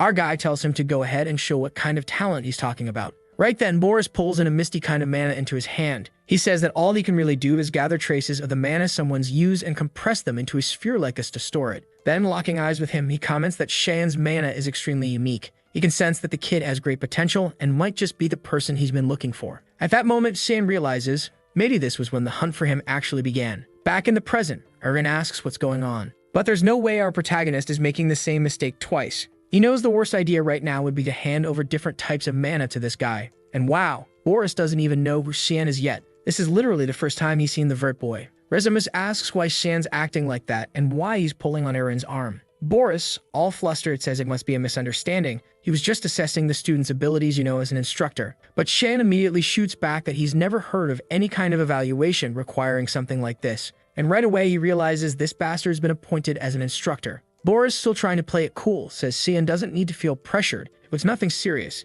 He wasn't even going to feel uncomfortable. Shion says he accepts the apology, but it'd be best if Boris left now before everyone starts feeling even more uncomfortable. Boris, he's a scumbag, but he's not stupid. He picks up right away that the kid's so hostile there's no point trying to argue. So he just says alright, bows, and says he'll take his leave. They'll come back another time. But the moment he walks off, Luna is already wondering why that name, Boris, sounds so familiar. Regresses tells our guy to let go of Eren's arm already. He apologizes and she says it's fine. She knows he had his reasons. She's totally sure he's always looking out for her. She even says it out loud, turns bright red from saying it, then grabs Regresses by the arm and walks off. Yeah, she was embarrassed about saying that, grabbed the wrong person, and dipped. Luna immediately asks Shion if he knew that instructor. He says something like, kind of. She finds that weird. She has access to tons of information, but she's never heard of that guy before. Shion just gives her a serious look and says she'd better not investigate. She shouldn't look up anything about that man. Luna stands there, realizing that whatever it was, it clearly bothered Shion deeply.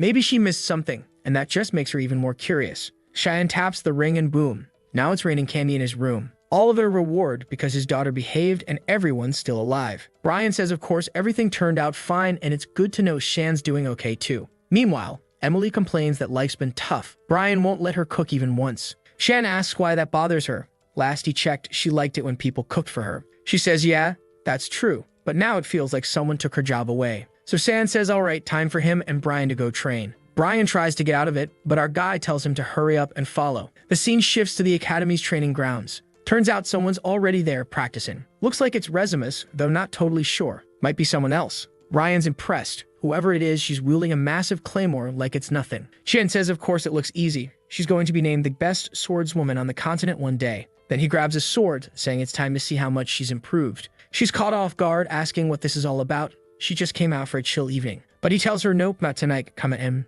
Regresses hesitates, makes sense. She's holding a real sword and he's only got a wooden one. She's worried the poor guy might actually get hurt. But before she can even finish the sentence, bam, he almost smacks her right in the face. She manages to duck and block just in time, then compliments the move. Still, she can't believe that was a blow from a wooden sword. She deflects his attack and comes at him full force, saying she's not going to go easy on him anymore. He parries one of her strikes and praises her movements. Too bad though, he says she's still got a long way to go, because this right here looks like her current limit. Regresses is confused. He's saying all that, but she's the only one attacking. She finally says enough and goes in for a strong vertical slash, only to get tapped right in the forehead and drop like a chump. Shion tells her that letting her emotions take over like that is exactly what creates openings in her attacks. She's slumped there, frustrated, admitting she's no match for him. Must be nice, being that strong. But when he compliments her, saying she's actually really skilled, she goes totally red. He says he's sure that if she keeps up the pace she's going, no one will be able to beat her with a sword. She's all flustered, saying it makes no sense to get a bunch of compliments after getting her butt kicked. But with his hand on his chin, Shion says there's really not much more he can do for someone at her current level. So he tells Brian to help her train. Poor guy wasn't ready, but he turns to Regresses and says, all right then, the two of us are gonna practice every day. Shen hands him the sword and asks where he's going. But our boy just says he's got something to take care of and leaves. Brian's left standing there awkwardly, muttering that he's really looking forward to training with her. But he better be ready because Regresses looks like she's going to take it seriously. He's starting to realize he's got another little menace on his hands. While walking through the halls, our guy feels a strange, familiar sensation. In the middle of the academy, yep, there's Luna. As curious and sneaky as ever, that menace. So he walks up, wanting to know what she's looking at. She says it's the research lab of Instructor Boris. Shion already knows she's definitely trying to sneak in. She asks when he got to know her so well. Says she's just looking, that's all. But he tells her to cut to the point. What is she trying to do? She says she's just super curious. She's never heard of that guy's name before, not even from the Garan Association. And yet the man's supposedly an 8-circle mage.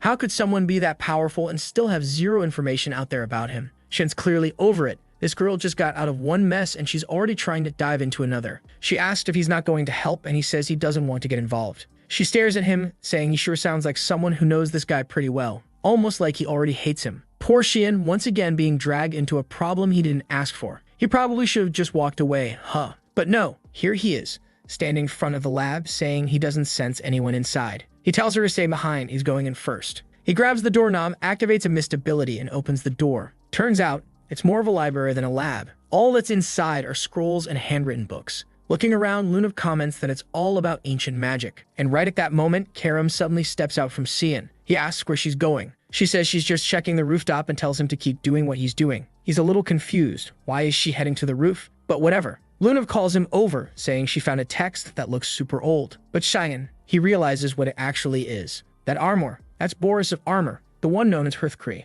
Oh boy, even the name sounds cursed.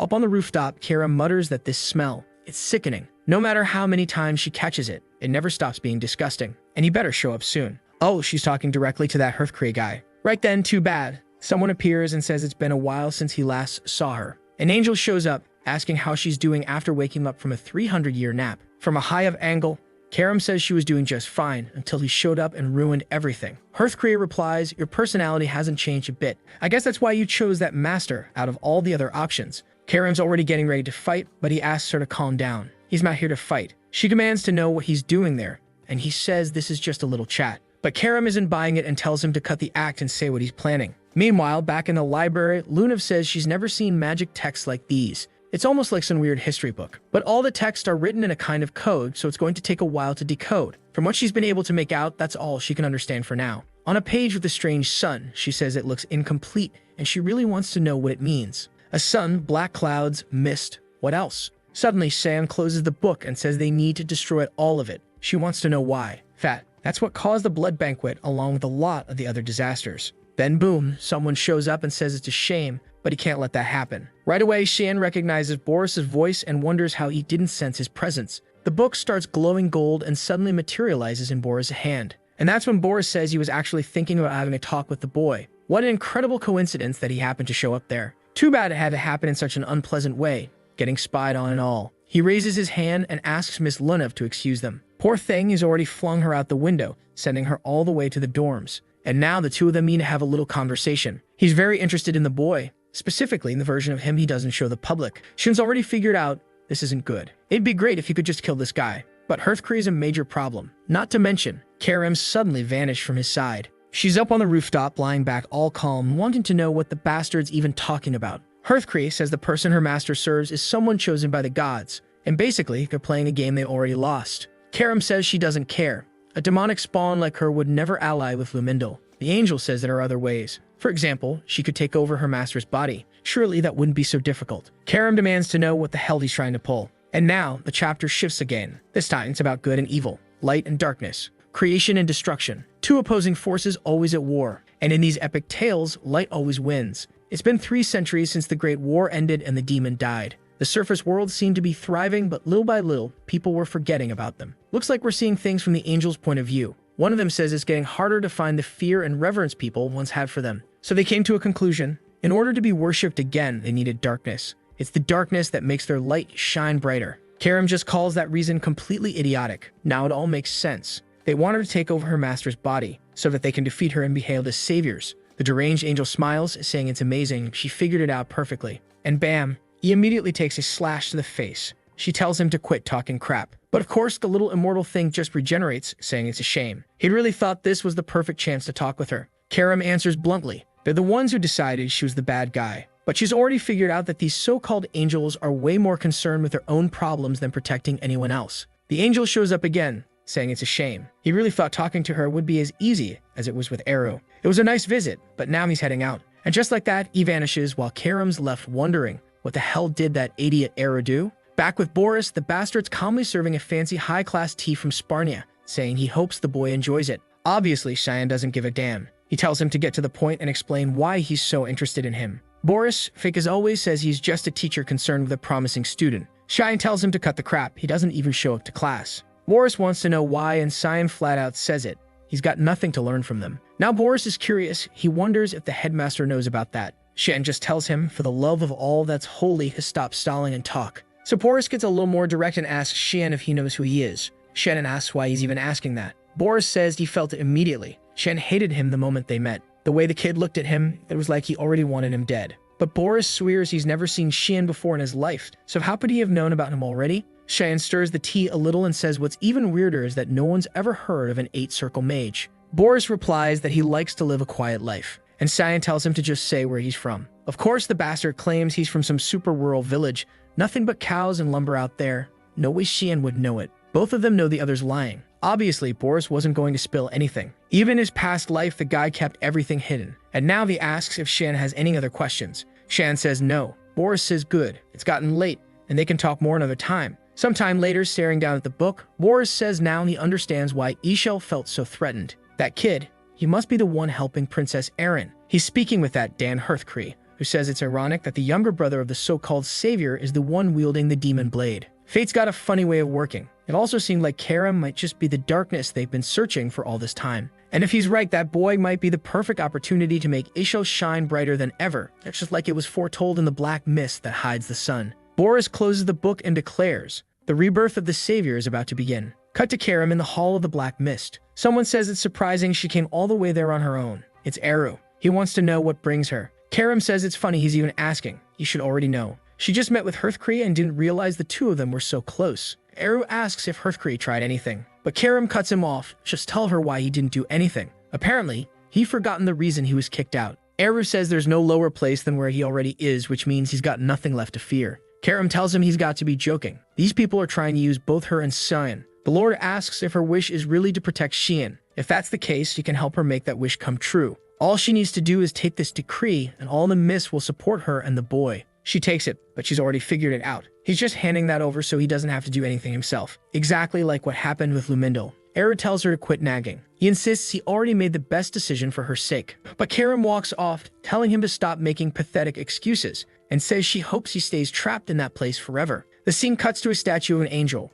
where a man in front of it says he intends to bless it for acting in accordance with the representations of Lumindel's light. What she needs to figure out is whether she truly intends to become the ray of light that'll save this world from darkness, and if she swears to stand on the front lines and die on the battlefield. Whoa, Alice Vert swears that she does. She accepts the will of the god of light, Lumindel. I almost forgot our boy had a turbocharged sister. She made the vow, but she's still wondering if this really is the right path. Lately, the Empire's been gathering up talented individuals for the Knights of Light and sending them all to the front lines. That's why, during the disaster of the Blood Banquet, there were no royal guards around to help. Still, helping the Knights of Light has always been her dream. What she doesn't get is, what exactly is she supposed to be protecting out there on the front lines? Right then, someone congratulates her. She turns and sees it's Cecilia, who says Alice finally achieved her big dream. Alice says it's nothing, she just became a rookie knight. But Cecilia tells her there's no need to be so formal anymore. They're equals now. Weirdly, this lunatic drops to the ground and says, "No way, I can't do that. You'll always be my senior." Sometime later, it looks like Alice confided her worries.